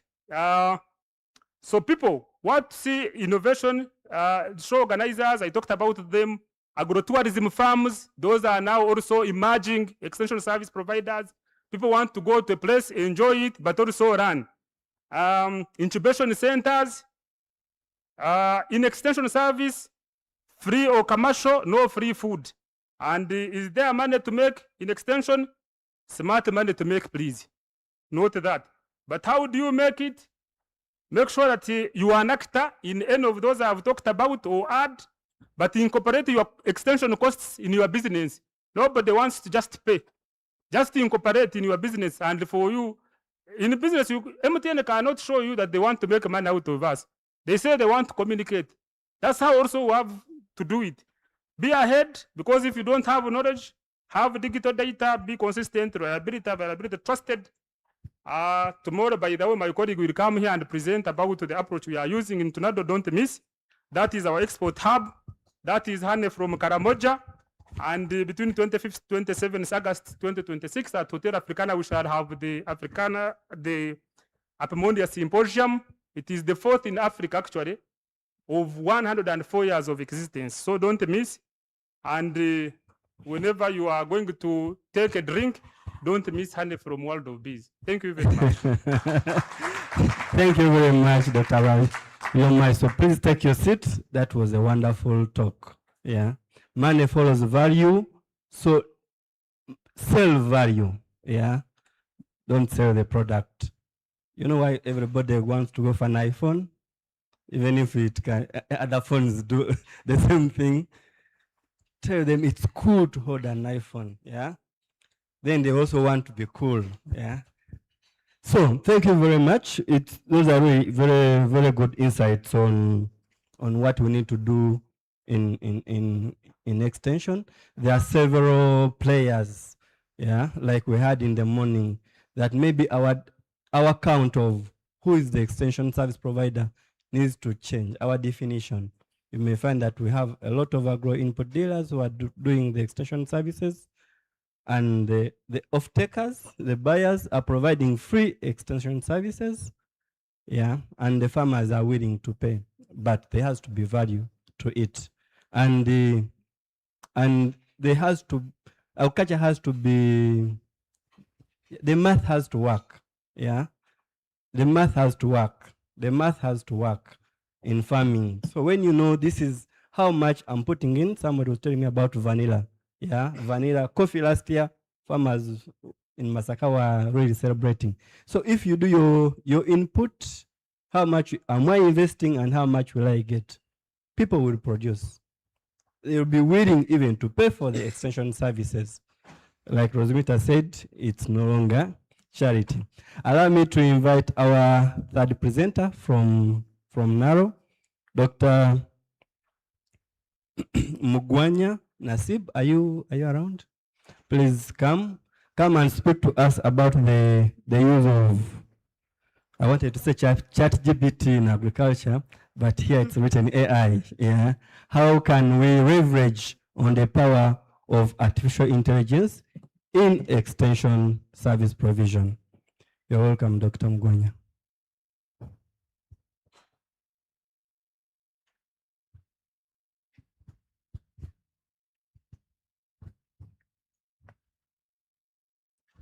Good afternoon. Thank you, facilitator, and thank you, my old friend, Elizabeth. Good to see you setting this up for me.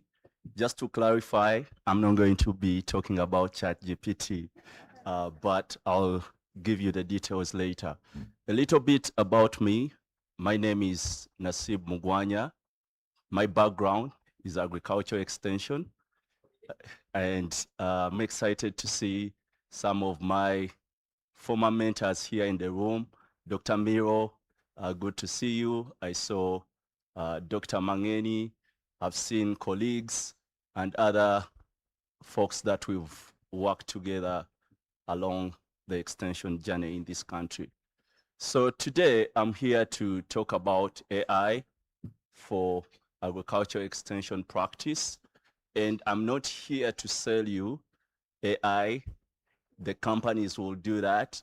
But I'm here to share a perspective from my experience working across academia, industry, and now government, and how I've seen this tool can be leveraged to better serve farmers.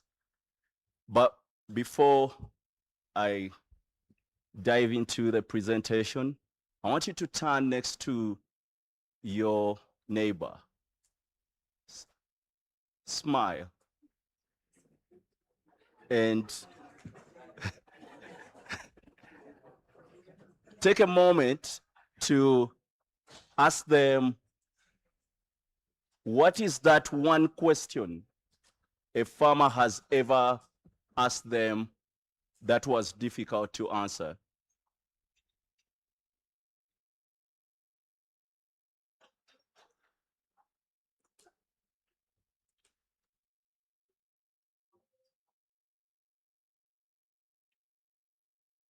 So I don't know what that question is, but I'm going to share what my experience was with the same question when I was working as a research assistant in Busoga region. I remember, Elizabeth, we could have been together on that trip trying to understand innovation systems. And I remember farmers were innovating around dealing with striga weeds in maize. And there was this farmer who asked a question which was more of a concern, that they had observed some youth around the village smoking striga as a replacement for marijuana. So they were asking us as experts whether we know anything about what psychoactive ingredients are in striga weed. So think about a fresh graduate from Makerere and you're being asked such a difficult question. And so this is where AI comes in. It's not going to be a magical tool. It's not going to replace our knowledge, but rather a replacement or an assistant to help us do what we already do well. But the reality is, we all know we are under pressure to do more, given what farmers' challenges are, given that farmers are not the same, and we are expected to deliver to them more timely, very accurate, and reliable information.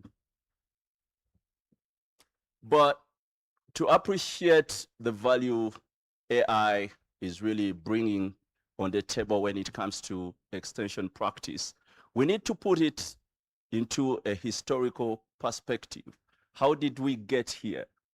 If you are as old as me, you could have interacted with all these phases of agriculture extension. And if you heard from the previous speaker, we've come a long way from the human-centered, trusted way of reaching out to farmers, which was mostly reach out to massive farmers with one message. And then if you are a Gen Z in this room, there's a chance that if you are involved in extension, you started when digital tools like SMS, radio had been leveraged to deliver the message. And then we evolved into apps and platforms. I'm sure by the end of this week, there will be 101 apps that you will learn about during this week. And now AI comes into the mix. But here is the unique value that AI is bringing on the table, which is a little being more interactive, fast, but most importantly, it has the ability to give more personalized advice to farmers. So what's AI? If you are a vet officer in the room, this is not about artificial insemination. So that was the original AI. But simply put, no one should scare you about AI. If you leave this room today, just know this is not anything other than a smart assistant. So think about AIs as tools that can help you answer some of what you've been doing better, but also generate more personalized advice, but they can also help you to learn from data from different sources. So what are some of the current use cases? So I'm sharing with you selected cases where AI has been leveraged, not only in extension, but also research. The picture you see right there is of two experts at Narrow who are using an AI tool for pest and disease detection. So it's a simple tool that just takes a picture of a cassava leaf and it tells you how many cassava leaf flies and on the leaf. So for those who don't know about cassava, one of the biggest problems in cassava is brown streak disease and cassava mosaic. And some of the causative vectors that transmit the problem are white flies. So we are working with a partner called Plant Village, and they came up with this tool that helps us to count these white flies faster than the human eye.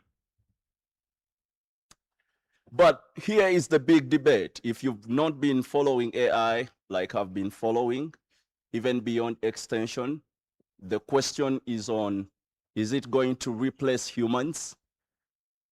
And my answer to you all in this room, don't worry, your roles are just going to change. So AI is not going to replace extension or advisory workers. But here are the really unique areas where AI is going to strengthen extension. In terms of advice, it's going to be faster, but also a wider reach. The risk right now is anything that you're doing which is repetitive in your work. Think about your agendas that start with whatever is repetitive, that is likely to be replaced, but also any other advice that is standard. Think of like if it's to deal with cattle disease, chicken disease, and it's repetitive, AI is going to really replace some of those roles where you've been the king of giving that advice. But here is why extension still matters and why you should, take a breath if you are worried that AI is going to take your job.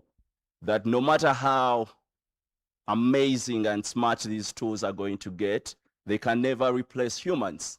Because first of all, we know how trust is a big factor when it comes to doing advisory and extension work, but also the nuances and contextual realities of these farming agroecologies. Not so many AI tools would be conversant with that. And what is currently up there with every AI tool is still less than what's happening in the real world.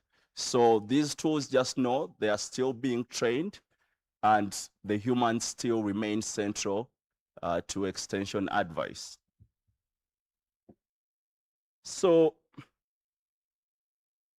what is that unique value add? What problem, if any, is AI here to solve for? And right now, its novelty is about being more precise and personalized advice at the right time. So when you look at all the previous extension tools approaches, their value has been reaching many farmers, but with one message. Now with AI, the novelty is that you can reach so many farmers faster, but with unique personalized advice. So I took a time to also think of everyone involved in the extension ecosystem. And if you don't see yourself here, it doesn't mean you don't matter. I just picked out the most common actors. And what would a win look like in this new age of of AI? So if you're a farmer and you're using AI, there's a good chance you're going to be ahead of your peers in terms of timely advice. If you're an extension agent or worker, you're going to be more effective, where your colleagues are spending 3 to 4 hours writing reports. If you know how to use these tools, you're going to generate that report in less than 10 minutes. If you're a researcher, I would encourage you to see how these tools can help you get better feedback, not only of what's out there, but what you've also developed. And if you're into policy or private sector, AI is here to help us scale some of these tools and systems that work. So here is my cautionary tale. And there are two extremes happening right now, if you've been following the AI conversation. In one camp, there are those who are hyping it as, you know, it's here to revolutionize agriculture. And then there are those who are fearful of it, call them the skeptics. If you are a student of extension like me, this reminds me of that adoption curve, the laggards, those in the middle, those are the extreme. But I would like to invite you all to consider a middle path when thinking about AI, which is to just start with your daily tasks, no matter what you are within the extension ecosystem. Learn by doing. Meet yourself where you are with whatever your unique problems are in extension, and see how these tools can help you get better at what you do already. So AI is not going to be that Swiss knife, not a magic bullet. If you know a Swiss knife, it can do almost everything if you're stuck anywhere in the world. So what are some of the practical ways to interact with AI?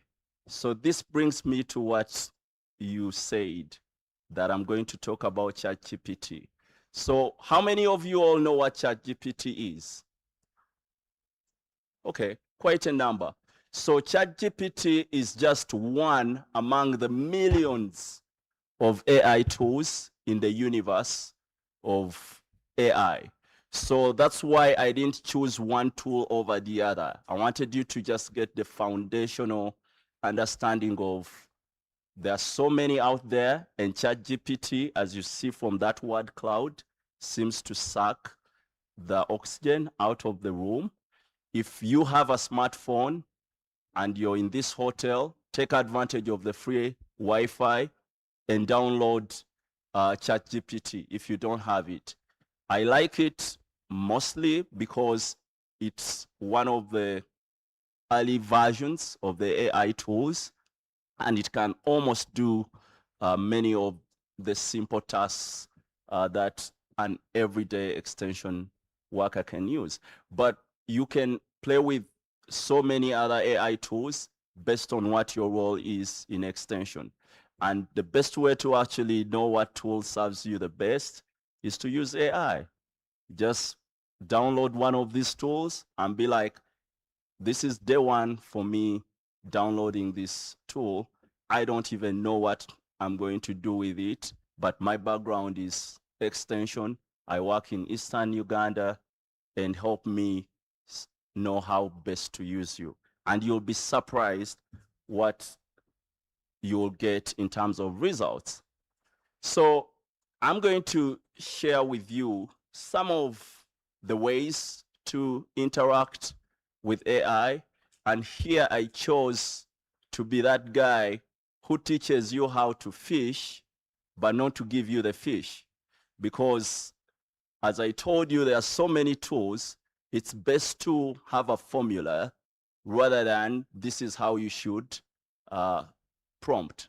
For those who don't know, prompting is just a nerdy way of saying asking questions. So all these AI tools you will hear of, you need to have good prompts, but it's all to say how you ask questions. And one of the techniques is to really use the RTC method, where you could, for example, say, act as an extension worker, explain how to manage for armyworm for a smallholder maize farmer in Uganda using simple language. I'm going to emphasize one thing here. The more context you build with any AI tool, the better the results you'll get. And if you've been in extension or agriculture, we know that garbage in, garbage out. So be careful that whatever you feed in is really contextualized and you're not just asking generic advice. As I'm winding up, what are some of the things to be aware of? As I said, we need to be aware of poor data means poor advice. So it's very important as extension workers to be aware that much as these tools have their benefits, there are also harms.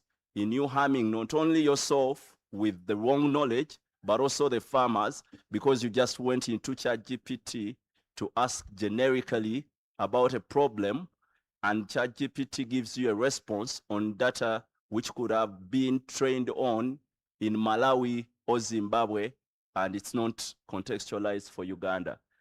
But the opportunity here is more capacity building is needed, but also data governance. And this is where policy comes in to ensure that whichever AI tool is there to serve farmers, the data which is being used is really, first of all, a good data, but the ethics of, like, if it's farmers' data, how do we compensate farmers for that data that was used to train the model? If you are asleep the entire presentation, I have one key take-home message that summarizes what I was talking about, which is AI is not going to replace extension, but extension that uses AI will replace extension that doesn't. Thank you so much. Thank you so much, Dr. Mugwanya, for the presentation. Kindly take a seat over there. Dear participants, another big round of applause to all these presenters today. At this point in time, I want to request the presenters that we had during the morning, Dr. Carl to kindly join the front, as well as Dr. Richard Miro.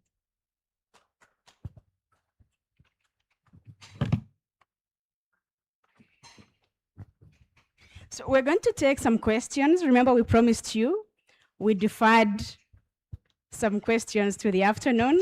Madam Beatrice kindly joined the team over there.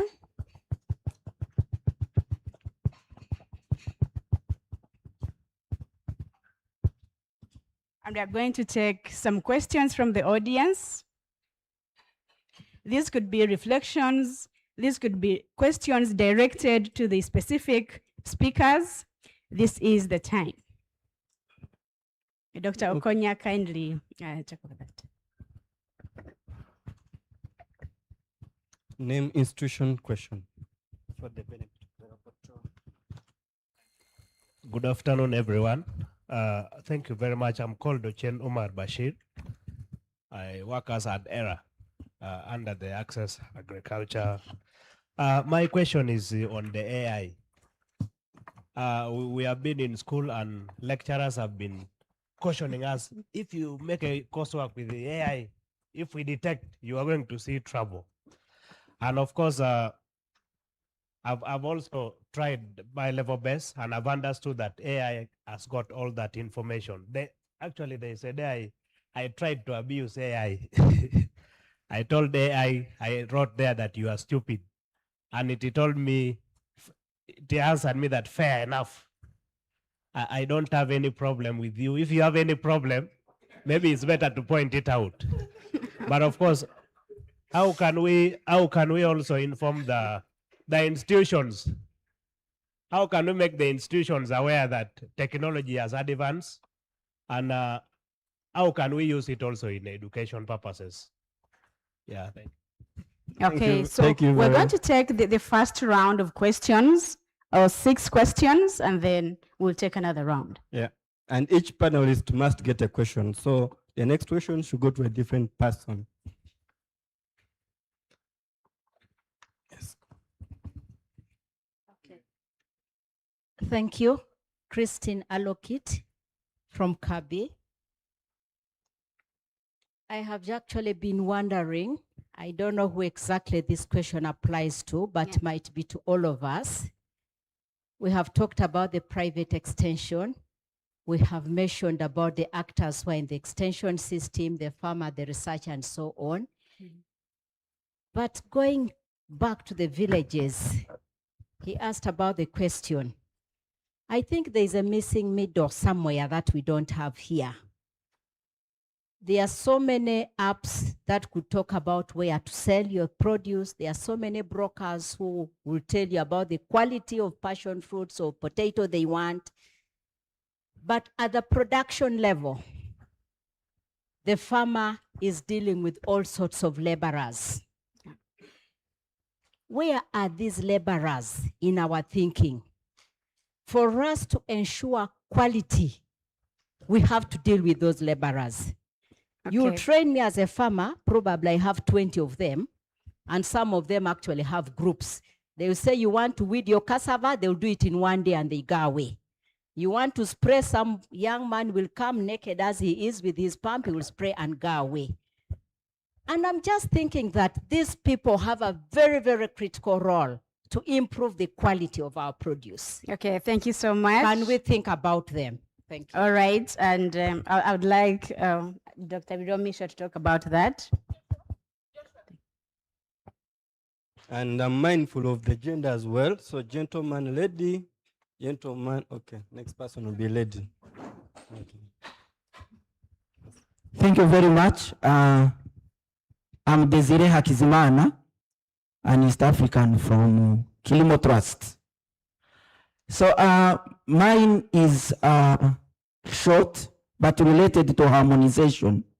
If I look at stakeholders that are here, we all in extension services, but sometimes, as some previous speakers have talked about it, we all found ourselves with the same message, somehow even distorted to the same people. And this is an issue that can be addressed with policies or other interventions. So we have a same guideline, as one speaker said, about these professional organizations. So also extension can have a guideline. If there is a project a partner is implementing, has to follow that same guideline in order to not have distortions in what we are promoting. Thank you. Thank you very much. That question Thank goes you very to much. It's a great insight, but I'll request Carl to talk about it briefly.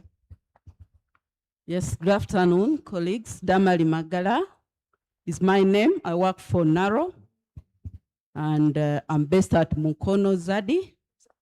And one of my functions is to engage with communities. One of the issues has been raised by my colleague that the fact that we are dealing with multiple extension advisors, the issue of quality is very critical. Then the fact that we need to accept that our extension services are very thin on ground.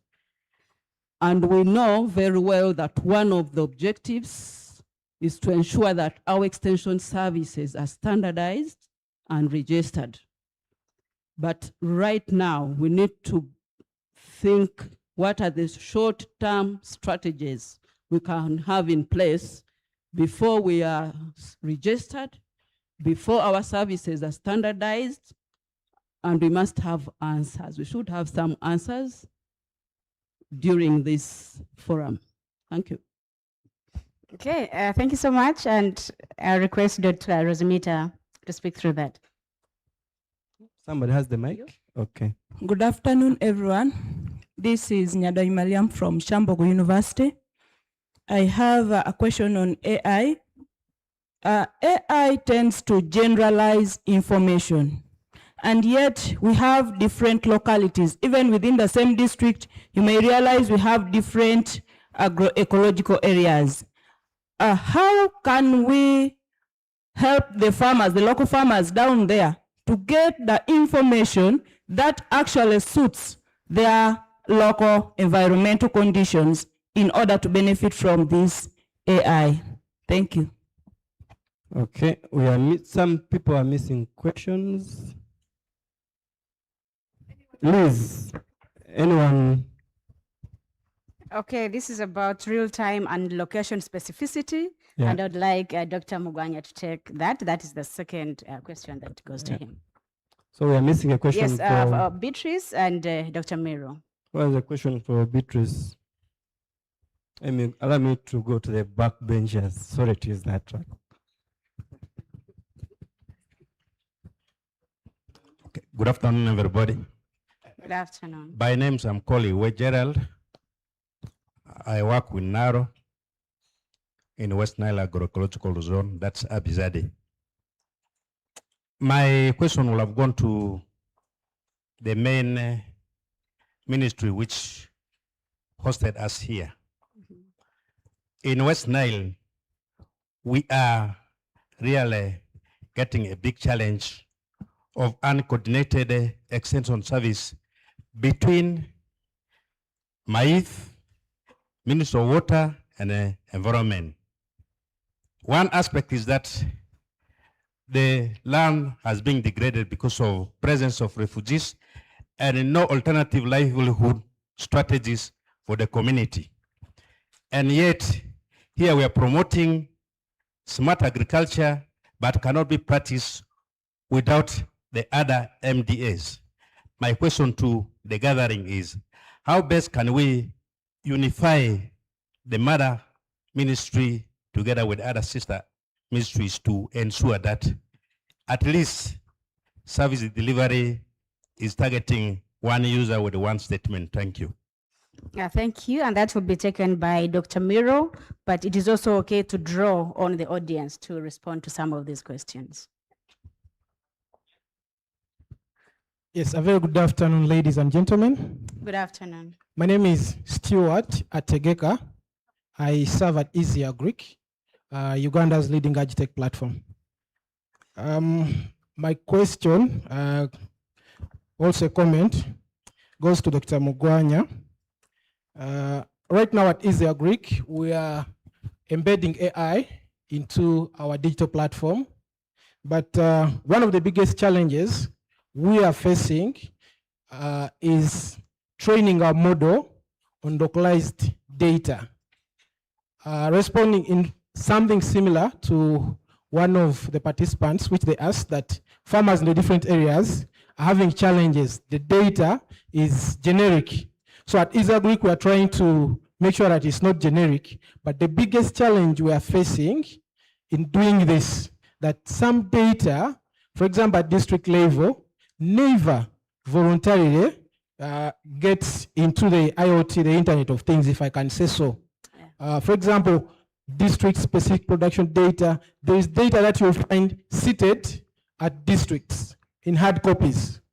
And such kind of data could be very helpful to digital platforms such as Easy Agric, who are trying to localize the kind of advice our farmers are getting.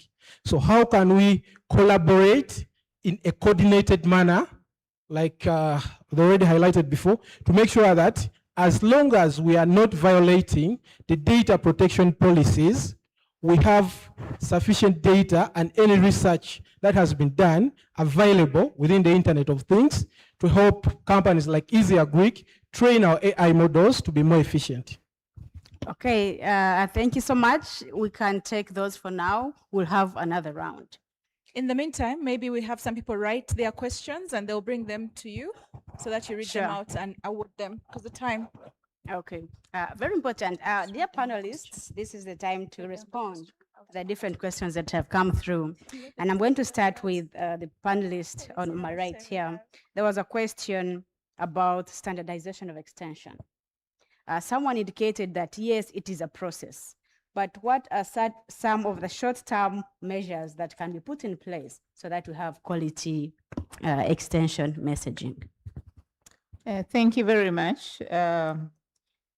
Yes, standardization is pertinent because we are questioning whether extension should be professionalized and to what extent. And I think in this room we have the godfather of professionalization of extension, the godmother, and that is Professor Mangeni. The first time I had professionalization of extension was in 2012, and I did not know that today I would be the professionalization expert for Africa under GIFRAS, Dr. Carl.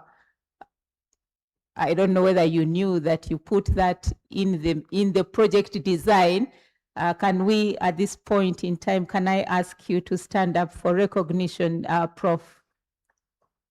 I would not answer this because the knowledge I'm going to use is stemming from Professor Mangeni. She produced the first manual on professionalization of extension. And I read it, that was 2013? Yeah, and then I said, what is this? But right now, the question fortunately comes to me when I have a use case of Rwanda. I was just looking at their presentation. Rwanda has taken the lead for professionalizing extension by saying that private extension should be certified to be able to provide extension. And we are supporting that. I'm one of the people doing the backstopping so that the government of Rwanda makes sure that every person who is an extensionist is certified, and you cannot provide extension services without a certificate. So Prof, your fruits are getting on the Africa continent and they are not falling on the dry spell. So what is it that we are putting in the professionalization of extension case for Rwanda, which we are spreading across Africa? One is the ensuring that you have the minimum academic qualifications necessary to provide extension services. Then two, as having been a professionalization expert for the GIFRAS project that you see around, one of the things that we are learning is that extension is an industry, and therefore it has to have clear taxonomies and standard operating procedures for extension. So we are putting that because we are hearing people mixing taxonomies, and then they call extension advisory, they say advisory is extension. So small things like that, and thanks my dear Prof, and what is not extension. Lastly, what we are putting there for short-term strategies is to ensure that the services are paid for.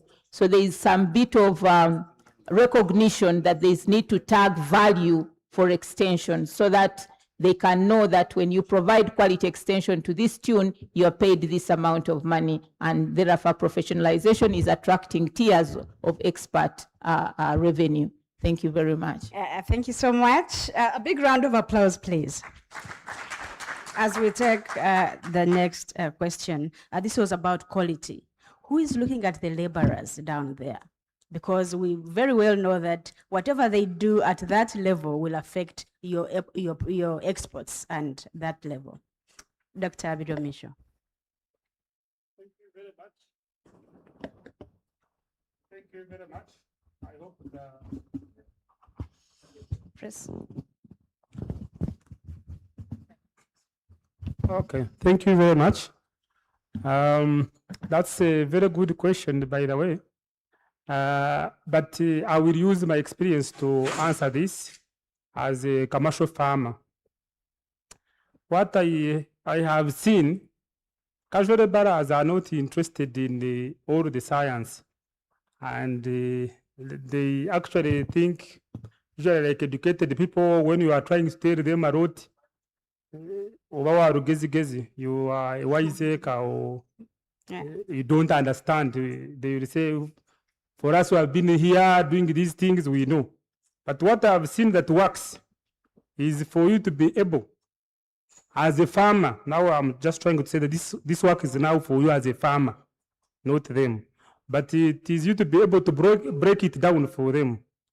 If it is spraying, for example, say this is how I want you to spray, without even giving a lot of reasons, and spray it like this. If you want them to gazette, this is how I want you to do, and do it like this. And as they do it and start working, you educate them better. But if you start with theory, they already know they are biased. For example, especially if you're educated farmer, they think actually you are theoretical. If you are to teach them on how to change something, it's going to take long. But for them, they understand it better when you say, do this, do it like this. Do this, do it like this. Then afterwards, you go back after they are seeing results that actually this is the reason why you need to do it like this. So you must be careful on how to work with them. Thank you very much. Dr. Mgwanya, please tell us, AI in coursework at school, in those academic settings, they are 3 in 1. Next was around AI and capturing location-specific data. What is in place? And lastly, the data is not available to train these AI models. How do we collaborate? Who would we talk to? You have the floor. Thank you, Elizabeth, and thank you all for the questions. It just reinforces my take-home message that you could have asked AI these questions, but again, you've come back to me. That shows you that humans will still be here and AI will just be an assistant. But to the student who challenged AI and also challenged your professor, there's something larger than that beyond even you as a student. And at the institutional level, I think there's a mindset piece to this. So the same message for extension. Institutions that are not leveraging AI are going to be replaced by those institutions that are leveraging AI tools. And I tell you, as someone who was trained abroad, and even before this AI world was here, I got a sense of it almost when I was finishing my PhD. And I was like, I wish this had come when I'd just started my PhD. And it was sort of feeling bad that I had to go through repetitive tasks, like think of literature review. There are 2 AI tools that can help you scan the top of the cream of the field you're in. And you just need to know who is the expert, who is not the expert, who should I pay attention to, and why should you spend months in a library in Makerere looking for those books and catalogs. So think of that institution that's leveraging those tools and the rate at which it will channel their students compared to you who is still old school. So the mindset is, I think, important. And this brings me to the other piece, which is the capacity building piece, where I think this is an opportunity for every actor. And I see UFAS here is an opportunity to figure out those actually critical needs where AI would move a needle for all the actors involved in extension. And when it comes to coordination, I still see UFAS, you have a role there to see how to bring whoever is talking about AI and then put them in the room and we see who is actually doing what is AI and who is just jumping onto the hype.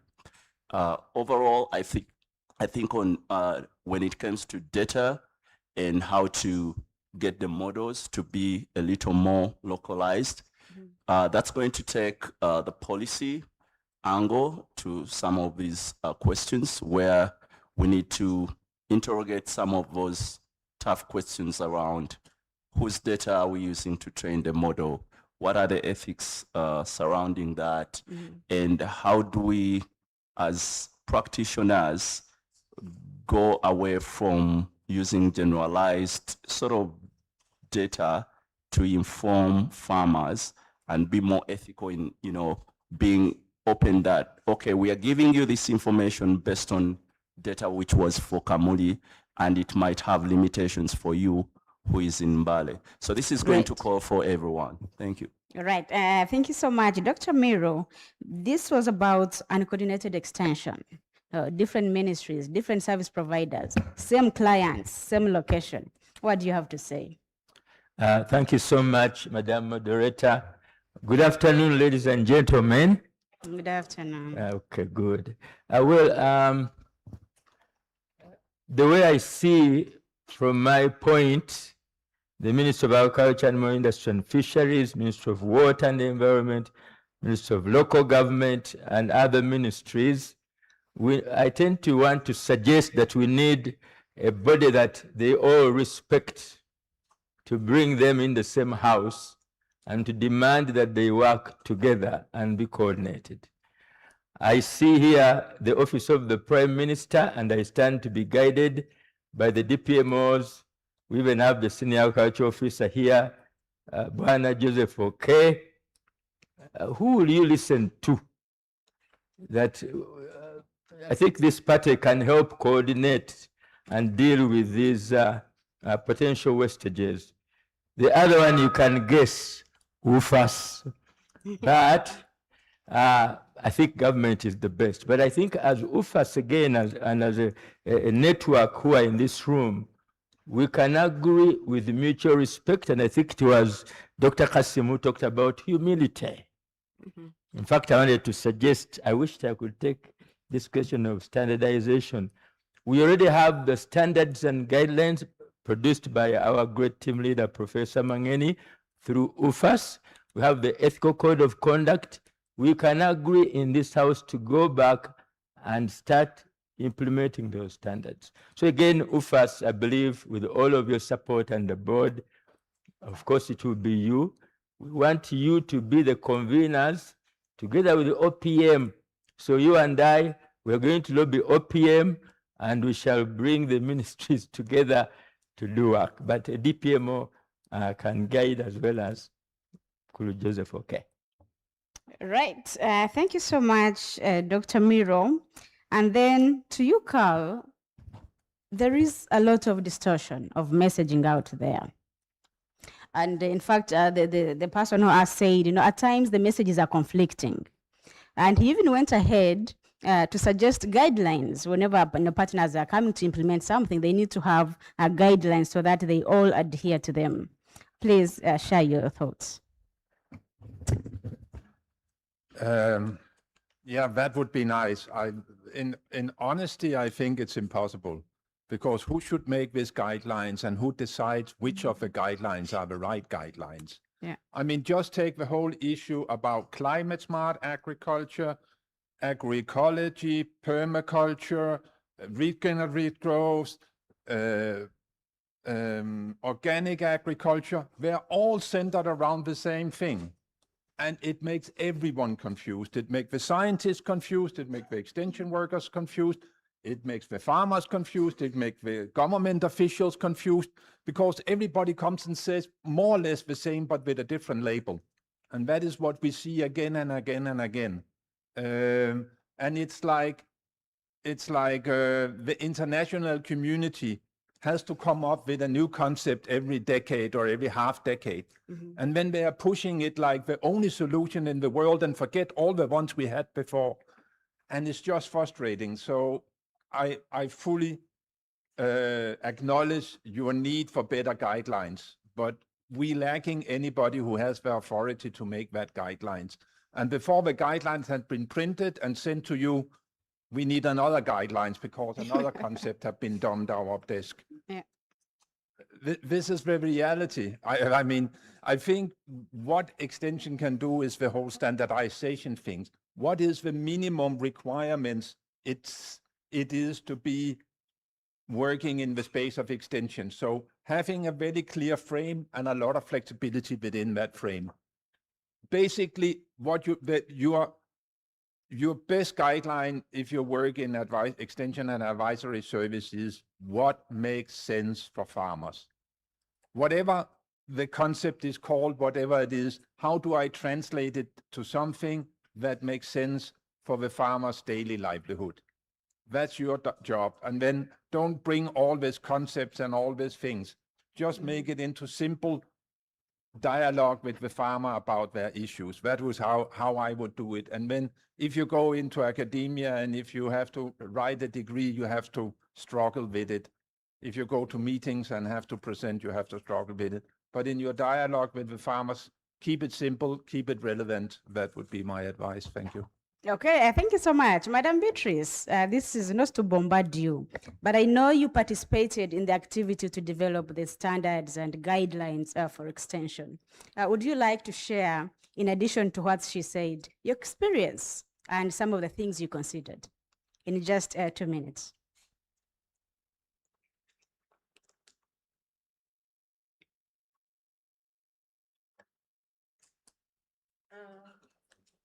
Thank you so much.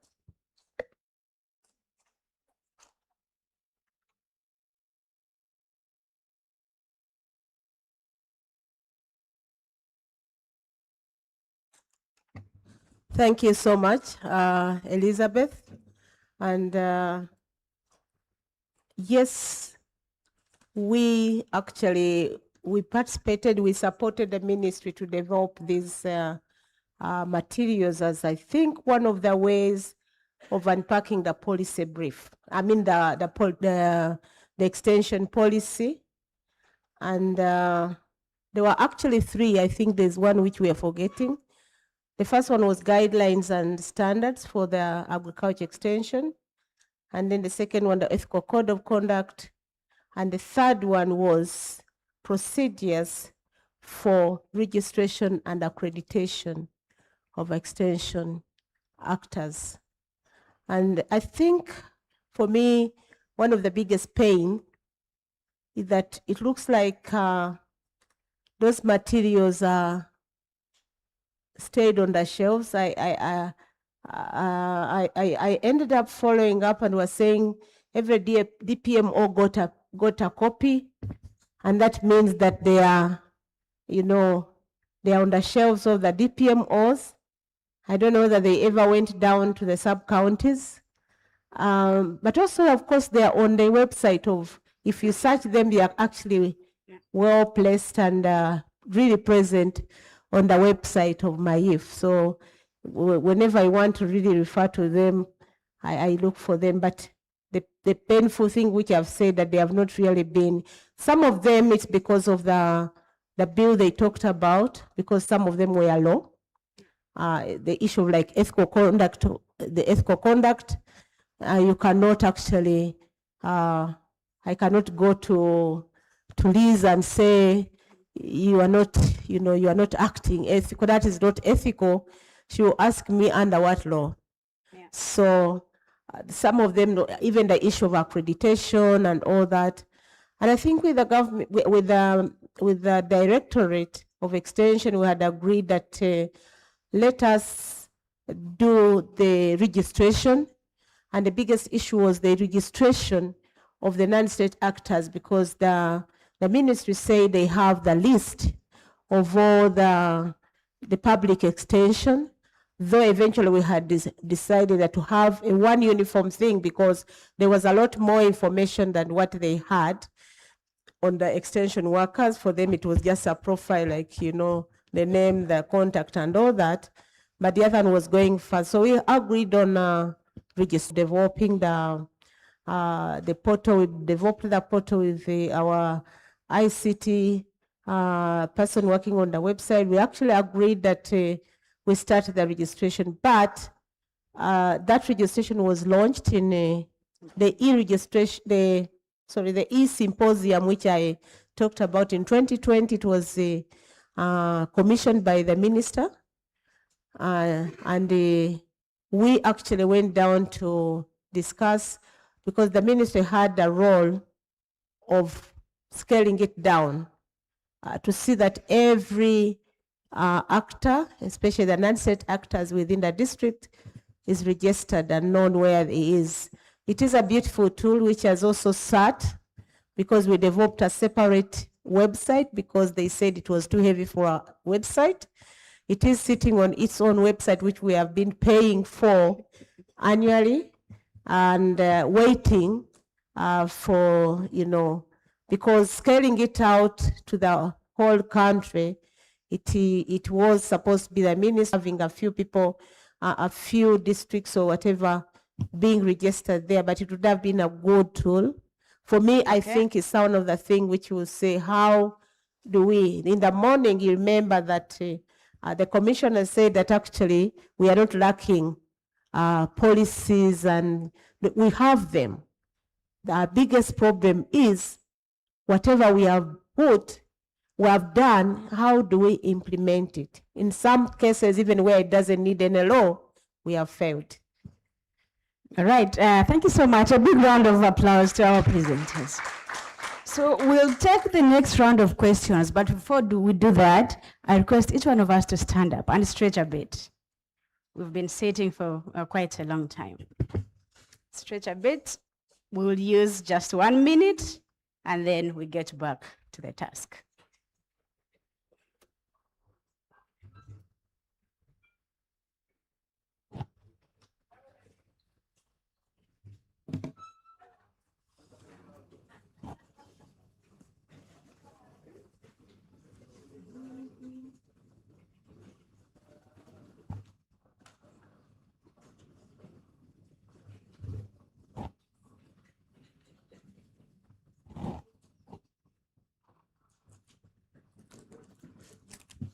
All right, thank you very much. Kindly take your seats.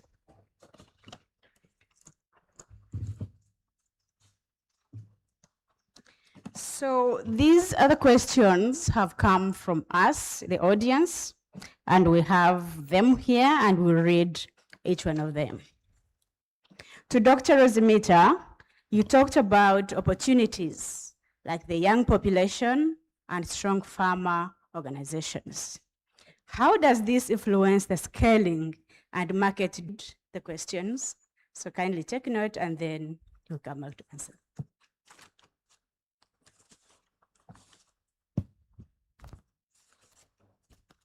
To Dr. Eric Carl, you hinted that policymakers could look at incentives or mechanisms that encourage collaboration. Could this approach work in policy negotiation? If yes, is there any country you know that you can give us an example where this has worked? And this question is from Francis, who is the agricultural officer of Gulu. To the AI man, to the AI man, how can you quantify the level of adoption in using AI?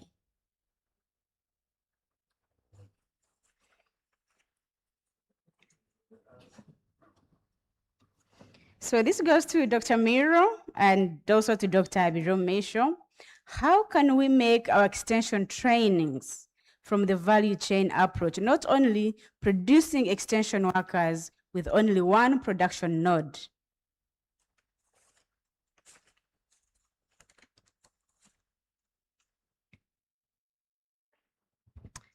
What could be done to reduce the research gaps between the farmers and the institutions? And what risks are associated as the results of the gaps? I think,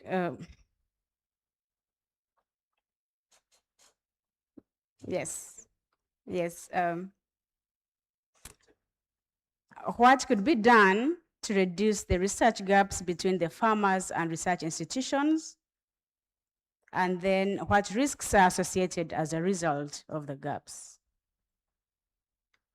Okay, it is a bit general, but I think it's about a disconnect. Yes, farmers are there, researchers there, and there is no linkage. And then again to the AI man, how can we handle or solve challenges related to AI in extension?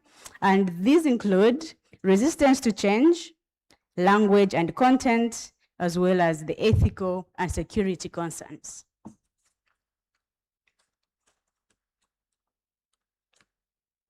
Okay, so we talk of the unique non-conventional users who are the exporters or importers. However, how do we build demand for quality locally? 45 million Ugandans and ensure that they pay for these extension services. This can go to Dr. Rosomita. And lastly, but not least,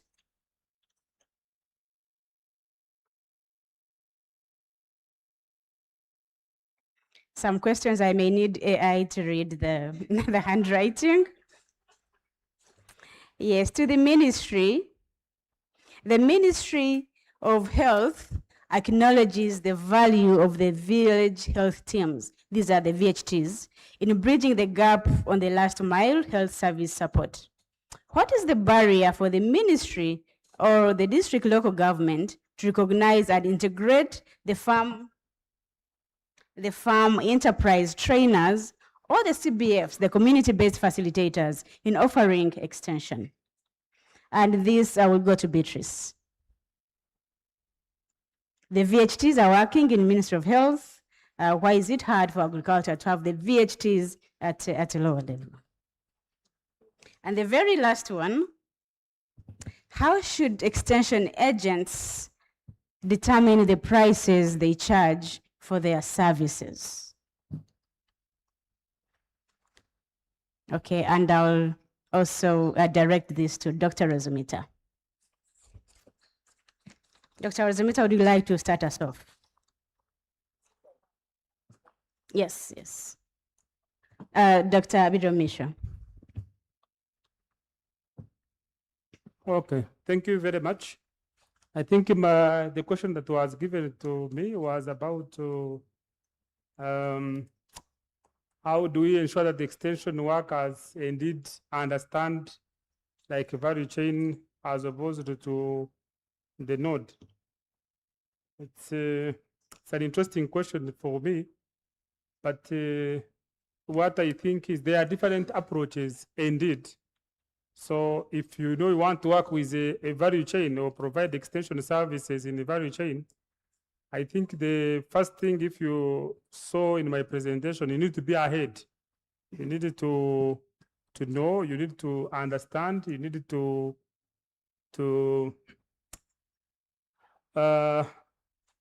get involved in the entire value chain if you are interested in that, and then you are able to provide the extension service along the value chain.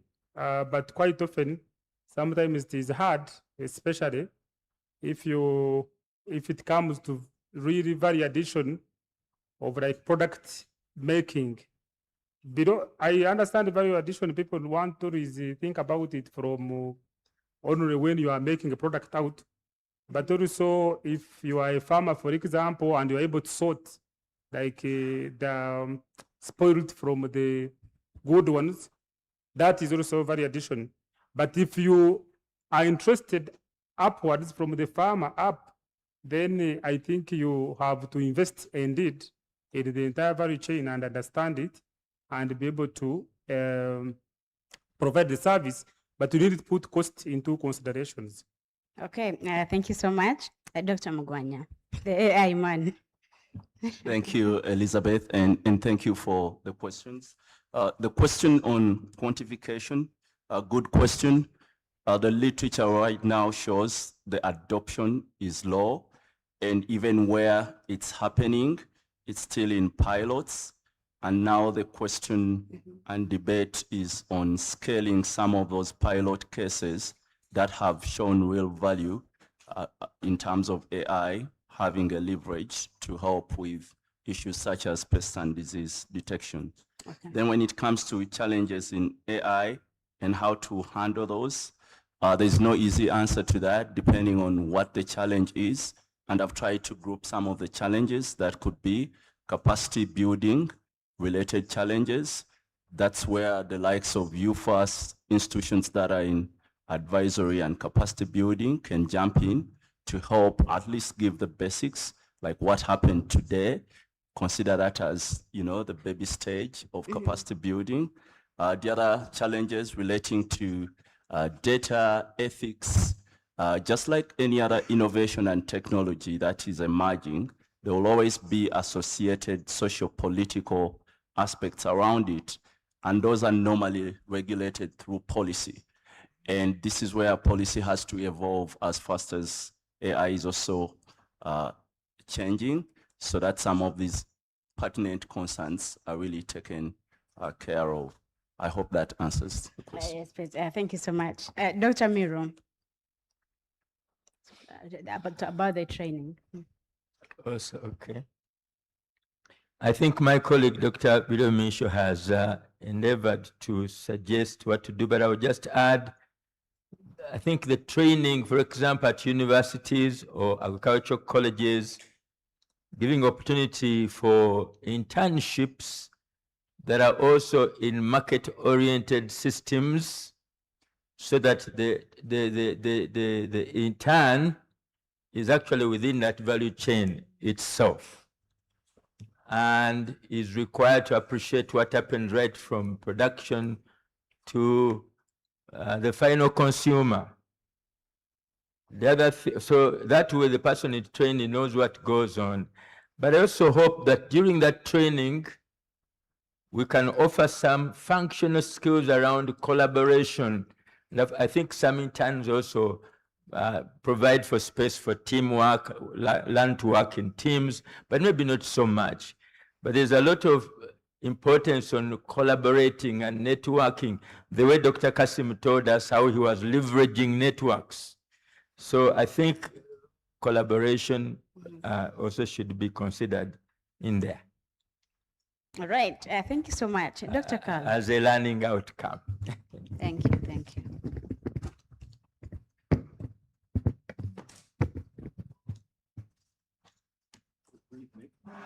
Dr. Carl, please. Okay, I just go ahead. Okay, thank you. Yes. So I was asked where if there are examples where collaboration work and people are not working so much in silos. I think one of the examples in the agricultural sphere is the land-grant system of the US, where you have education, research, and extension at the same university working hand in hand. It's not flawless, nothing is flawless, but it's one of the systems where we really see that the different partners in what we call the agricultural knowledge and innovation system are in the same institutions, are working together. And because they're in the same institutions, these incentive structures are aligned for collaboration. When we are in the silos, the incentive structures are not aligned for collaboration. Then I haven't studied it myself, but the Embrapa, the NARO system in Brazil has been very effective, and I know it's been used as a role model how to do that. So that is, I don't know the details, but that is one of the places I would go and look. So the land-grant university system in the US, and it was interesting because the MAIP representatives make a comparison between Uganda and Ethiopia. And Ethiopia actually more or less adopted the land-grant university in their agricultural universities, while Uganda has adopted the British system, where you're completely detached, very academic and very detached for practice. That was the British system, but that's not the American system. So it's also what system you're born within, you can say, or how the system has been designed. I think the best thing you can do there was also what is the role of the policy people. The best thing you can do is that you put a pot of money to solve a problem. And when you start, the first thing you do is to bring all the stakeholders in the room. And then together, they analyze the problem, try to really dig deep. What are all the aspects of the problems? And then they have a clear problem analysis. They say, okay, what are the solutions? And always there was another discussion about Ministry of Agriculture, Environment, and there are conflicts, there are ambiguities. Agriculture, the more productive you are, the more you can harm the environment, or the more you can influence the climate. So there's a lot of Let me hope I understood the question is that I heard that you're saying that the Minister of Health has the village health trainers, and what about agriculture? I think the answer is, I mean, all of us who have been in the field, we know that we definitely have that level of the non-professionals, but who have been trained to train farmers. And we have always said that, you know, these are, you can call them farmer trainers, but I've found that so many different organizations have different names for them. We have the village trainer, some people say village trainers, farmer-based facilitators, village agents, then the village-based, you know, agents and all that. I think this level is there. Maybe what I would say that when we're doing the documents I've talked about, developing the document I've talked about, we did a benchmarking, and we found out that actually the Minister of Health is the one which actually has a need, like the one of us in agriculture, because of the ratio, you know, the ratio of extension to farmer. Actually, even in health, that is extension. It's extension in health. And so it was recognized. And even when it came to registration, it was recognized that they have to be registered, not as professionals, but to be so that they can actually be regulated, not so their registration is not as professionals, but it's like they register and we know who has actually trained them and in what. Because you know that those people, they actually, at times they become like experts on things even when which they don't know. So they are there. It's not true that they are not there, and many were launched. I participated in that process where I went the whole country launching and recognizing the village agent model. All right. Thank you very much for sharing. But also what is very important is that in case you feel the question hasn't been answered, there is an opportunity to get one-on-one and get more information. Lastly, Dr. Rosomita, please, you have 2 minutes. Okay, thanks. Thanks a lot. Thanks a lot, colleagues, for the wonderful questions that you have given me, which gives me an opportunity to share more. The first question was on the opportunities for the youth and the farmer organizations that I mentioned. For Uganda, I think this is a game changer because what is very important is the AES has transformed, and the transformation sits within digitalization as well as off-farm solutions. And the kind of category of service providers here are the youth, because they don't want to sit in the farm, and neither do they want to sit in controlled offices. So sitting in their own spaces of comfort and providing digital solutions, either in transactions or in information or any service, off-farm service, maybe like an app, this is a game changer. And I think we need not to give it little attention, but give it attention and invest in it. The other aspect of the farmer organizations or any form of convention of the farmers is because the global market is demanding for what we call the QQTC, which now add L as part of the location, the quality, quantity, timeliness in supply and production, and also convenient locations for the produce. And so farmer organizations like the farmer field schools, when we're reviewing the extension models, have the capacity to produce the right quantity, the right quality, under controlled timeliness using climate smart agriculture. And therefore, we think farmer organizations become a game changer as well. In terms of unique non-conventional users, this is also an emerging extension demand. For instance, I've been having a conversation with the exporters of agricultural produce, and they are challenged with the issue still of QQTC, quality control, in terms of moisture, in terms of seed quality, uniformity of the product, and they cannot get the services of an extensionist who is seated there. So I was looking at one of the exporting companies, and they had hired somebody who had no information about quality control. So our extension services could bring in non-conventional extension disciplines like quality control, which are post-harvest or post-industrial extension services. Then lastly, how can extension agents trigger payment for services? Yeah, that is lastly, my 2 minutes are up. How can extension agents trigger payment for services?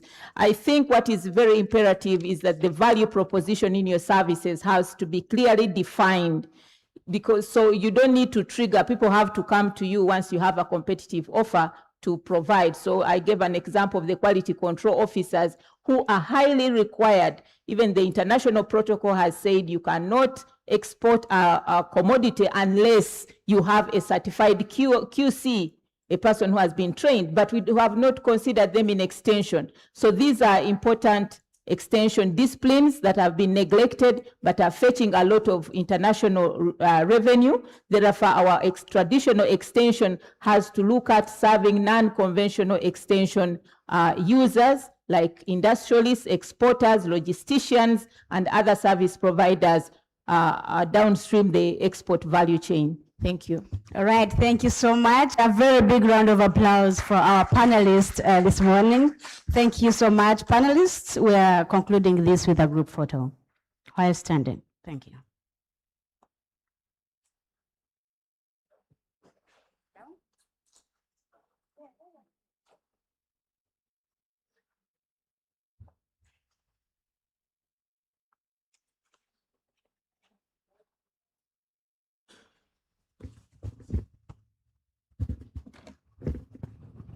The cameraman or woman? In the meantime, I'd like to apologize to the people in the back. While I was doing some experience sharing, I realized that once I sat there, I couldn't hear. So tomorrow we'll do better. We'll get you a speaker in the back. But apologies for now.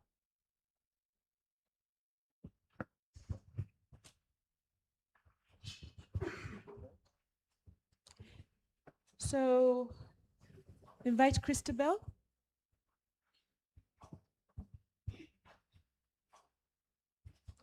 Okay, thank you very much. We are heading to the next session, but as we change sessions, and we would like to inform you that this is not a separate meeting. Yeah. Yes. We have a hashtag here, Agric Extension UG 2026. Please feel free to post on X, LinkedIn, yeah, TikTok, whichever social media platform you are on, and tag us at UFAS plus your institution. We are entering into a session where there are different innovations, there are different products that may need investors or that may need you to know about them. The good book says, my people perish for the lack of knowledge. Maybe the service, the product, the stakeholder, the partner that you need to work with next is right here. So allow me to hand over to Abbey Development Limited to lead this session. You're welcome, Christabel. Thank you. Thank you so much. Allow me to also stand on the protocols. This is my first time to stand here, so I also need to stand on the protocols that were observed this morning by my lecturer, Dr. Miro. Good evening, everyone. Good evening. I know that it is really late. We have, there's a lot of time fast spent, but it's very important for us to know exactly what our exhibitors have for us this evening. And before I call upon them, before each one of us starts moving out, I know some of you are now starting to think about traffic and all that in Kampala. Let me also introduce myself again. My name is Christabel Tumwebaze, and I work with Abbey Development, and we are social investment catalysts within the agribusiness sector with a very strong leaning on green growth and inclusive growth. That's what we do. I'm also, more importantly, I'm a member of UFAS, that is one of the reasons why I could not miss. And I have worked with UFAS before in my other engagements, and I'm now looking at how to engage again next year.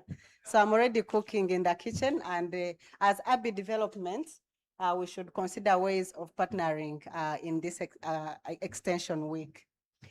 So ladies and gentlemen, we have a number of our innovators that would like to let us know of the different innovations they have within the extension fraternity.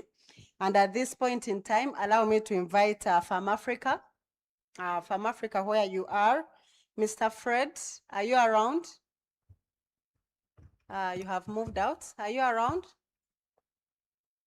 Fred? Yeah, you can represent him? Please, let's give a round of applause to Farm Africa.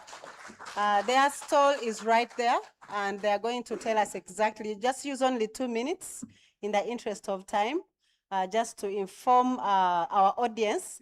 You can come and use this microphone right here. We'll just speak through what we are doing, and then we shall go back in order to manage time. So kindly tell the audience what you're doing within the extension fraternity, just within 2 minutes. Thank you. Thank you very much.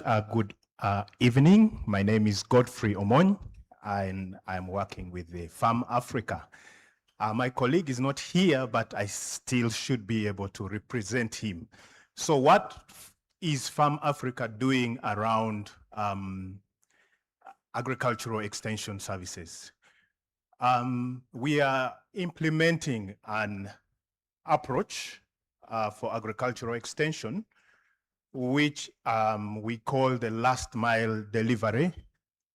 And it is based on the village-based advisor approach. So we are working with village-based advisors. These are the community-based agricultural extension service providers.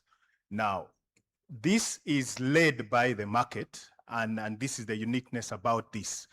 What we do is we engage the private sector in incentivizing these community-based, village-based advisors.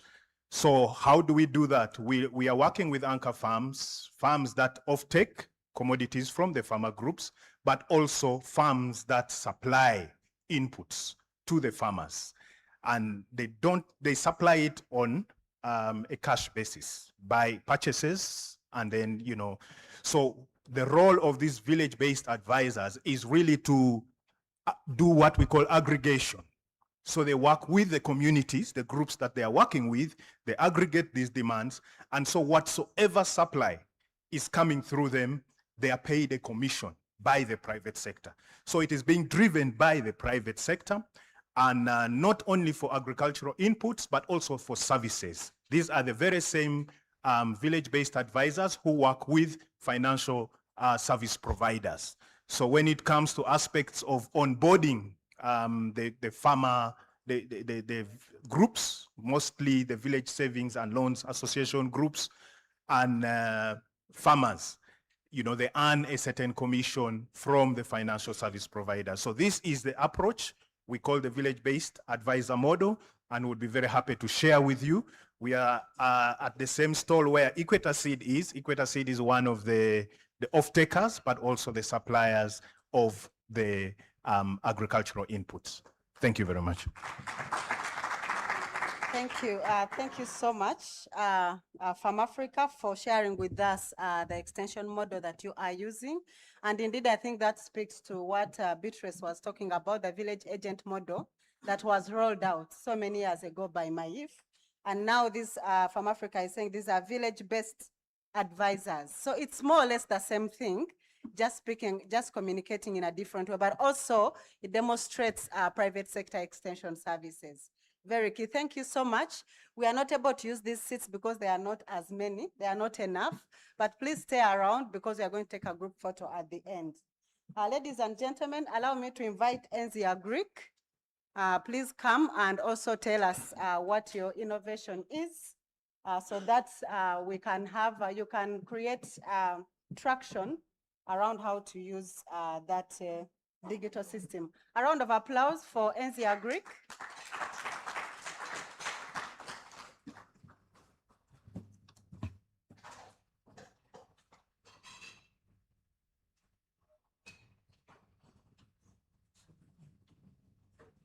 So in order to manage time, after NZ Agric, we shall have access agriculture, so just be ready. Thank you. Thank you so much. Good evening, ladies and gentlemen. My name is Naiga Shakira from Easy Agric. Easy Agric, as some of you might know, is an ag tech company that aims at integrating technology and agriculture in order to make our farmers and extension workers' lives better and easier and farming smarter. So Easy Agric in general has 4 main elements. That is agri-tech, agri-shop, where we provide genuine agro inputs to our farmers and our extension workers, genuine services. We also have produce markets where our farmers have a platform where they can sell their products or whatever they're dealing in, they can sell it and have a one-on-one with their customers. We also have our easy credits where farmers are able to get all the genuine inputs they need and pay back later on credit. We also have our AI system, which is called Kaizi, our 24/7 personalized farm expert that is localized to the locations of our farmers, where they are able to have garden mapping and know the acreage they have. They're able to have instant disease diagnosis. And this is where you as our extension workers come in. You're able to use this service and excel or help our farmers to scale better in agriculture. You are able to have farmers in your area. We as Easy Agric want to employ you or empower you as our extension workers to have farmers in your area, and you're able to get access to them in order for you to help them and use Kaizi better. So I empower you and employ you, our extension workers, to join us on Easy Agric and help our farmers farm better using Kaizi. Thank you very much. Thank you. Thank you so much. And like I already mentioned, please feel free to walk to their booth. She's just seated right there near the exit door. So feel free to get more information. And in this era that we are in now, it is difficult to say that a farmer, because they don't have a smartphone, they cannot access information. Because now most farmer groups, they adopt the group model. So in a way, there's an agent that has a smartphone in that group. So they're able to come and receive information, whether it is weather information, market information, harvest information. So the new model now is that as long as there's a farmer or a lead farmer with a smartphone, everyone is able to access information. Thank you so much, Easy Agric. And please, let's learn what this Kaizi application is all about. Thank you so much. Let's now hear from Access Agriculture. Please, let's give them a round of applause as we also wait for Kerry Naturals to come and tell us what they are doing. Please welcome.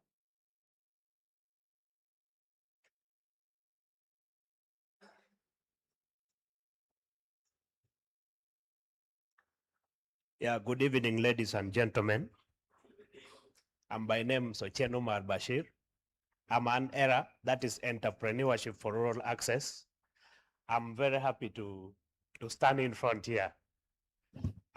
Before I can go very far, I've just realized people seated in front are doctors, professors. But of course, I'm really very happy to stand in front of you today to talk about something. Yeah, ladies and gentlemen, it is only 2 minutes. I would have loved to talk for very many minutes, but it's only 2 minutes. Okay, are you aware that extension approaches have already been made sexy or fun to farmers? There was a saying sometimes back that if we want agriculture to be embraced by the youth, then we should make it sexy.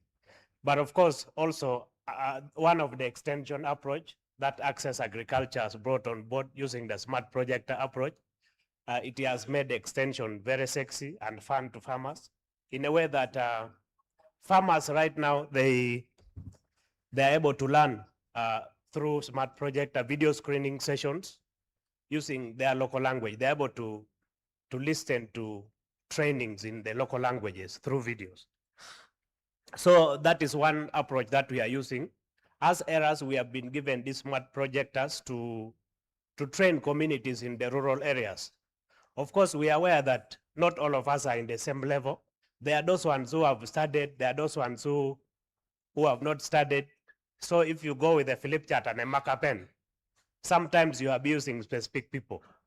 And sometimes you find that you have left people behind. Of course, there's a saying that you don't have to leave anyone behind. So if we are to move in that systematic order of ensuring that everybody has access to knowledge, then we need to use a variety of approaches. We are aware that there is a lot of change right now. Each and every time agriculture is changing, a lot of things are evolving. I remember one of the panelists talked about the terms that we use. Sometimes we call it climate resilient agriculture, climate smart agriculture, sustainable agriculture.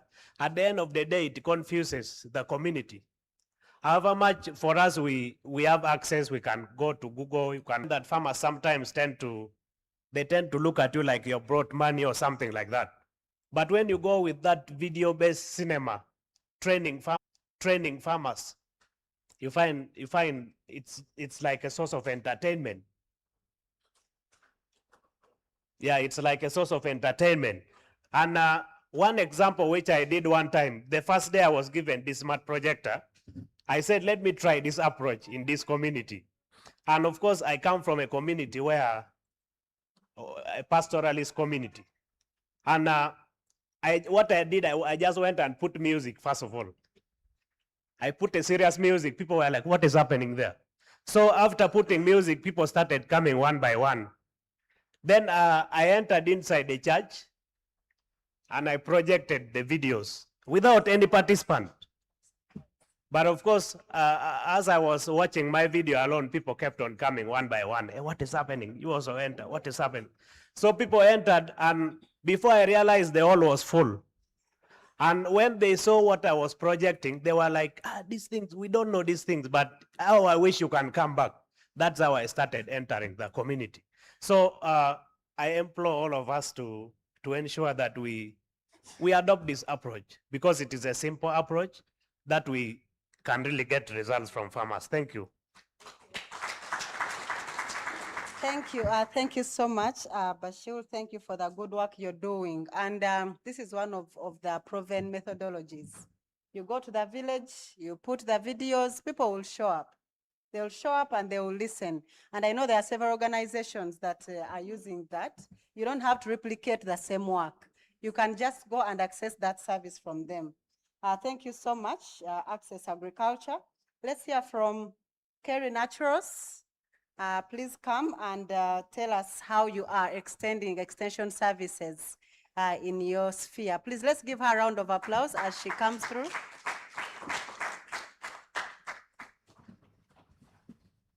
And after that, we'll hear from Kilimo Trusts. And again, please let us move around before we leave.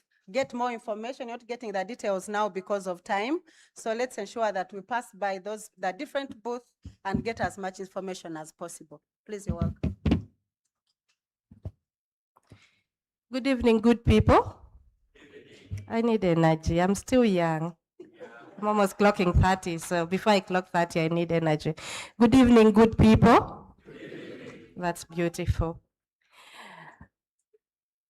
Did you know that there is a tree that can solve more than 5 problems in Uganda? Fry your food. That butter is going to be used for cosmetics, to smear and to use on your hair. That butter, even without scientific backup, has proven for many of my clients to clear and control eczema. That butter has helped to heal cracked heels. And that butter has helped to put money in the hands of over 1,500 rural women in Otuke district. That is shea butter. And we are able to do that through Kerry Naturals. This is how we pack our shea butter. But beyond giving you shea butter, we make it into lotions, soap, lip balm. Recently, we were testing chocolate. It's very nice. I wasn't able to bring it. And we play around with these things with the hands of rural women.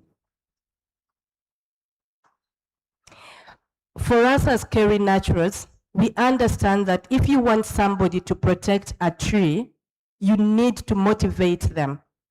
And so we do this by putting money in the hands of the people who truly matter. And those people are the 1,500 rural women that we are working with. That we move and collect the nuts with them, and we transform that nut into butter. Interestingly, shea butter is appreciated in Europe, in US, and in Asia. But in Africa, we have not yet started to use it. I am happy because many people are starting to adapt. But that's not the only challenge. The Nilotica shea butter, which is unique to Uganda, has not had its story told on global scale. And so the West African shea butter takes a bigger share. Why? Because small businesses like Kerry Naturals have not had those platforms to share the Nilotica story. And this time, beyond producing shea butter, what we are doing this year is a bold move, a move that scares me. We are launching the Nilotica Village, a space in Lira City where you can come and experience everything Nilotica, including the things I have just mentioned and more, where you're able to watch the women transform the nut into butter live, where you're able to experience the hearts those women live in, where you're able to actually taste the butter after it has been made and the kind of foods that can be cooked with it. And we're inviting you all to be part of this journey. The question is, how can you be part of this journey? There are many ways. Can start from 5,000 shillings. That's the cost of a shea seedling. So we are able to plant more shea nut trees. It can start from 20,000 shillings. That's the cost of 4 kilos of beans for a mother to feed. It can start from 100,000 shillings. You become a founding member of the Nilotica Village.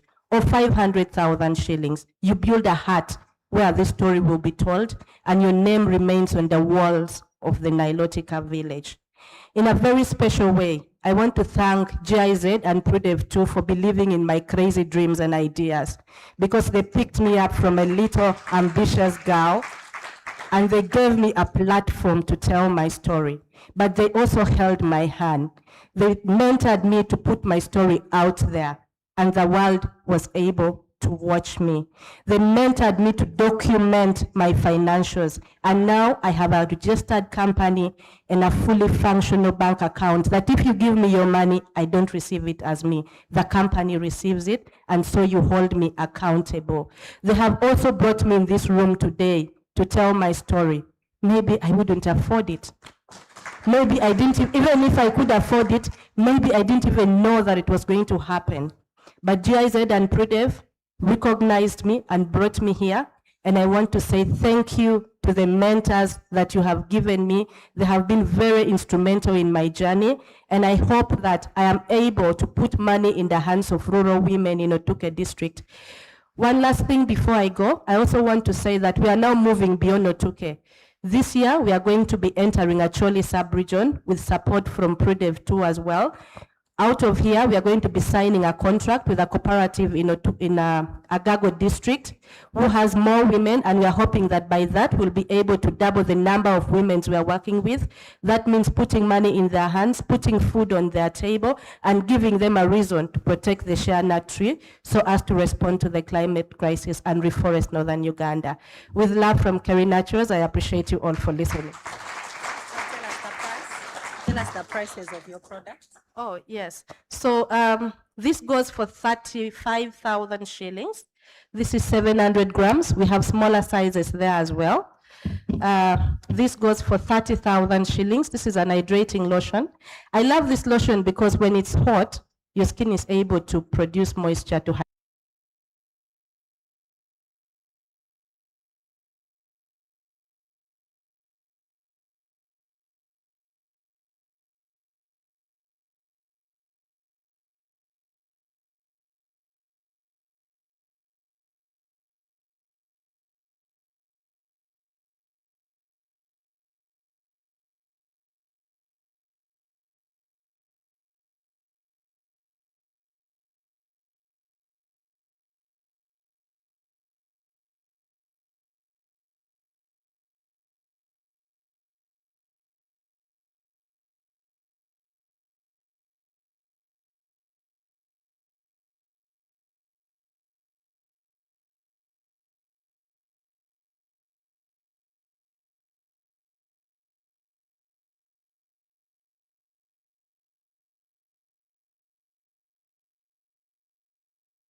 businesses. And we have supported them to come and showcase their products.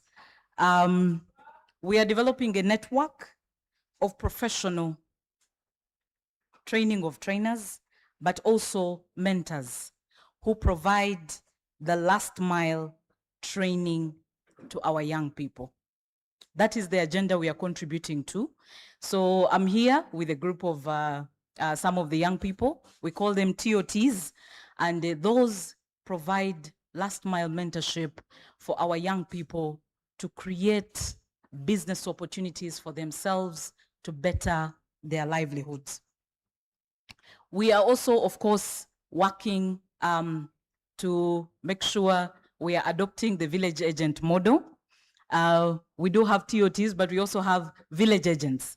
And for us, a village agent is not just somebody who is just living in the village, but this is somebody who is a connection to services and inputs. So for us, a village agent will be somebody that we train very vigorously to also become the last mile connection to services, be it financial, be it inputs, be it aggregation, transportation, mechanization, technology demonstrations. So these are people who are in the villages, they are professionals, they have decided to live in their rural communities, and they are providing a connector between the farmer and those people that are providing services. These networks are very, very crucial to us because they contribute to developing networks in the rural economy that can provide those, and I had Dr. Rosmita talking about professionalizing. Dr. Rosmita, I want to let you know that as Kilimo Trust in Rwanda, we are part of the system that is developing that success story in our work in Rwanda. And we are doing the same here in Uganda and also in the other countries in the East African community. And lastly, we are also developing networks of stockists, people who can do input supply as business people, who are linked to large agro dealers who are mostly located in town areas and cannot reach mountainous or hard to reach areas. And our village agents are also being transformed to do business as stockists. So this is what we are doing to contribute to the extension agenda as Kilimo Trust. And we know that by 2040, when we are all looking at did we actually achieve the agro-industrialization agenda for Uganda, we will have a milestone that is attributable to Kilimo Trust. Thank you very much for listening.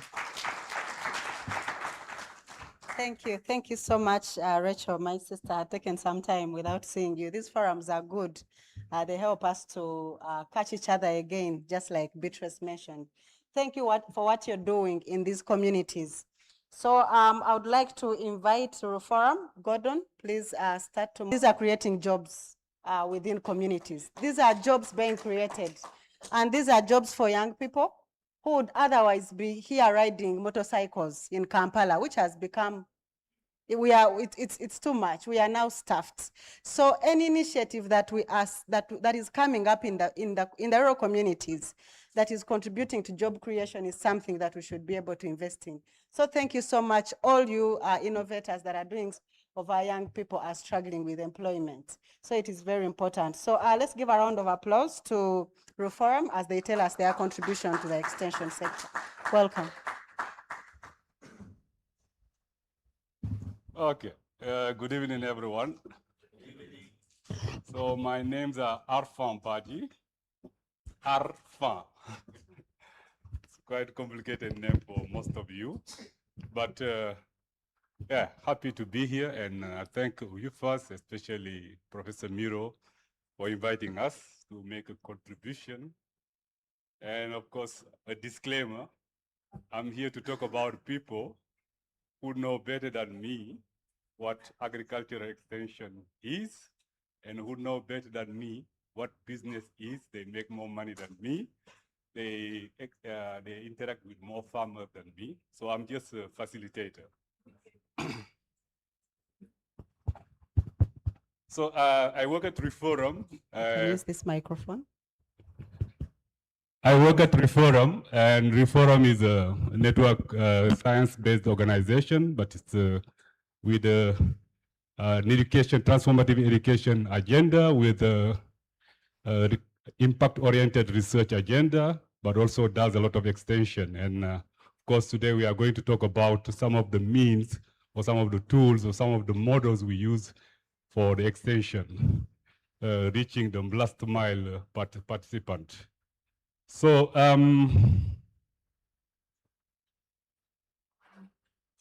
Reforum is a network of 175 universities in 50 African countries, and that is it is in that capacity that it is working with the Mastercard Foundation, and it started transforming African agricultural universities to meaningfully contribute to Africa's growth and development. That is the TACDEV program. So under the TACDEV program, the TACDEV 1 was implemented in Gulu University and in Egerton University in Kenya, Gulu in Uganda, in Egerton University in Kenya. And the training, among the components of that program, there was the training of young people. And it was kind of an experiential learning, experiential training on entrepreneurship, emphasizing entrepreneurship and leadership. So the young people we are going to, you will interact with, I'm sure, in the course of the week. The young people you will interact with in the course of the week are people, our alumni from those two universities under the TACDEV 1 program. So because of that training they have received, where they were trained in leadership, on entrepreneurship, in science-based fields, they were able to, most of them came out and created enterprises. And when they created enterprises after 2 years of maturation, we are now using them to serve as last mile participant, last mile delivery agents. And we've interacted them within 1 year of interactions with them, engaging them.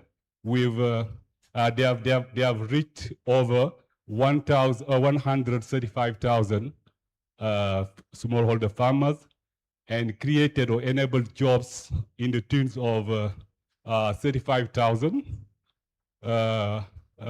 jobs, 21,000 jobs, and created sorry, I'm a slow talker, and created around 1,200 enterprises. So this is a model. See, if you're talking about extension and ways of making money out of extension, these are the right people to talk to. So here we came with 5 of them, and that is the Gordon Agricultural Innovation, Agricultural Organization.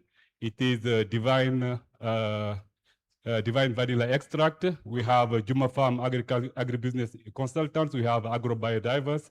So we have also Fraser Nanotech. So they deal with in different types of agricultural services and products, and I'm sure during the week you will interact with them. And I look forward also to collaboration, because I've seen that we have some people in the digital space that could collaborate with these people, and we see how to reach further our farmers and make more money out of the agricultural extension services. Thank you. Thank you, thank you. Thank you so much. Reforum, they have several booths just at the back. Please feel free to pass by and get to learn more about what they are doing and how you can be able to support them. Just 2 more and we'll be done. Very important for us to know what our innovators are doing within the extension space.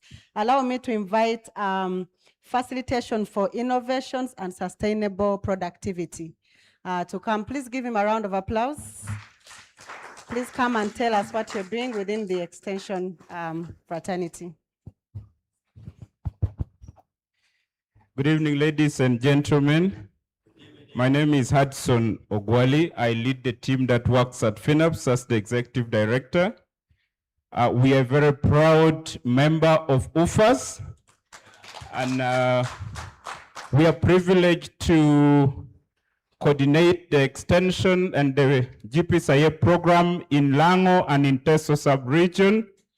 And we are also happy for both Lira District Local Government and Soroti District Local Government for the effective collaboration we enjoy.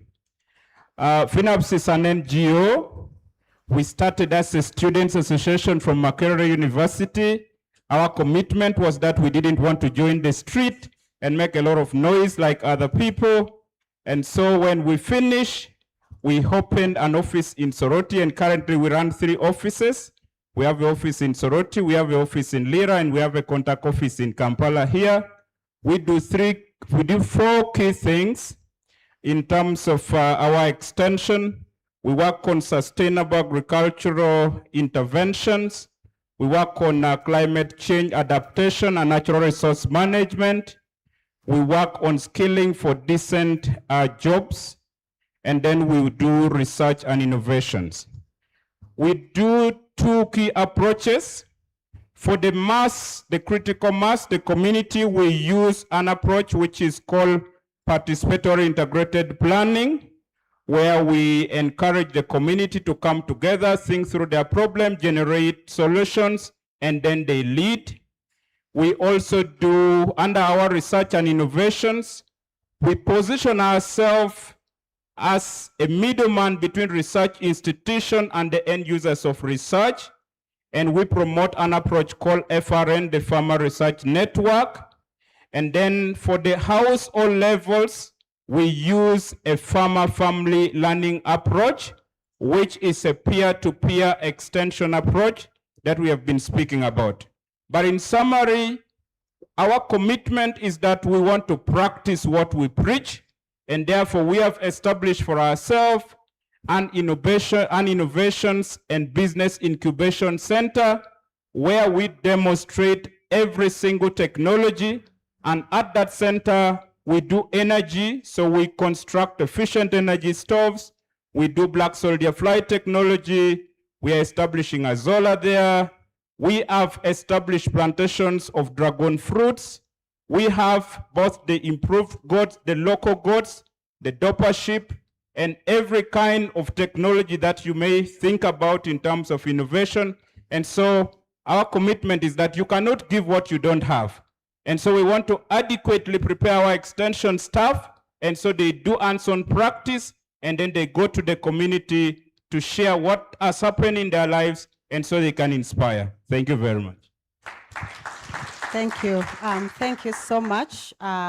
Facilitation for Innovations and Sustainable Productivity. I'm still trying to get the acronym. That's why I'm just pronouncing the whole name. First, something like that. Yes, that one. So let's, thank you so much. Let's hear from our last presenters. I know Farm Limited, but as I know Farm Limited comes, hope you are around. Yes. Allow me again to extend a vote of appreciation to UFAS. Thank you for providing a platform to showcase these different initiatives that are happening. Please, let's give another round of applause to UFAS. Thank you to the leadership and to the management for surely giving us this opportunity to showcase. So kindly tell us what you're doing quickly in 2 minutes. Good evening, ladies and gentlemen. My name is Otim Jordan. I work with I Know Farm Limited. It's a new company now. I Know Farm is a digital agri-tech company. It was a product built by 2 major organizations, and that is Palm Corps, which is an indigenous NGO based in Arua in the West Nile sub-region, serving mostly the refugees, and then Weltanga. Some people call it Veltonga Hilfe. So, but of course, in the beginning, this application was supported by BMZ to make sure that we build something to bridge the extension gap in the communities. But then later on, we had to scale it up and build a number of products and add it onto the application. So currently, as we speak, I Know Farm provide a range of services. we're talking about market information system. And when I talk about market information system, we have very many techs that are providing market information. But what I know Farm does is that we've built a network of village agents across the country. Right now, majorly in Teso, Karamoja, Renzori, and then the West Nile. And these guys, their work is to submit to us weekly market information that then we digitize on the platform, and every farmers across the country can be able to understand the prices of commodities across. In addition to that, in the marketplace, they can as well sell their produce. Okay, you have your produce, for example, your watermelons, and they're ready. You can be able to market on the platform. We also provide weather information, and then we also do what we call DLC training. DLC is something that we may underestimate, but our experience in the field is that a lot of farmers, even if you're promoting these technologies, they actually don't know how to use these phones very well. So we have a special product. I have a colleague in the booth somewhere there. He's called Charity. Maybe you can just raise your hand. She's our DLC expert. So whenever an organization is trying to promote digital technology, needs that kind of support, she is a trained expert in that. Yeah. So we do content creation because we believe that to support farmers in the best way possible. Somebody earlier on mentioned something to do with customization of the content to support local users in the different areas. We do that. Actually, we have some partners like ZOA that we are creating for them content on agroecology. This is basically to suit the needs of a specific farmer groups. And this content, we do not create it as I Know Farm ourselves. We involve the district local government, we involve NARO. From West Nile, we mostly work with Abizadi, and then we also involve the institutions. Personally, I'm from Makerere University, but also we work with Muni University to make sure that these contents are validated and really meets the needs of the farmers. We're trying pretty much to work with the local government and the district structure to make sure that the information we avail to the farmers has really been validated. So that is what we do as I Know Farm. We are based in the West Nile. Our booth, like I said, is there. If you want to know more information, yeah, you can come to us. And maybe lastly, currently we are scaling I Know Farm across. We are yet to go to Lira. We've already identified agents. So we're going to train that, and it is Annabelle that is supporting us to conduct all these activities. So you're most welcome on board. I'm very particular about AI, very interesting. And we are also building AI on that. Actually, we are now testing our modules to give auto response for every text, voice, and image recognition that the system is able to detect and give farmers instant feedback. Thank you very much. Thank you, thank you. Please don't leave. Stay here because we're going to take a group photo. Thank you so much. And for all our presenters, please come for a group photo. We can take it from down, not up. I think it can be up here. Where do you want the photo? Up. Okay.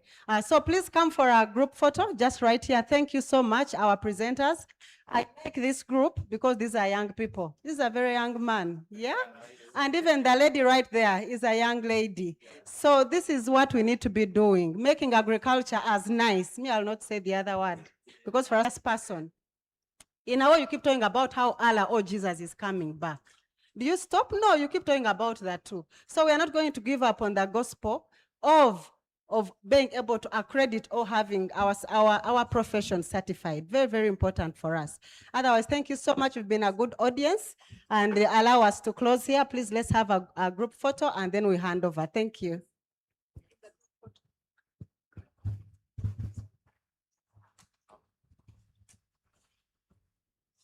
All right. As they are preparing to take the group photo, so that we don't have Joshua as part of their picture, if we could put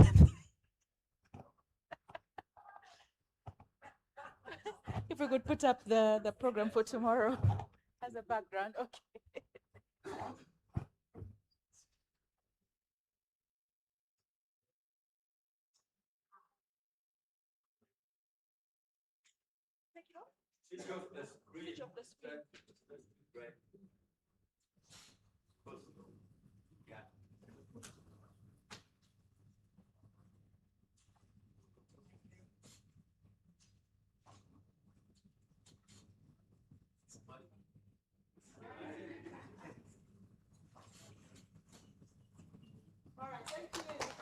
All right, thank you so much, Christabel. A big round of applause for Christabel. A big round of applause for our innovators in the room.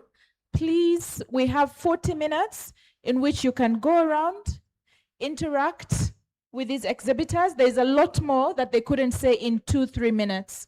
So give them that chance to actually explain their models a lot more. Please project what we're going to do tomorrow so everyone leaves with an understanding of what's going to be done. We also have teas, I think, prepared up there. Yes? So please do not go without consuming something. Some of you are going to take 3 hours to get home. So don't go hungry. Ufas, has you what? At heart. So I'm not going to go through this program for tomorrow. We're going to keep it up there as you interact and move around. I'm going to invite, sorry? The actual presentations, you want to see that?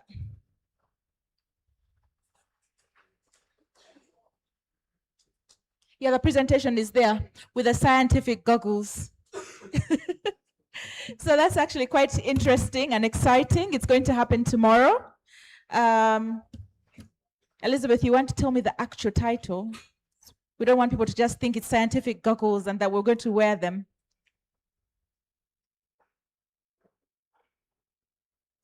But now that I have her trapped here, I'm going to ask her to talk about that presentation, but also close us off and also remind us, though, that we have the exhibitions to have a look at. I'd like, in a special way, to thank the facilitators for today. We are on time.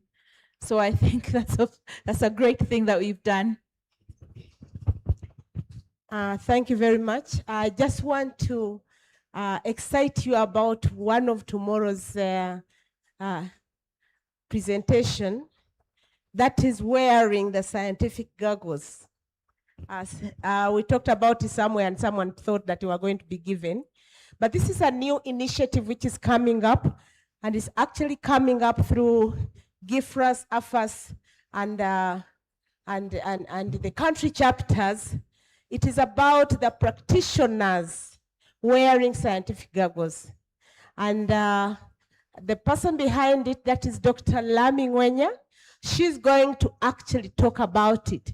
But the whole thing is because as practitioners in the field, it is that we have so much information which is never documented, which is never shared out in a way that is maybe publishable to actually impact lives. And the argument is that if we all are able to share this information, be able to package it in such a way that it can actually be read, be shared, it would actually have a lot of impact. So I don't want to be more excited than the person who is going to talk about it, but please come early and listen to Dr.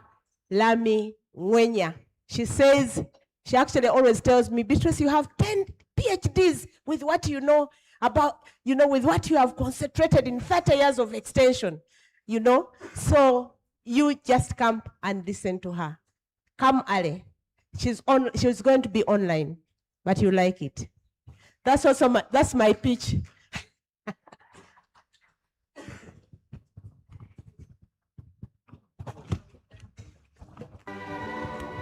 All right. For today's session, given that our CEO was pitching and not closing up, I would like to invite Joseph, okay, on behalf of Maif, to wave us off. But you're reminded, please don't just walk out, have an interaction with the exhibitions and have some teas. But in the meantime, he will close us off. Thank you very much. So my task is to wave us off. So I think I should just wave us off. I know this is not a very interesting time to tell you lots of lengthy things, but the purpose of why I'm here is for the next 30 seconds, I just want to give a few comments and responses to the questions that were asked to the panel before this one, and maybe to just clarify on a few issues if it matters. So just give me 30 seconds. Trust you me, you will not close your eyes as I speak. There were just certain concerns that came that I thought I could add my voice to, or the voice of my. If somebody talked about how would you extension determine the price for extension? And I'll draw that back to that question. It's demand supply. If somebody doesn't see value in what you're doing, they'll value it according to what you're offering. So demand driven. If today I just decided to have an enterprise and I'm dealing in rabbits, and I put it on social media and I'm showing people how nice my rabbits are, how I have a certificate in agriculture, how much money I'm making, and I'm saying, guys, next week I'm having a training on rabbit enterprise management. And I know somebody here, Madam CEO is handling rabbits. Let's say I was her. And I said, come and pay 5,000 Ugandan shillings and learn something about rabbits. Who determined how much you should pay? I did. And if you feel it's worth it, you will pay the 5,000 and come and attend the training. That's how practical I want us to look at it. So there's nothing like, how much should I determine for this? And somebody talked about also the barrier to recognize CBFs. Now, there's an organization that I know that I've been dealing with that has been training youth in coffee. That is Cafe Africa with UCDA. They get these youth who have their own gardens of coffee that they're managing so well. They train them with a curriculum that I go and monitor and see how they're doing it. And afterwards, these youth are doing the function of what you call the CBFs. Now, these youth are just a call away. And sometimes people call me for advice on things to do with coffee or any other high value crop. Coffee is just an example. And I just connect them to this. I'm like, where do you stay? I stay around in PG Gomba. And I just touch base with this NGO or non-state actor that's been training this youth. I say, do you have a youth, any of the youth that we train and certified who stays around Gomba, who can support this particular farmer with advice on coffee and even do some hands-on thing? And then it's like, yes. So the youth will go there and give the farmer advice, and they agree on how much he will pay to transport him. Now, is he replacing the government extension staff? No, because this youth is going to come, prune for them, offer the service, and manage the garden at a small fee. Demand-driven once again. So that's an idea that's already integrated and people should be using. And then finally, somebody talked about Ministry of Water, Environment, cross-cutting issues at ABI. Issues of agroecology and Pelham shall be addressed tomorrow. Some of these issues that are agricultural, if you were to look at it from an agroecology perspective, and you're doing climate smart, and there are all those acronyms and all those catchphrases that many organizations want. But at the end of the day, that holistic, pluralistic approach of working together is where the rubber meets the road. And we may have to build a lot more on social capital and advocacy, because yes, the bill needs to be in place, and the bill is a process that takes time. And sometimes you cannot put timelines because cabinet may be involved and all these others. Now, RAPEX came in, NADS came back, UCDA came back. So there are very many other concerns. But if there's advocacy and there's a real need for working together, and as non-state actors, we come together and advocate for that need, the way we are doing right now, thumbs up to UPAS, then progress can be made.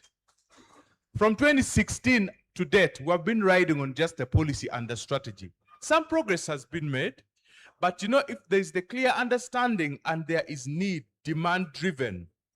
Remember, we always talk about demand-driven, and then we ride back to we're being held back by